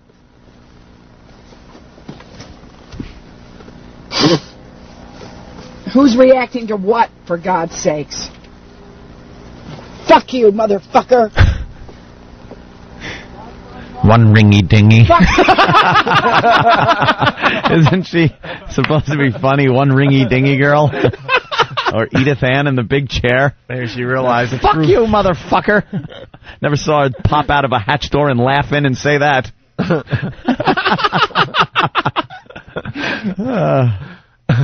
All right, someone saw it your way, Anthony. Damn it, Opie. For the love of God, I didn't think of box of juice until Aunt said straw. All right, yeah, geez. The parents know what I'm talking about. Trying to protect us here, Henry. Juicy box. It's called juicy box. Yeah. Fuck you, fuck you, fuck you. Get the fucking thing together, fuck you. Oh, yeah, bullshit. That's why we spent 5 or 6 fucking hours doing something else. No! God damn it! You fucked it up, god damn you! Now get straight on it and help. If you can't help them, help me! She doesn't improv well. No. That's right. Fuck you, too. No, I'm not. I'm sorry. Don't get out. Don't get out. I'll break the fucking set apart. I don't even give a fuck. That's on that because you're there. Oh, shut up. You shut the fuck up, too. I will, but you're still there. Shoot the fucking thing right now. Oh, yeah, you'll get I'll be angry as she's angry. That'll be good. Dustin Hoffman. Let's just shoot this. Hoffman. Yeah. Yeah, Hoffman. Yeah, exactly. Excuse me. Yeah, it's Dustin Hoffman. Exactly. You might remember a few movies he's done. Yeah, and he's got to sit there just like any of us. It wasn't the Incredible Shrinking Woman where she walks around with giant props for the whole movie. So I wonder why she doesn't work more. Yeah, right, exactly. It's like, well, she's supposed to be very brilliant and everything. Why doesn't that girl work more? That's My God. really amazing. Fuck you. She's just thankful for any morsel she can get at this point. Yeah, She's I really guess so. She's appreciative. She's very down to earth. Yeah, Right. she sounds it. Oh my God, Lily. This last clip, the director gets back at her. This is the There's a complete set. meltdown, yeah. There's a set with doors and stuff, and the director just loses his mind. He's had it with Lily Tomlin, and you hear him like yelling at her, and then he goes through one door, so now you hear him in the background, then he comes through another door and continues yelling at Yeah, her. because it's a set. He walks out a side door and then comes from behind the camera. Fuck you! I'm just trying to fucking help you. Do you understand me? No, you're not. I'm being a fucking collaborator. I was trying to help you figure out the fucking picture. Hey, bitch, I'm not here to be fucking yelled at. I worked on this fucking thing for 3 fucking years. Now I'm gonna have some fucking cunt yell at me. Run the fucking through when I'm trying to fucking help you, bitch. Figure it out yourself. Well, I have figured it out. Yeah, fuck yourself.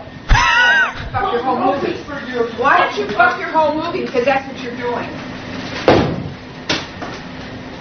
We better get some insurance against the director.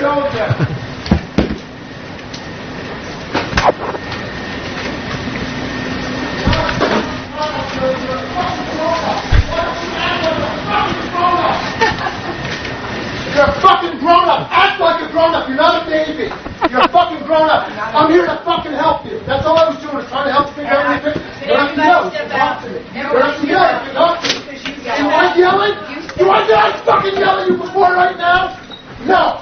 I never fucking yelled at you, you fucking fool. That's the yelling standard for the whole set. Oh, how great is that? And you wonder why the movie didn't do too well. Yeah. The chemistry was a little off. I'd love to see the aftermath, just them trying to make nice Trying nights to- at yeah. the after party Yeah, and yeah. whatnot. Oh my Or God. just trying to get through the rest of the shoot after that. Remember when I called you a cunt yesterday? I really meant like fucking bitch. I didn't want to say cunt. All right, a lot of parents checking in their juice boxes. All right. Yeah. All right, fine. All right, I'm wrong. Yeah, it's Let's a juice move on. box, not a juicy box. Snapman from Whackbag. There's a juice called Juicy Juice, Yeah. and then there's juice boxes, All right, so let's- you probably just mix those two Snapman up. from Whackbag, he writes, let's shoot this fucker, Lily. Let's shoot this fucker. And then Pat from Menaki, 1 Looney Tooney, 2 Looney Tooney. All right, well, there you go. How did the interview go there, Bobby? Oh, is that what you was doing an interview? They know you guys, so that we were just talking about Jimmy's book and talking about some stuff. Well, that's always nice to go on a radio show and talk about another radio show. Because I'm in the book, but I haven't read it yet, but I'm in the book. So everybody goes, have you read the book? And I'm like, no. They're like, oh, you should. So I'm just dying to see what I'm sure he's just what calling you names a he called me. And By the way, degenerate. Yeah. You're barely in the book. Yeesh. Are you in the book more than me? No. Oh, okay, good. Am I in the book at all? You're, no. Really? Fuck. I mean, it says Opie and Anthony. That's it? That's it. There's no, like, little... The only reason I'm in the book tidbit is about because me? he tells a story how we drove to Boston together, and he has to leak every 5 minutes. You know the deal with him. Yeah, he's a And we bad pull guy. into a rest area, and he tells a story how he got the urinal right next to me because he wanted to see what I was packing, and then tells the story that I'm an 11 at a rest area, and he's a 4. That's what I get in his stupid book. An 11. In the rest area, I'm considered an 11, and he's a 4. Damn. Well, I don't get anything. It's true, though. All the stories he could have told, that's the one I get. Although, no, he talks about the Boyer bus a lot. Well, So, you yeah, know, in context of the radio show, but Yeah. there's no little tidbits about me or, you know. Tidbits? What did he say about me? Did he talk about me? You didn't write about me, Tony. Why didn't you write about me? Look, I'm sorry. That dope goes over the edge of the bridge. Good for him. The stupid platform shoes. Crying. Bobby, we haven't forgotten. We started about almost 2 hours ago on this side talking about baseball and how you had to play baseball by yourself for the most part, right? Yeah. We got a little song for you today. I used to be out there by myself, and I actually, you know what I'd do before the first 3 innings? I'd always look, and I'd always keep looking, like maybe, because I would always get, I'm going to try. Yeah. My mom would always say, I'm going to try. Yeah. And I'd always look over and never. Did you throw like a girl because your mom had to be the dad too? So you learned how to throw the wrong way? No, I was actually one of the best guys on the team, right. which was You can't great. go with the bit? Well, actually, I threw like a girl. It was sad because I didn't even know how to run to first base. I would swing, and sometimes I'd hit the ball, and then I would just stand there because nobody told me to go that way. So sometimes I'd run to third. All right, you were actually really good at baseball? I was good at sports. Here's a song called The Greatest. Little Boy in a Baseball Hat. Kenny Rogers, everyone. For Bob Kelly. Little boy in a baseball hat. I'm Chris Hansen. In the field Again. with his ball and bat. Smoking cigarettes. Says I am the greatest player of them all. Puts his bat on his shoulder and he tosses up his ball. The ball goes up and the ball comes down. Swings his bat all the way around. The world's so still you can hear the sound. The baseball falls to the ground. Oh, boy. Jesus. Are you getting teary-eyed? Gary, is he getting teary-eyed? You know him. Yeah, he's in a different place right now. He's 11. Says I am the greatest. Turn it off, dude. This ain't working. He's got tears in his eyes. His teeth. Tries it again. And the ball goes up and the ball comes down. Swings his bat all the way around. The world's so still you can hear the sound. The baseball falls to the ground. Aw. Oh my God! I can't Strike even two. look at it. Stop this fucking song! He got tears in his eyes. Keep it going. Tears in his eyes, I guess. And listens to the Very sad, man. Jesus. Little boy, this guy's an asshole. He adjusts his hat, picks up his ball, stares at What's the count? Says I am the greatest. Game is on the line, and he gives his all one last time. And they still didn't show. And the ball goes up like the moon so bright. Swings his bat with all his might. And the world's as still can be. And the baseball falls. And that's strike three. Oh, boy. Now it's supper time. And his mama calls. Little boy starts home with his bat and ball. Says I am the greatest. That is a fact. But even I didn't know I could pitch like that. Oh. See? I am the greatest. He was pitching. That is understood. Yeah. But even I didn't know I could pitch that good. We get it. We got it the first time, Kenny. You didn't have to do the line again. We understood. Right. That's great. So the kid's retarded? Is that what I'm... I think we all got a little choked up at the end of that. We're all kind of looking down at paper like... I guess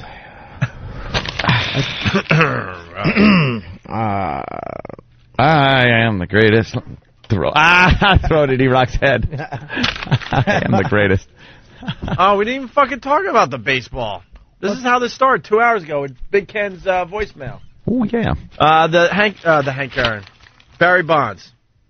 Before he celebrates his windfall, the New York Mets fan who emerged from a violent scrum clutching Barry Bonds' record-setting home run ball should probably call his accountant. As soon as 21-year-old Matt Murphy snagged the valuable piece of sports history Tuesday night, his souvenir became taxable income in the eyes of the IRS, according to experts. And fucking A. It's an expensive catch, said John Barry, a tax lawyer. Blah, blah, blah. Once he took possession of the ball, and it was his ball, it was income to him based on its value as of yesterday. Are you fucking kidding me? The IRS is getting involved in this shit, too? Gary used to be an accountant. Yeah, I was an accountant. Yeah.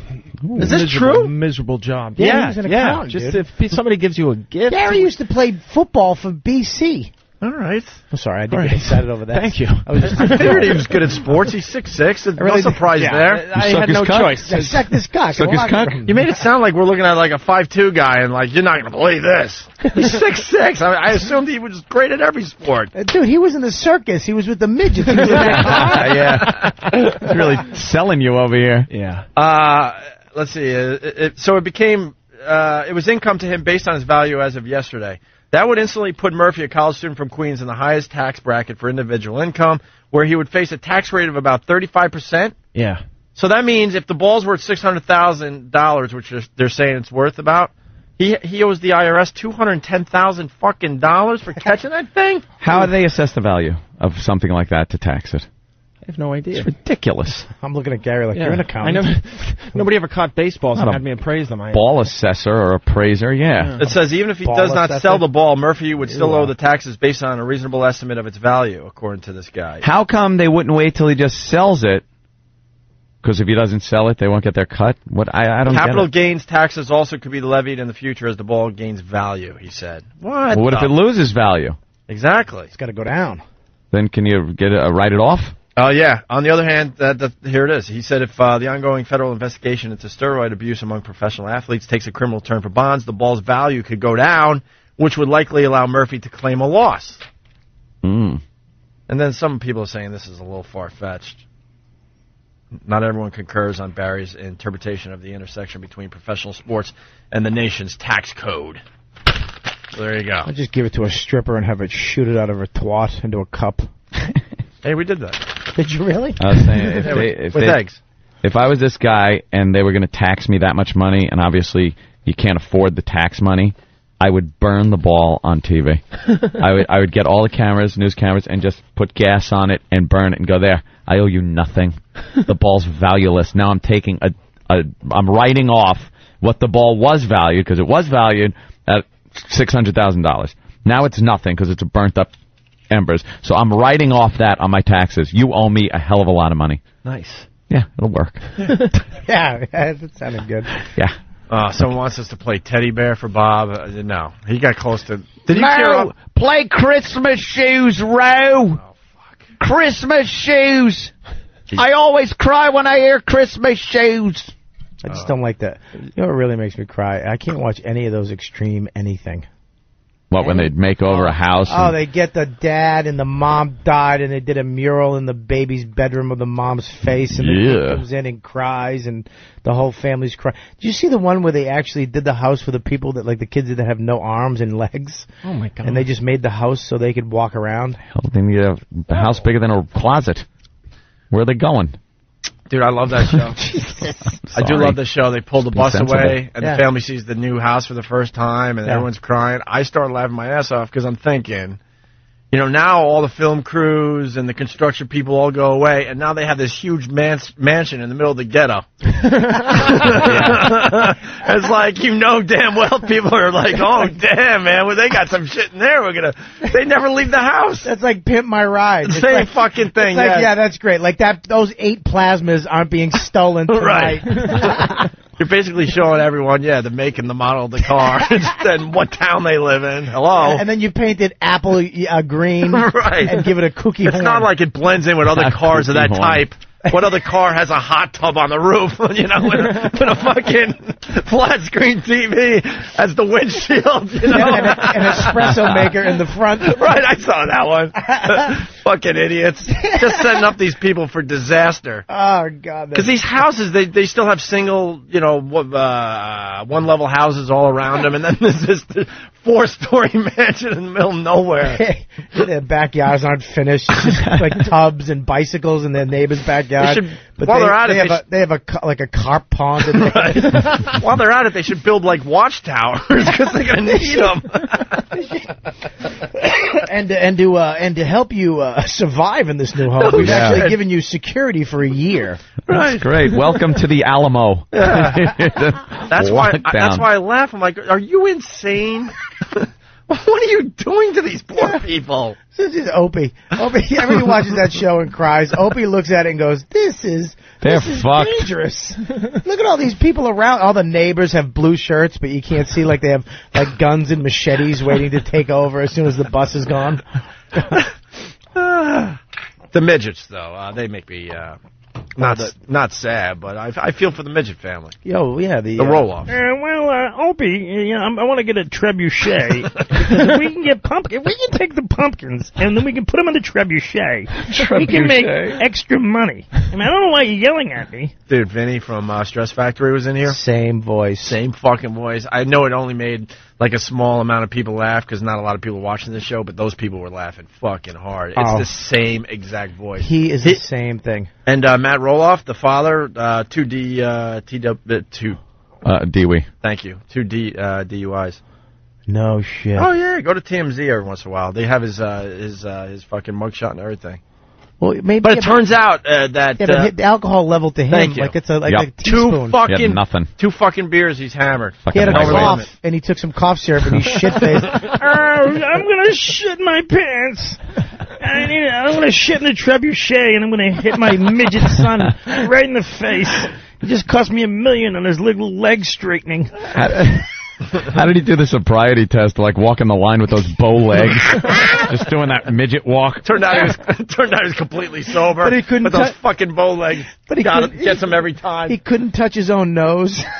yeah, his arms are too short. His little T-Rex arms. All right, touch your earlobes.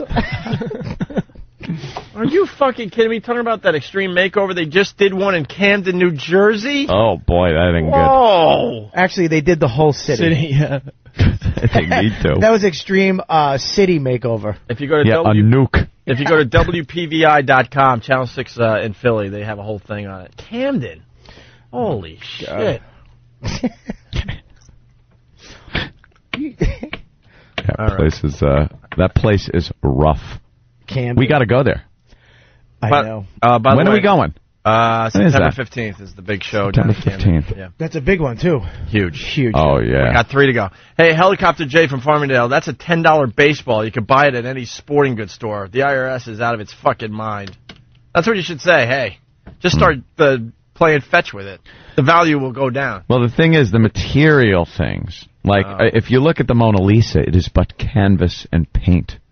But, you know, oh, fuck, man. The literal value of it is probably not all that much. Do you want to go home and get your sword to give this speech? Big leather. I'm going to the Renaissance Festival Saturday. No, you're not. Yes, I am. Oh, my In Tuxedo, New York.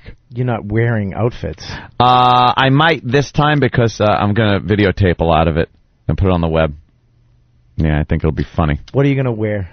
Huh? All out. I have my D'Artagnan. What are you wearing? Actually, I think we have pictures of it because I wore it at Halloween. I remember once. that outfit. Oh, From one of the Halloween parties. If you could turn the monitor on, E-Rock, maybe find it. I don't know. Yeah, you know. The sword, my puffy shirt with the sleeves and the leather suede puffy sleeve thing. I like those accordion-type neck things that go around your neck there. Those are pretty rare, but they really make a statement. They certainly do. I've never dressed up at a Renaissance festival, but the only reason I'm doing it is because we're taping it. Yeah, that's the only. But it really is. Okay. I go like all the other times I did dress up, but I've never dressed up at a Renaissance festival. It's not like you don't have the outfit, Anthony. But I had it's it not for like Halloween. you've been dreaming about dressing up, and you finally mustered the courage. No. See, you're just smart enough to make it sound cool, like Dude. you know. You want to dress up at this thing. You want a sword in one hand. But in your head, you're like, I'll bring a whole group of people, and we'll say we're filming for the internet. Then it's cool. Then it's the thing. I you know he's wore going it to for sit under Halloween. a tree with a chicken bone in one hand and a sword in the other. It's a turkey leg. Big turkey leg. You've never been to one of these? And a yard of mead. Right. And talk about ye good old days. And the privy. Yes. Are you going to steal from the rich and give to the poor? Yes. I would buy a pickle from the pickle man.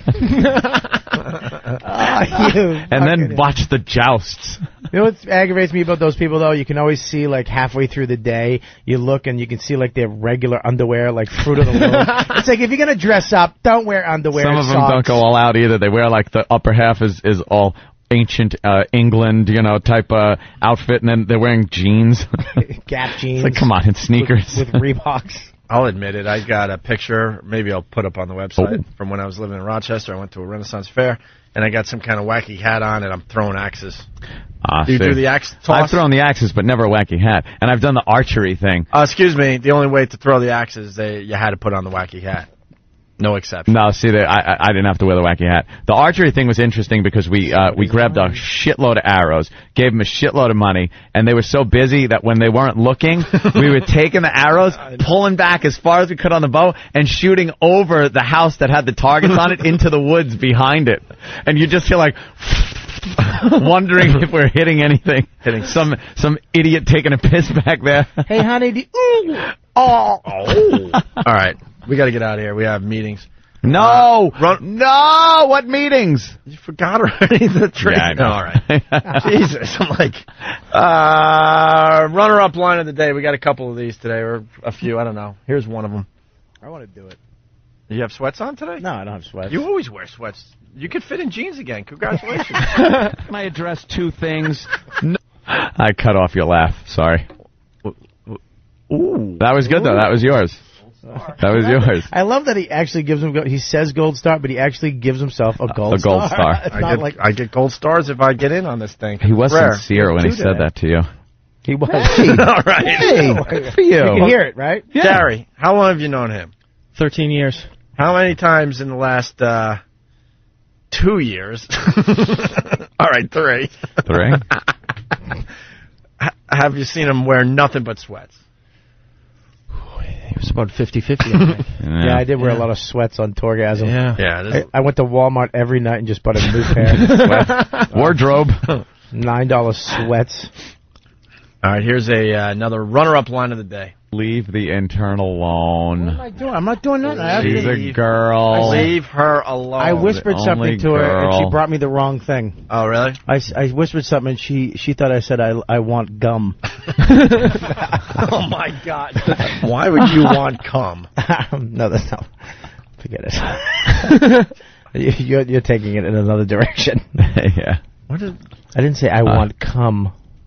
You said, yeah, but if she misheard you, and you had said something that sounded like "I want gum," you must have said "I want cum." Why am I crazy for thinking that? Yeah, but "I want to gum" isn't funny. Yeah, no, you said. See, that's the line. Yeah, I want to gum. She thought I said "I want to gum." What? Oh, I want gum. Thank you for sticking up for me, cum? What do you mean, thank you for sticking up? Doesn't stick up for you? You have a radio show together for the last 10 years. It's inevitable. Like I'm going to stab him in the back over this. What is he going to go, fuck you, Opie, I'm sick of your shit. Just give fuck it you to and him. your stars. All right? I'm going with Bobby on this one. Yeah. He said, I want to gum.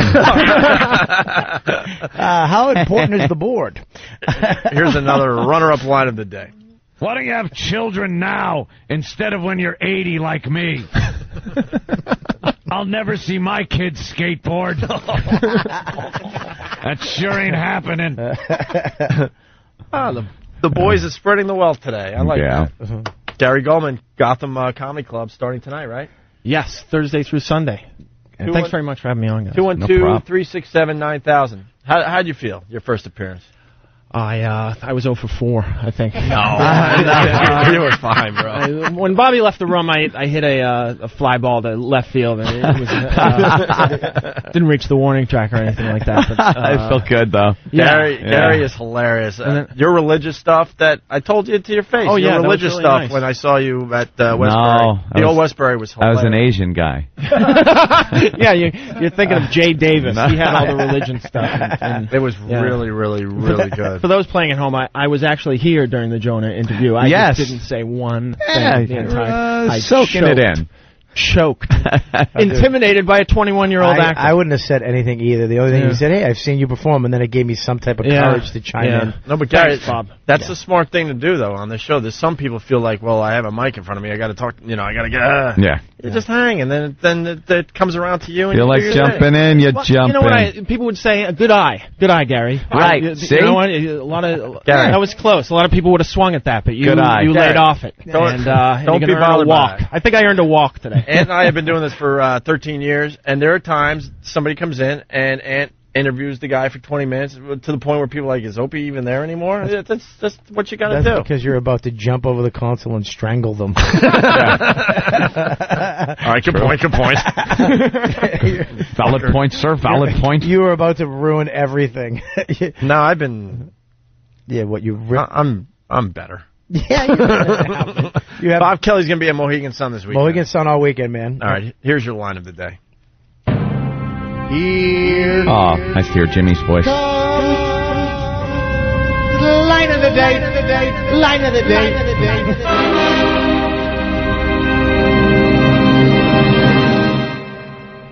Here's here's Otto and George.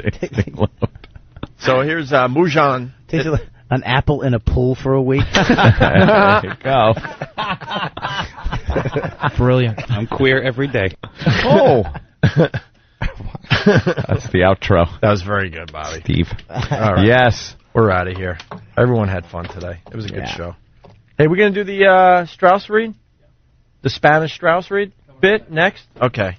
Yeah, for you people that speak Spanish, listen and laugh. Nah, well, yeah, back in the day, they thought we were hitting a Spanish audience for some reason with our radio show, so they actually, this is a true story. They wanted Anthony to do a commercial in Spanish, but Anthony doesn't speak Spanish. Yeah. So it was a whole thing. It's like a 12-minute bit. So they spelt the spot out phonetically for me in Spanish, and I just aborted it. It was just an aborted fetus coming out of my mouth.